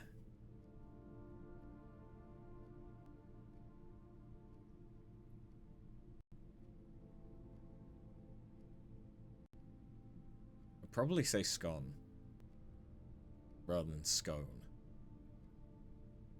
Scone, like, I'm originally from Surrey, which is the home counties. It's the Queen's English, BBC English. I say scone. Scone, like fucking cone. Cone plus S, scone. Yes, or sconce without the S. S's. Well, no, without the other S. I'm a scone to me feels more natural, whereas scone feels like I'm trying to be posh.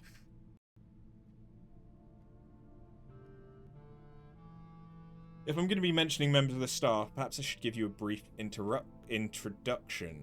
Mrs. Anne Babbage, house manager, my boss. Kirk Darren, head of security. Randolph Moore, lead lab technician, network admin, humble author of these letters.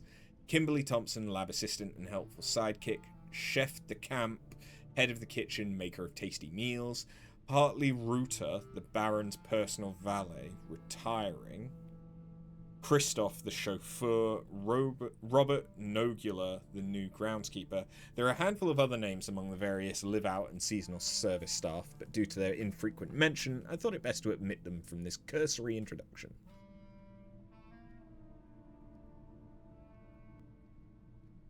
But Kirk Darren is a pseudonym.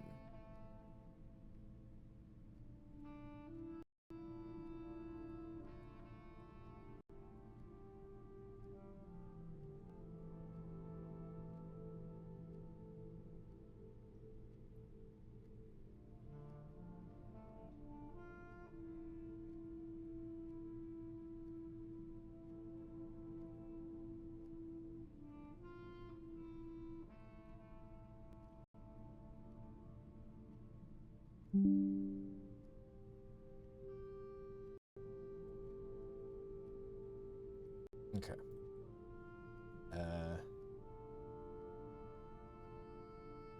I have that saved now. Is that the most recent one? It was. So what's weird is I don't think we have all of the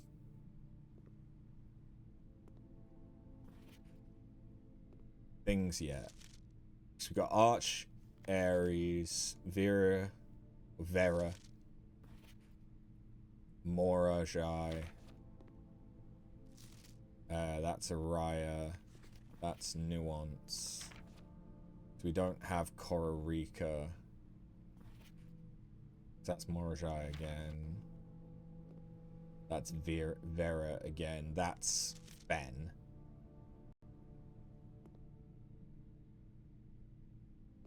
Yeah, I don't think we haven't collected all the stamps.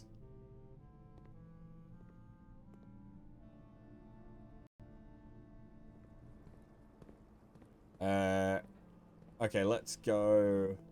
I might be able to semi-brute force the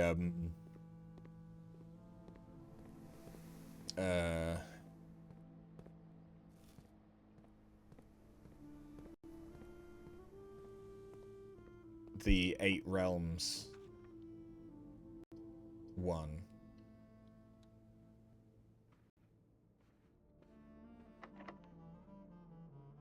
I feel like I'm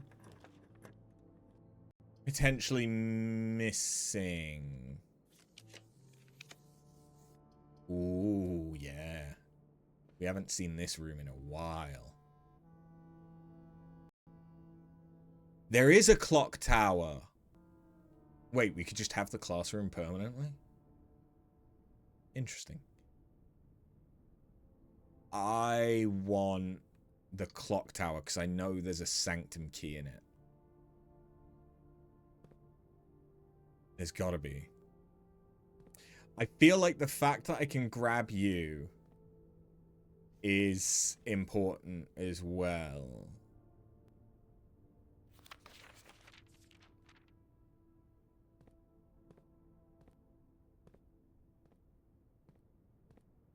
But yeah, and the have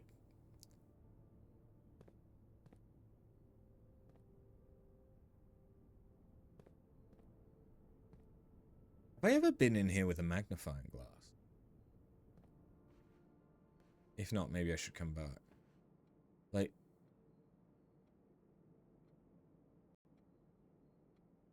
okay, ignore him.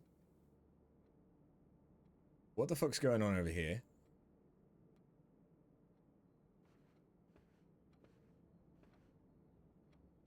Son of a bitch. Son of a bitch! Okay. I need a date.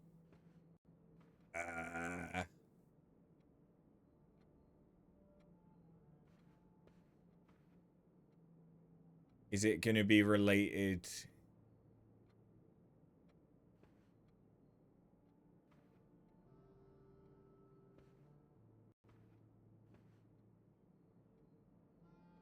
There's shorts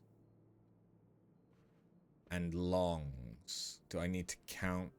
Does it matter which way they go? No, because this isn't like a rotary lock. Okay.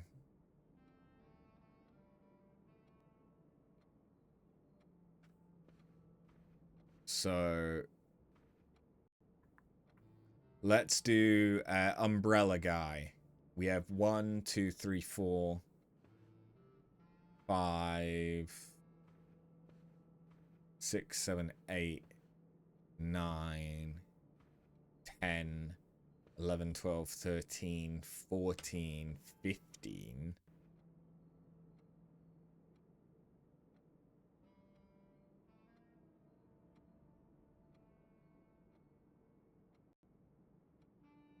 What about long umbrella? We have 1, 2, 3,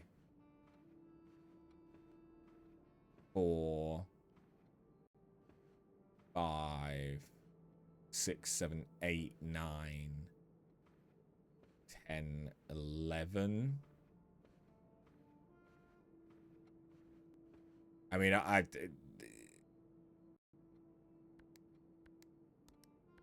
1511? Not 1511.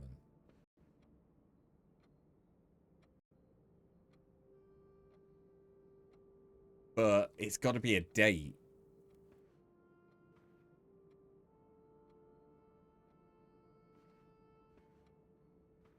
Unless I'm only supposed to count them... like, when they're traveling in one direction.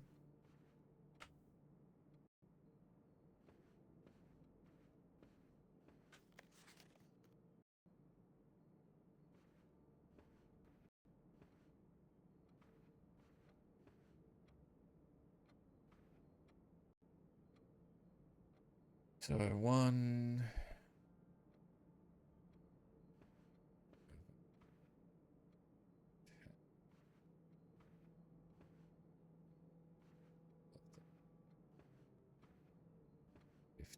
15 is right, counting that. Then if we were to add on more smalls, 1, 2, 3, 4. 4 short, madam. 1, 2, 3, 4, 5, boy. 5, big boy. 1, 2, 3, 4, 5, 6 horses.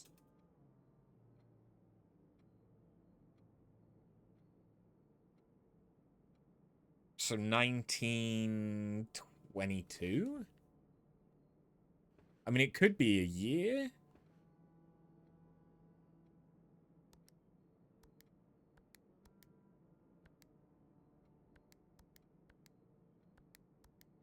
No. Okay, what about not the horses? Okay. 1916? 1619? Nope.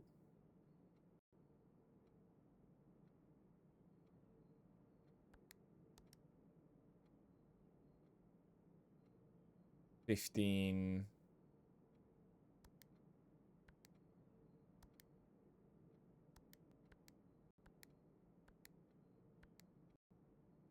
How many women were there? 4.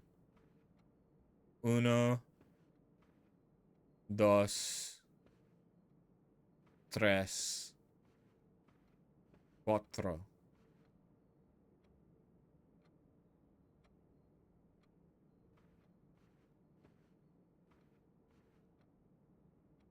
Unless it is that I'm supposed to be looking at which way they go.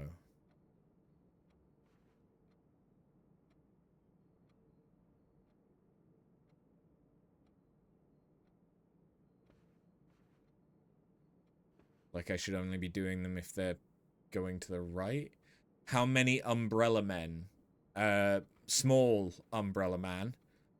I got 15. 1, 2, 3, 4, 5, 6, 7, 8, 9, 10,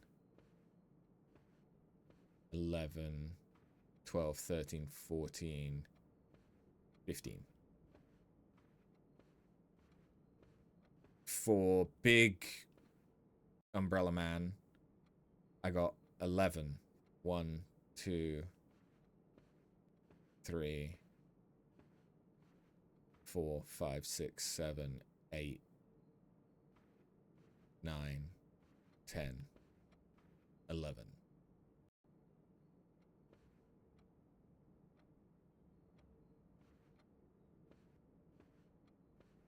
And for the boy, I got 5. Are you trying to tell me it's just the women? Do the women arrows match the small umbrella man? I believe so. Yeah. At least approximately, they look about the same.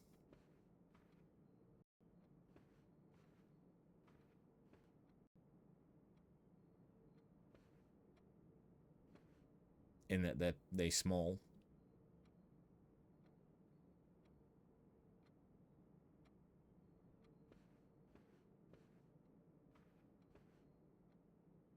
Yeah, looks about the same. So I've got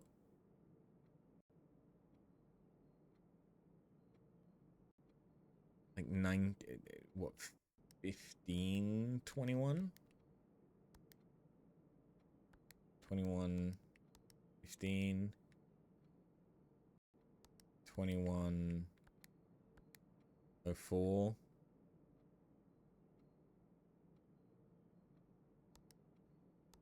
1911.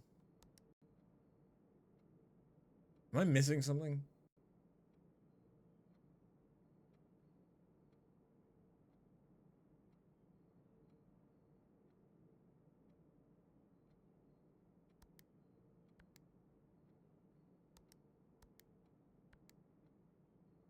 Small numbers first. That's what I've been doing.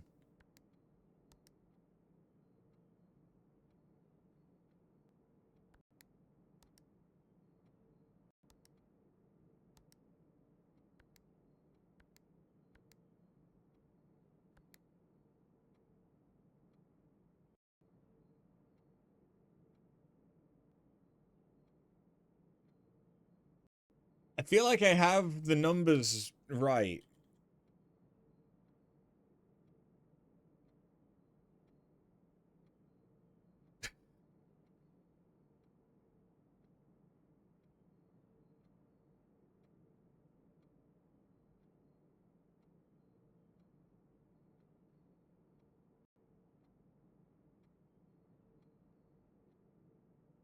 Uh,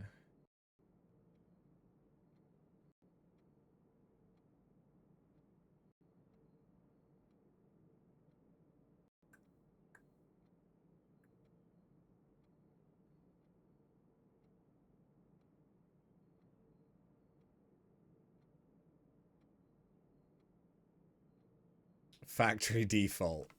It's 4-digit. Maybe. All the other ones have been 4-digit.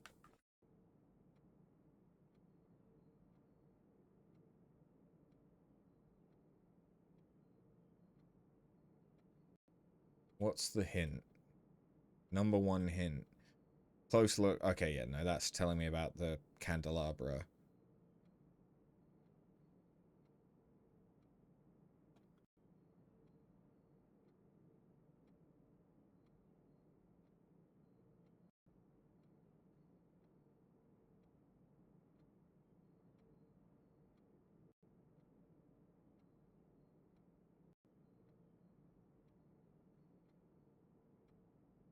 Right, okay.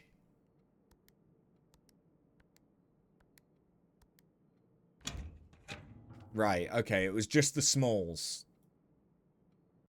It's just the smalls.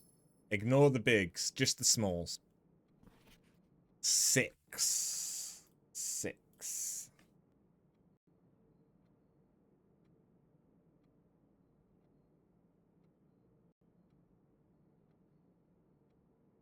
We're not size queens here. Speak for yourself.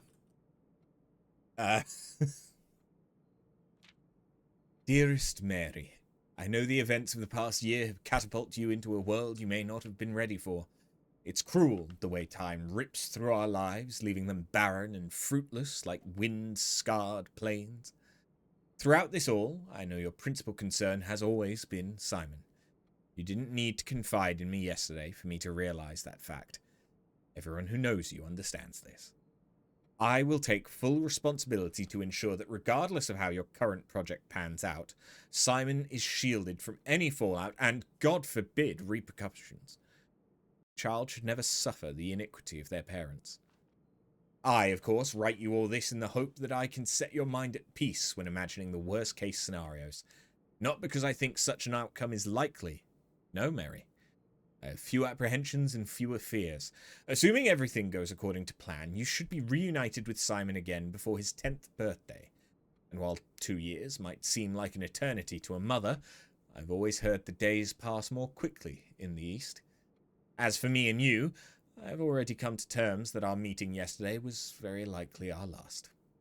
I'm too old and too stubborn to ever leave this place I am too attached to the home our family has built up. Room by room. Yes, I have a strong premonition I will be buried in red soil, under red flags. A compromise I know you yourself would never accept. It's been a joy watching you grow up and getting to know you. Your mother and I spoke of little else during your school days. I know she'd feel the same bittersweet pride I feel now. To see you following in your father's footsteps and making the same sacrifices he did. Farewell, my Marigold. May we meet again. Your Uncle Herbert.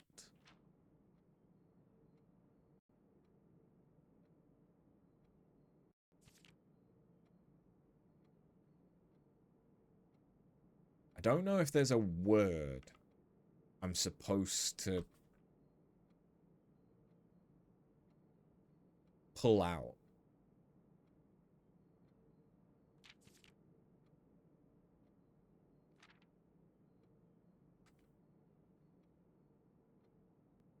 But, okay, this was written by Herbert.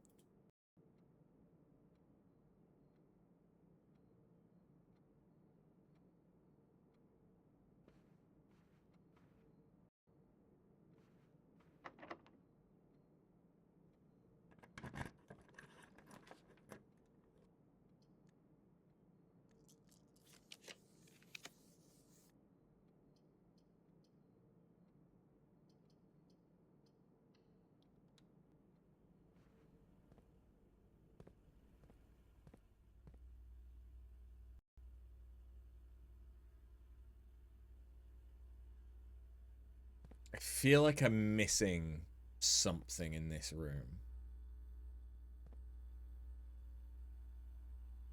What was the...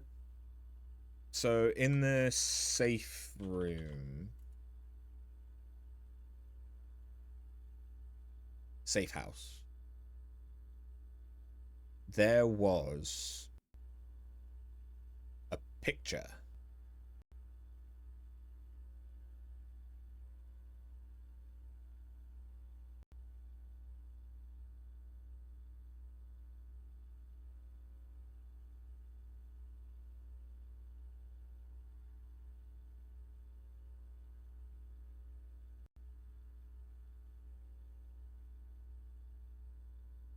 Like, what was...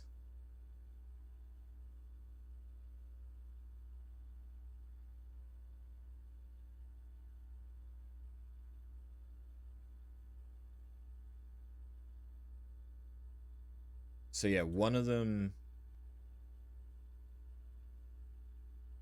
It was the central cluster. It's like these ones. And I think it said this was A. Was it this one? Which is the archives?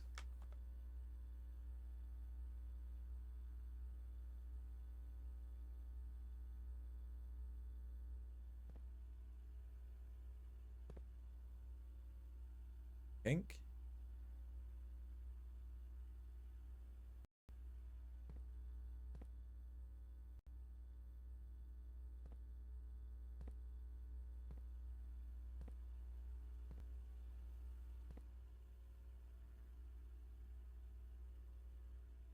Because that's like the library, the wine cellar, the vault, music room, nook, spare room, walk-in closet, archive, nook. Spare room, walk-in closet, archive, nook, swan.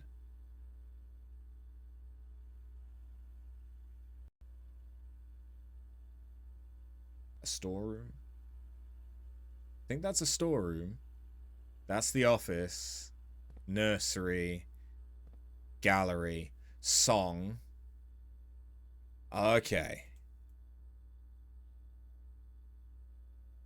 5, origami, periwinkle. Any of these could be an answer to the question that was never completed. This is true.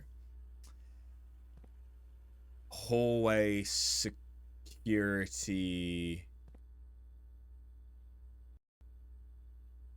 What's that room? It's one of the shops. Showroom. Swan Song. Swan Song. Or HSS. Herbert S. Sinclair.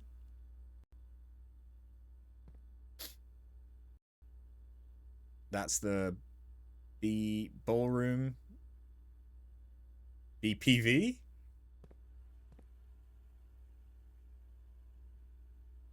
LWVMN.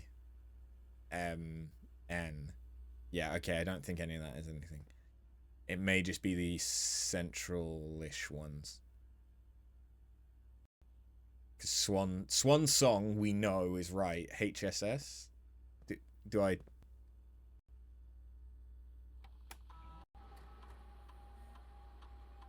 Is it? I swear to God, if it's legitimately just...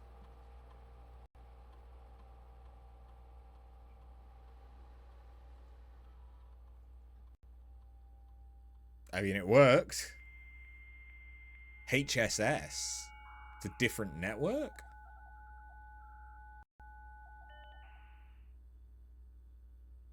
Home Security Surveillance.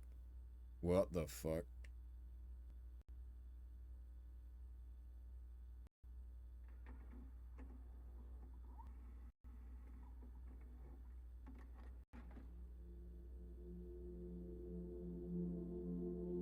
Oh.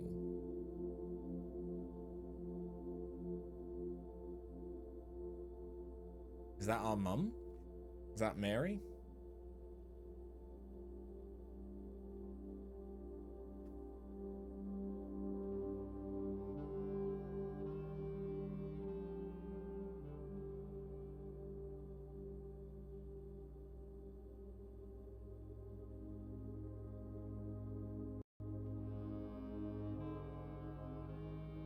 The frame rate is dog shit.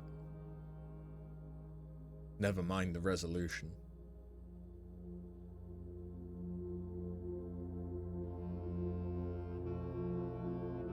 But yeah, I do think that's Mary.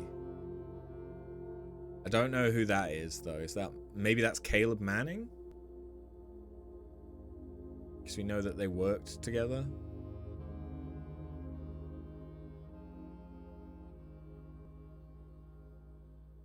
I'll be honest, I would love to go through more of these, but Bro's running at 3 FPS like a laptop player running through Orgrimmar circa 2005. I would very much so be interested in going through the rest of these, but it is 25 to 1, and I notionally need to go into the office tomorrow. You okay there, Nick?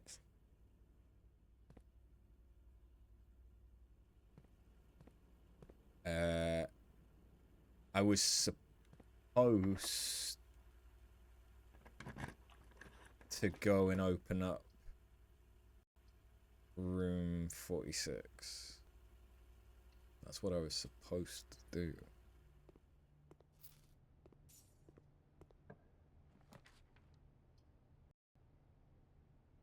Wait, the patio.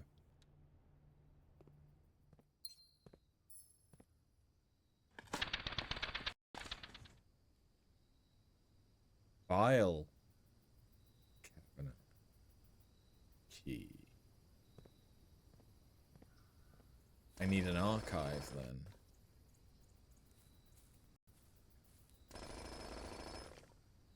Because I think the only file cabinets are in the archive.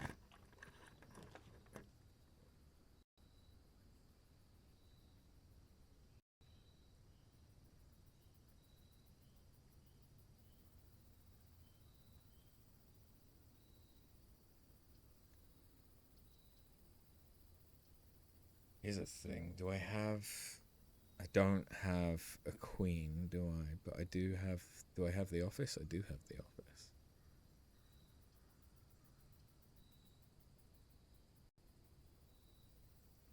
You don't like her ladyship's font. Fair. That is fair. So I'm thinking, if I take her ladyship's chamber, though, I could do the chess puzzle.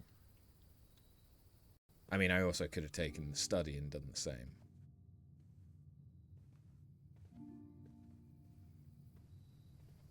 It didn't really matter which one I took, I suppose.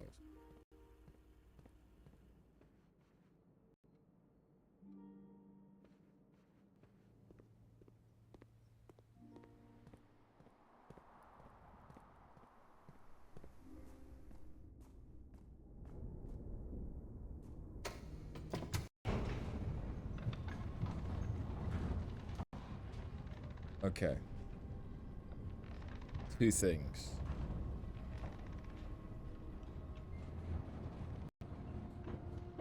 One.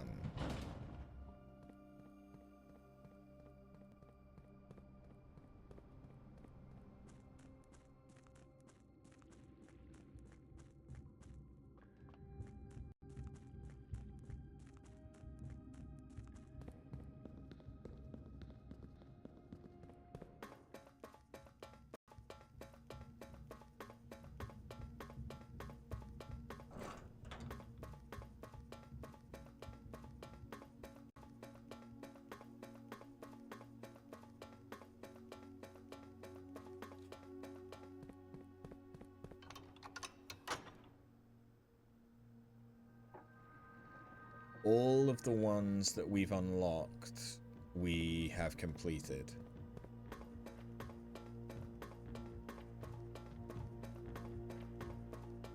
And I've been up. I've been up there, but there's the letter combination lock that we just don't know what it is.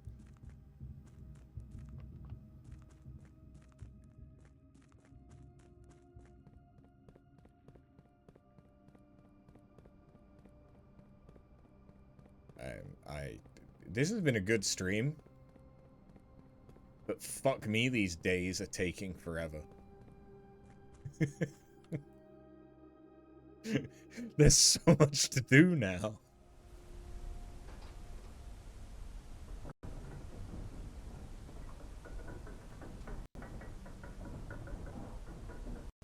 Honestly, the gallery and room 8 took the longest.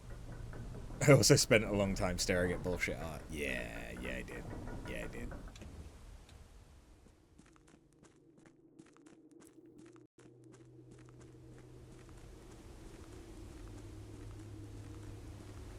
Okay, so...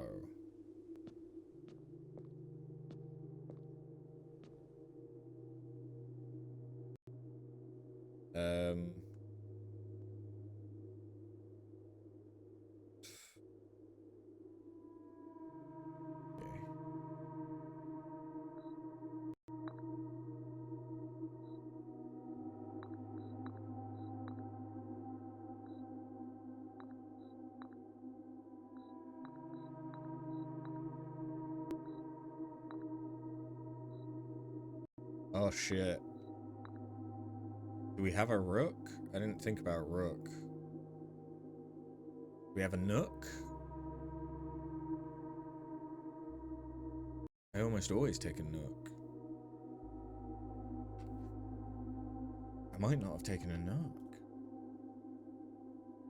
Do we have a conservatory? I don't think we do. Oh wait, no, we have an observatory, not a conservatory. Oh wait, no, there, nook. 3. 3 on the right.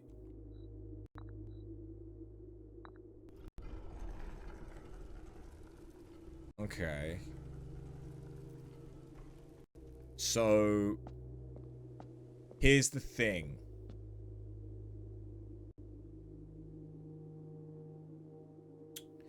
Castling in real chess is moving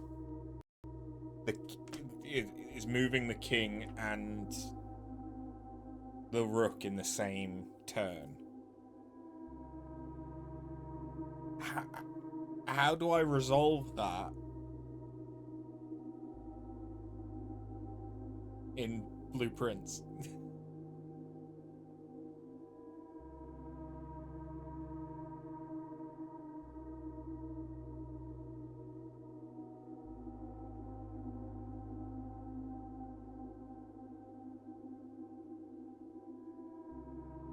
Because the main thing is, I don't know if there's a handedness to, do I need to take the king and do the king's move first, or do I need to take the rook and do the rook's move first?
So, like,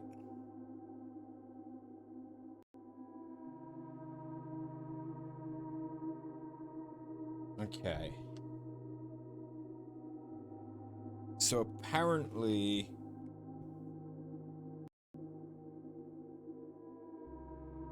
is this not?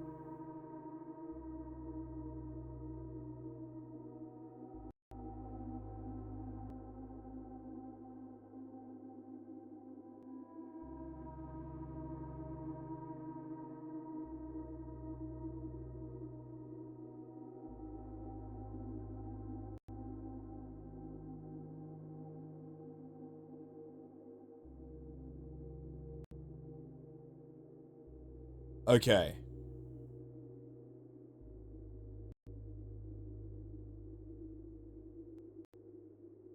So it doesn't matter which order I do it in. That's the only thing that I cared about. I knew it was, I need to either take the king or the rook. I just didn't know if it mattered which one I take. No, it doesn't. So let's take the rook first. That does mean we will no longer get the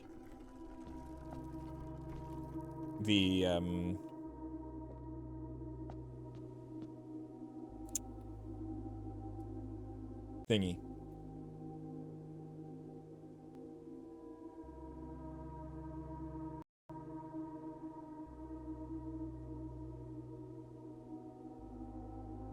But then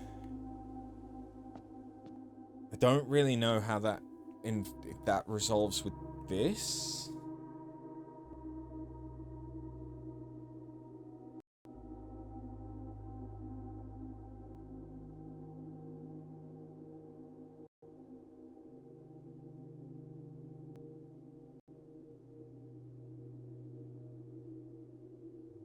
Like,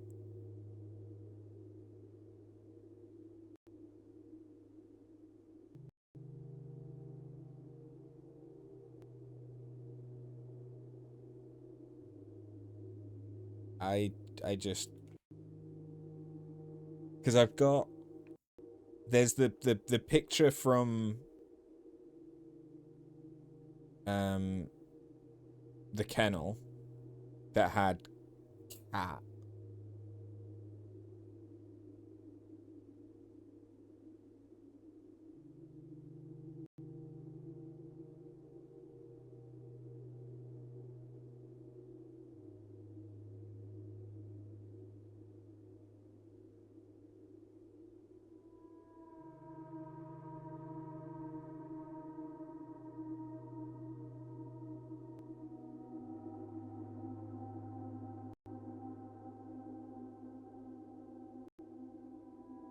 So could it be...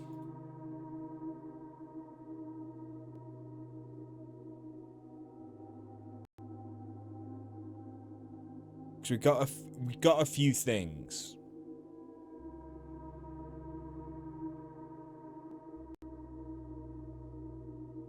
That might be related to this? Hold on. I'm checking my notes. So like I had a few ideas. Why am I doing this now when it's nearly 1 in the fucking morning? Because I'm an idiot, that's why. So like I've got these things. I don't know what that one's from though. Like we had the cat. Is this related?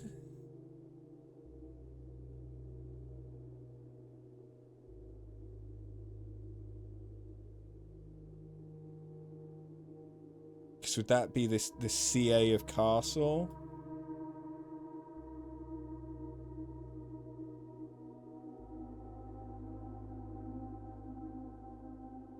In which case would it be...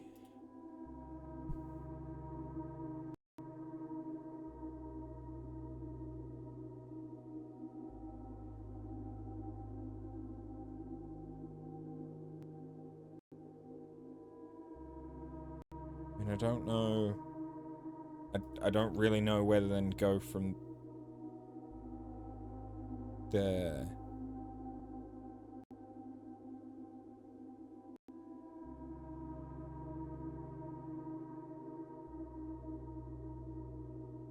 It's like, I've got the cat, but would that just be that E.T. E.T.?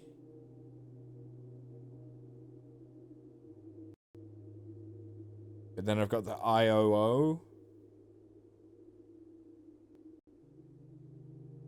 Wait, it was I space IOO.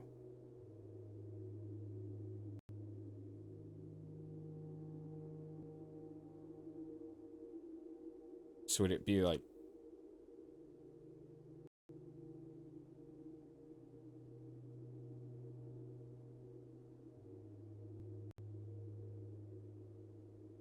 like that?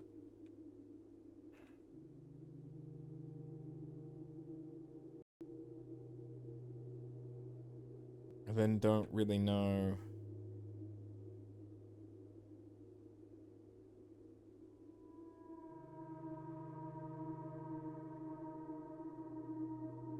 Wait.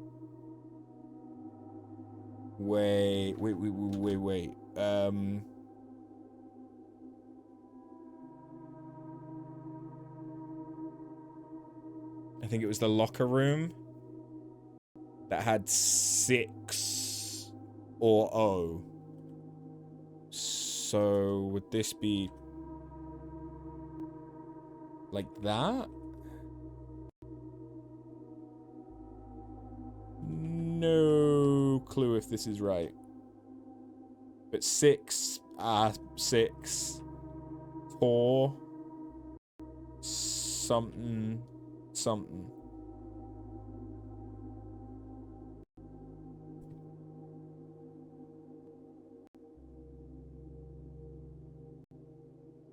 Cipher clues are around mansion and look like grid patterns. You probably knew that right so far. Ooh. Okay, hold on, because I've also got...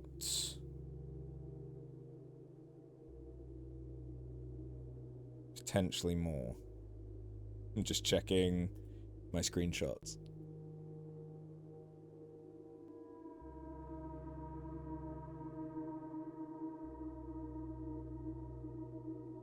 One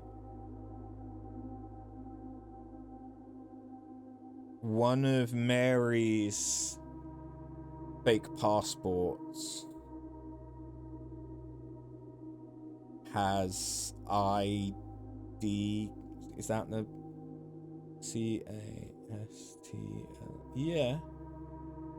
Would that mean that it's the eye of the CIX? would be add, because I, then D. So there's three that I'm missing. I'm imagining that that line might be LOR, because that's Orion, and we've seen that. We've seen that come up in a new clue, where we had law and jaw, where law is just a name, is just a word, and jaw is a name. Do I have that somewhere? As a... I know I have that as just a random note, but I thought I had the... No, okay, apparently I don't have that as a screenshot. I just have it as a note. You're going, mm-hmm. Okay, so then it is law.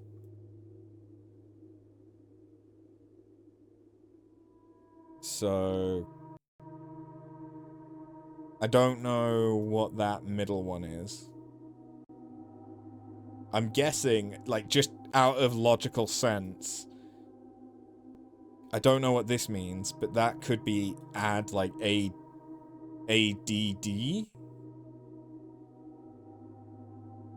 Add? Like addition? So this might be a word... Wait, no. Roman numerals. CIX. 109?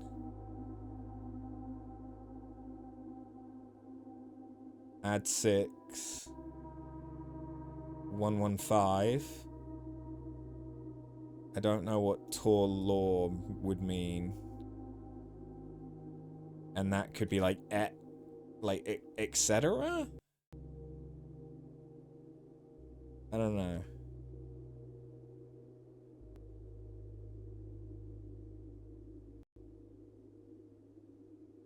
I think it's that one we're not sure about as well.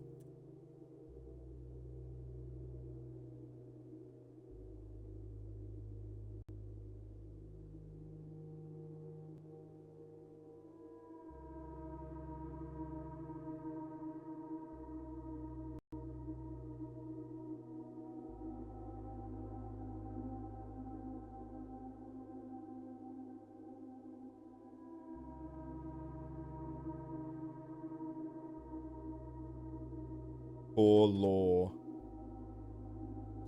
Something.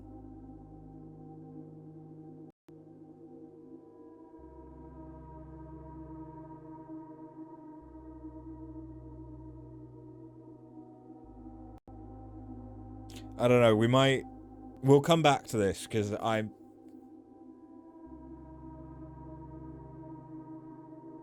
might need another clue.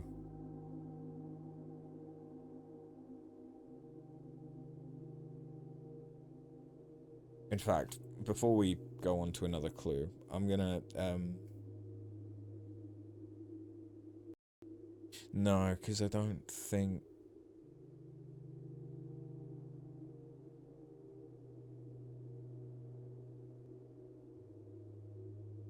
Nah. We'll wait. After's not going into the office tomorrow. Not like I'm trying for a promotion.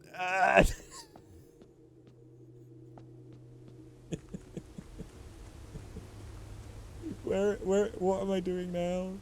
Did I open the north? Did I open the door to the north?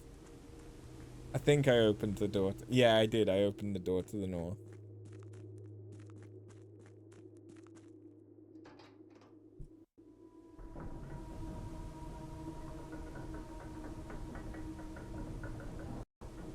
The thing is, the joke's on you. I can go in sleep deprived. I've done it before. The issue is that if I go in sleep deprived and then I don't have enough work tomorrow,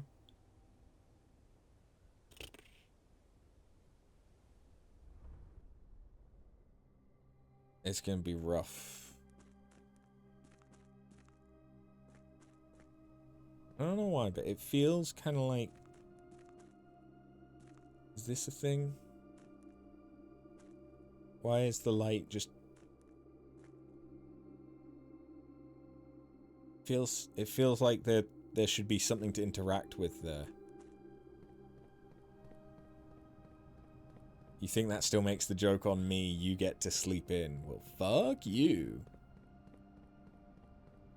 Tomorrow's the last day for Gaping Jaw before it cycles out, isn't it? Yes. Tricephalos starts Thursday. You think the last clue is in room 8, that classroom 8? That would make sense. I'm imagining we haven't... The only Orion language that we have had... Oh, I just realized I'm still showing that. My bad. The only Orion language that we've had has been Law and Jaw. So I wouldn't be surprised if classroom 8 teaches us more Orion. I don't know, but it would make a lot of sense if it did. Because honestly, that's kind of what I was expecting. And we just haven't had it yet. Hey, what's up?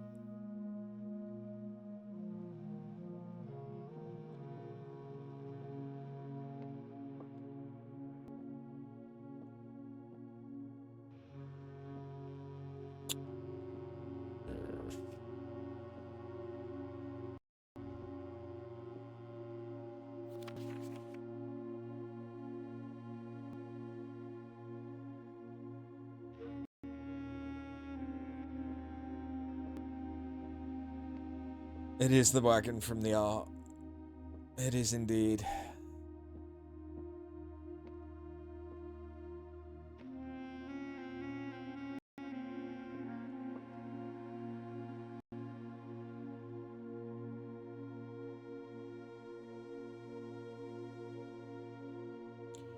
$130.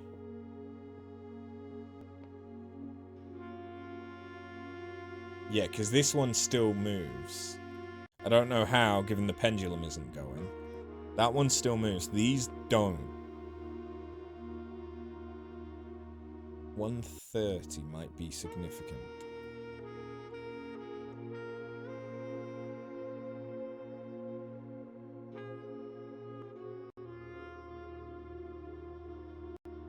Time stuck in room 46.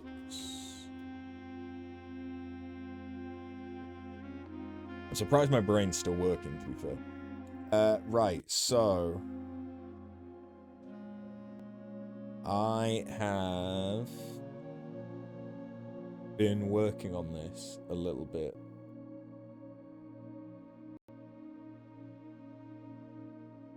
The way this game has you look for clues feels like pure paranoia.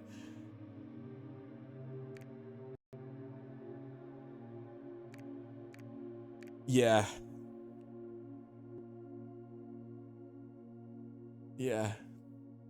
I'm thinking, what if he starts in Orinda. We know he starts in Orinda because he starts near Blackbridge. I think he probably ends in Fen with him coming back. So does he go to Arch Ares or does he go to Araya first? If he's gone down south, it would make sense for him to go there. Would he then go up to Arch Ares? I don't know. 4, he's probably going there, and then I think he went to Morjai.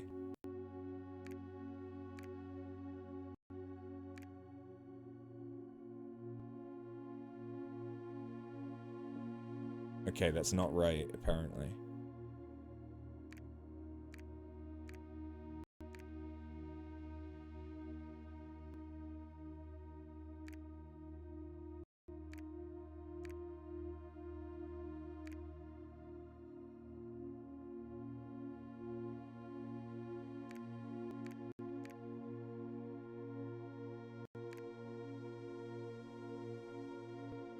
Wait, that's where I'm going wrong.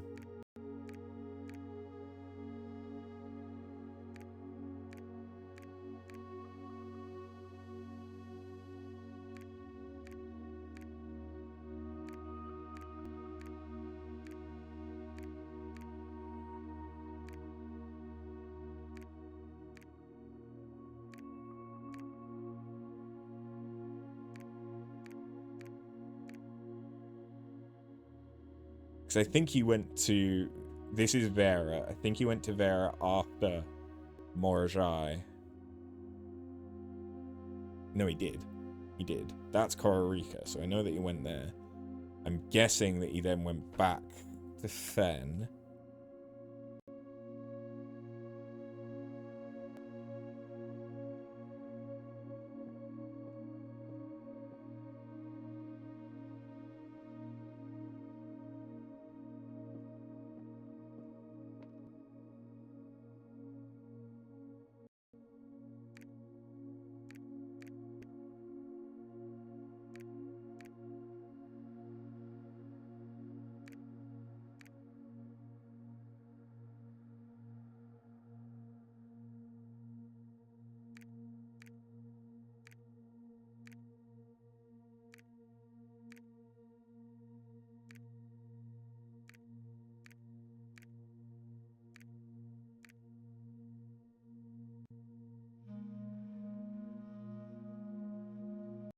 The thing is, I've done Arch Ares. What did the Arch Ares postcard say?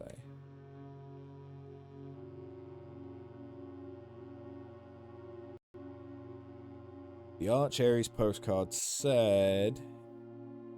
We arrived here after a few days of sailing.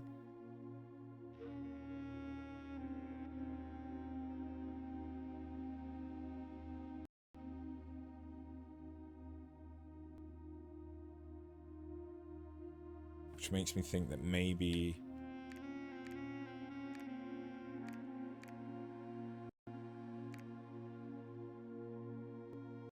It's more like that?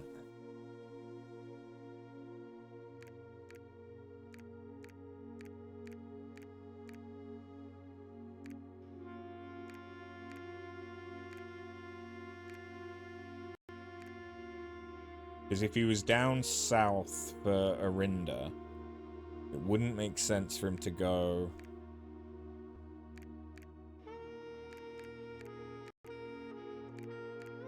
I don't know if there is a distinct answer to this.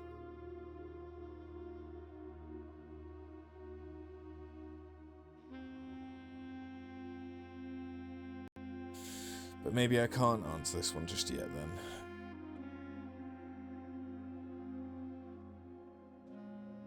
Have I got the realms right? Yeah, Morajai's to the north, Vera's to the south, Kororika's to the side, yeah.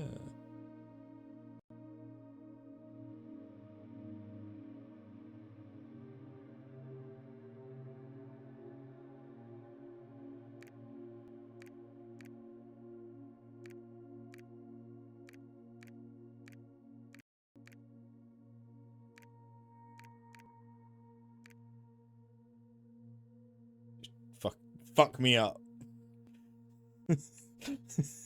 That's what that looks like. You just had a peek at the answer. Oh. Am I close? Maybe not right now, but am I close? No. Okay. Okay. Am I not even right with, like, this? My notes seem a bit off. Oh no.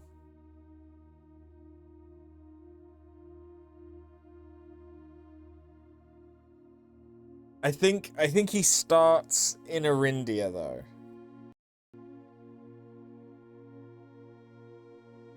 Because he says that... I think he says that that's where he starts.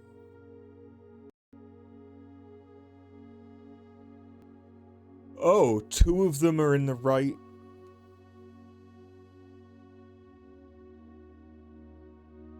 Okay.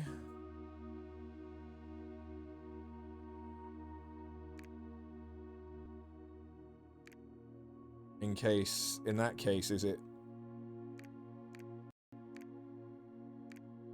more like this?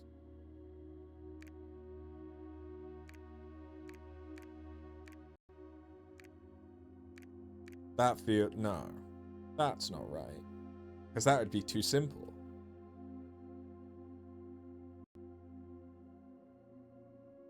Now one of them's the right side. Okay, so... this was more correct.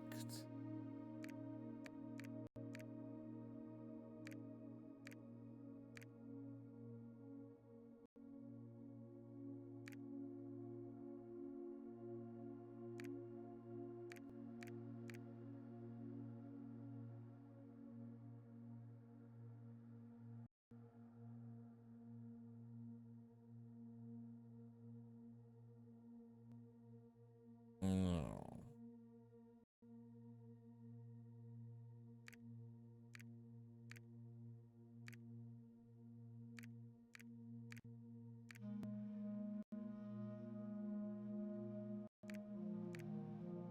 What?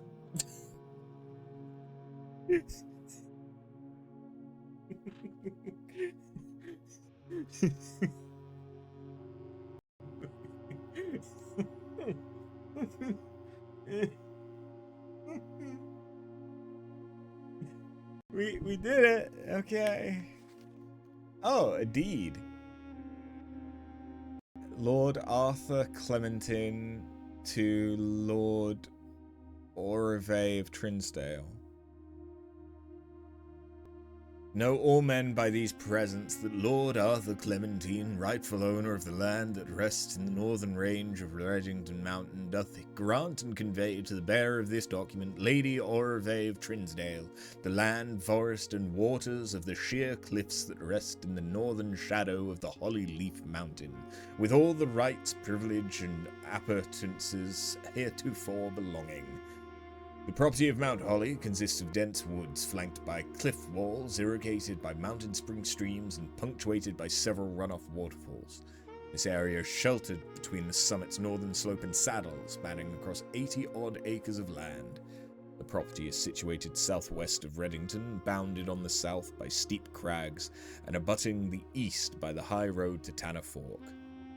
I, Lord Arthur Clementine, Covenant, promise and agree with Lady Orve, her heir, and assigns that I am lawfully seized and possessed of the said premises, that the same are free and clear of all encumbrances, that I have good right to sell and convey the same to the said Lady Orve, her heirs and assigns, and that I will warrant and defend the same against all lawful claims and demands whatsoever.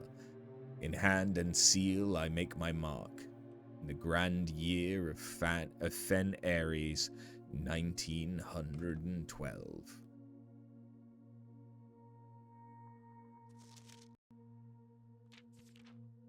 Okay, and now we've got the last will and testament of Herbert.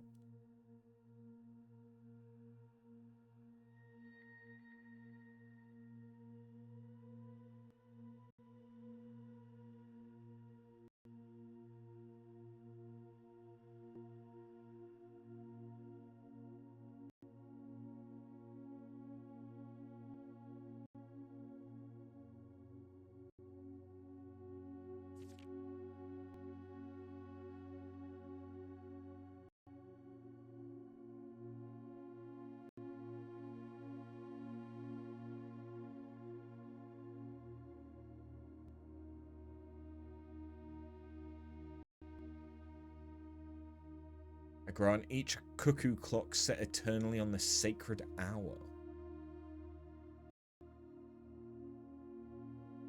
In the case that Lionel Epson should return from his travels abroad, or in the event any of his heirs should present themselves, I bequeath to him or them, as the case may be, the diary and its related key, which formerly belonged to his sister Clara Epson, which I have kept in her room and beside her grave, respectively and respectfully. Okay. So... key to her journal by her grave? Who?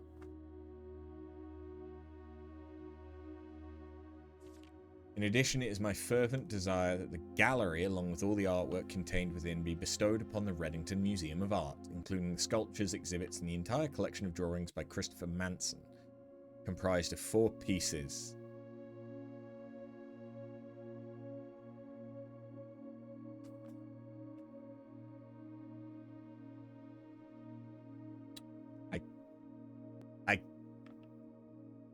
I could have known what they all started with.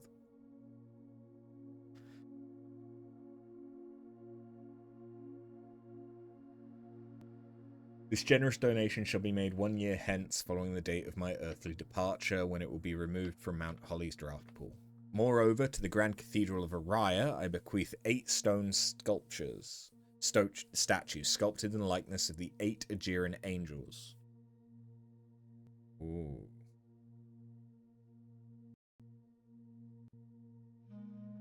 Okay. We have Arinda, Lydia, Raina,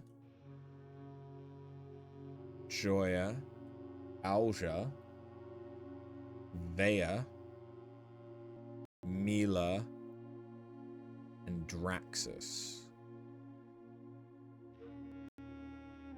Draxus? I don't think we've come across before. The others, at least some of them, like Joya is on the lunchbox. I think she's the baker. Vea is the chimney sweep, because she's the one that I've got in my cloister. I think... we know any of the others? Wait, no. Draxus may have come up. Is Draxus the Grim Reaper one? I think they came up when we upgraded the cloister. These sculpted figures have been in the Sinclair tomb for multiple generations, and even though there has been much debate over their natural numeric order, they have nevertheless remained steadfast in their safeguarding of our family's secrets. I trust they will continue to provide the Cathedral of Araya that same level of stewardship. Okay, so is that order significant then?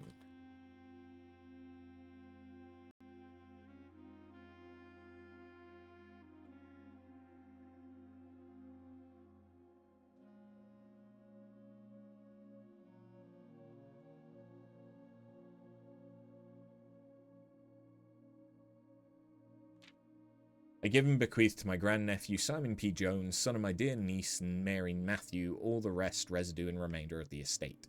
And as my right, title, and interest into in the house and land where I own near Mount Holly is a token of the cordial and affectionate friendship which for nearly half a century his grandmother Clara Epson has shown me. The above provision in the bequest is contingent on my aforementioned grandnephew discovering the location of the 46th room of my 45th room estate. The room, among other things of value, hold the physical deed to the entire estate, as well as many other personal effects and policies of insurance. The location of the room has been kept a secret from all the staff and servants of the manor, but I'm confident that any heir worthy, blah blah blah blah blah. Should my grandnephew fail to uncover this room, or provide proof of his discovery to the executors of my will, then this gift shall lapse, and the above clauses on this page, and provisions pertaining to that clause, shall be considered null and void, and the rest of my estate shall be disposed of and gifted to the Arindian Heritage Foundation, under condition that the house be immediately winnowed and sealed with explicit instructions and allowances. The site shall not be reopened until black flags are once again flying over Oris, or 110 years have passed since my death, whichever day shall come first. Why 110 110 years. As one final gift to my grandnephew, I leave and bequeath to him the original manuscripts of his mother's works that were produced here under the roof of her childhood home. These preliminary draft copies include red prints, which she wrote while visiting the estate during the brightest of her days, and the new clue, which she penned here during the darkest. I hope that in due time, in the natural order of things, you will come to be content, as I have, with what little of herself she left us. In witness whereof, I have heretofore set my hand the 18th day of March, 1993. So where's the manuscripts?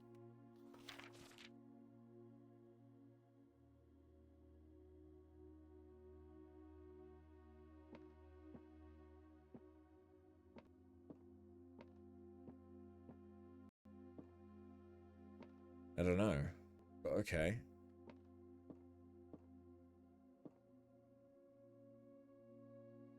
But is Marigold not the same as Jones? No, Jones is different. Shit, Marigold is the joining of Sinclair and Epson.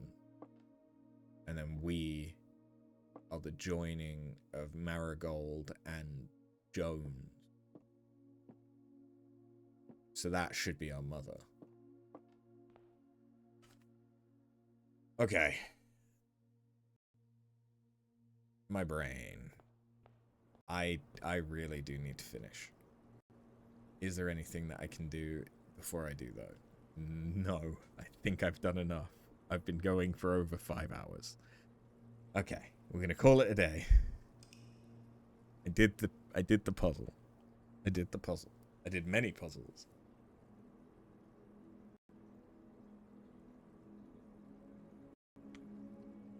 That was good. It went on a hell of a lot later than it was supposed to, but that was good. Right. I'm gonna fuck off and go to bed. Thank you very, very much for watching. And I will catch you next time, which should be Thursday. It will probably be Night Rain, though. Because Doggy Boss. Yeah. Thank you very much. I'll catch you next time.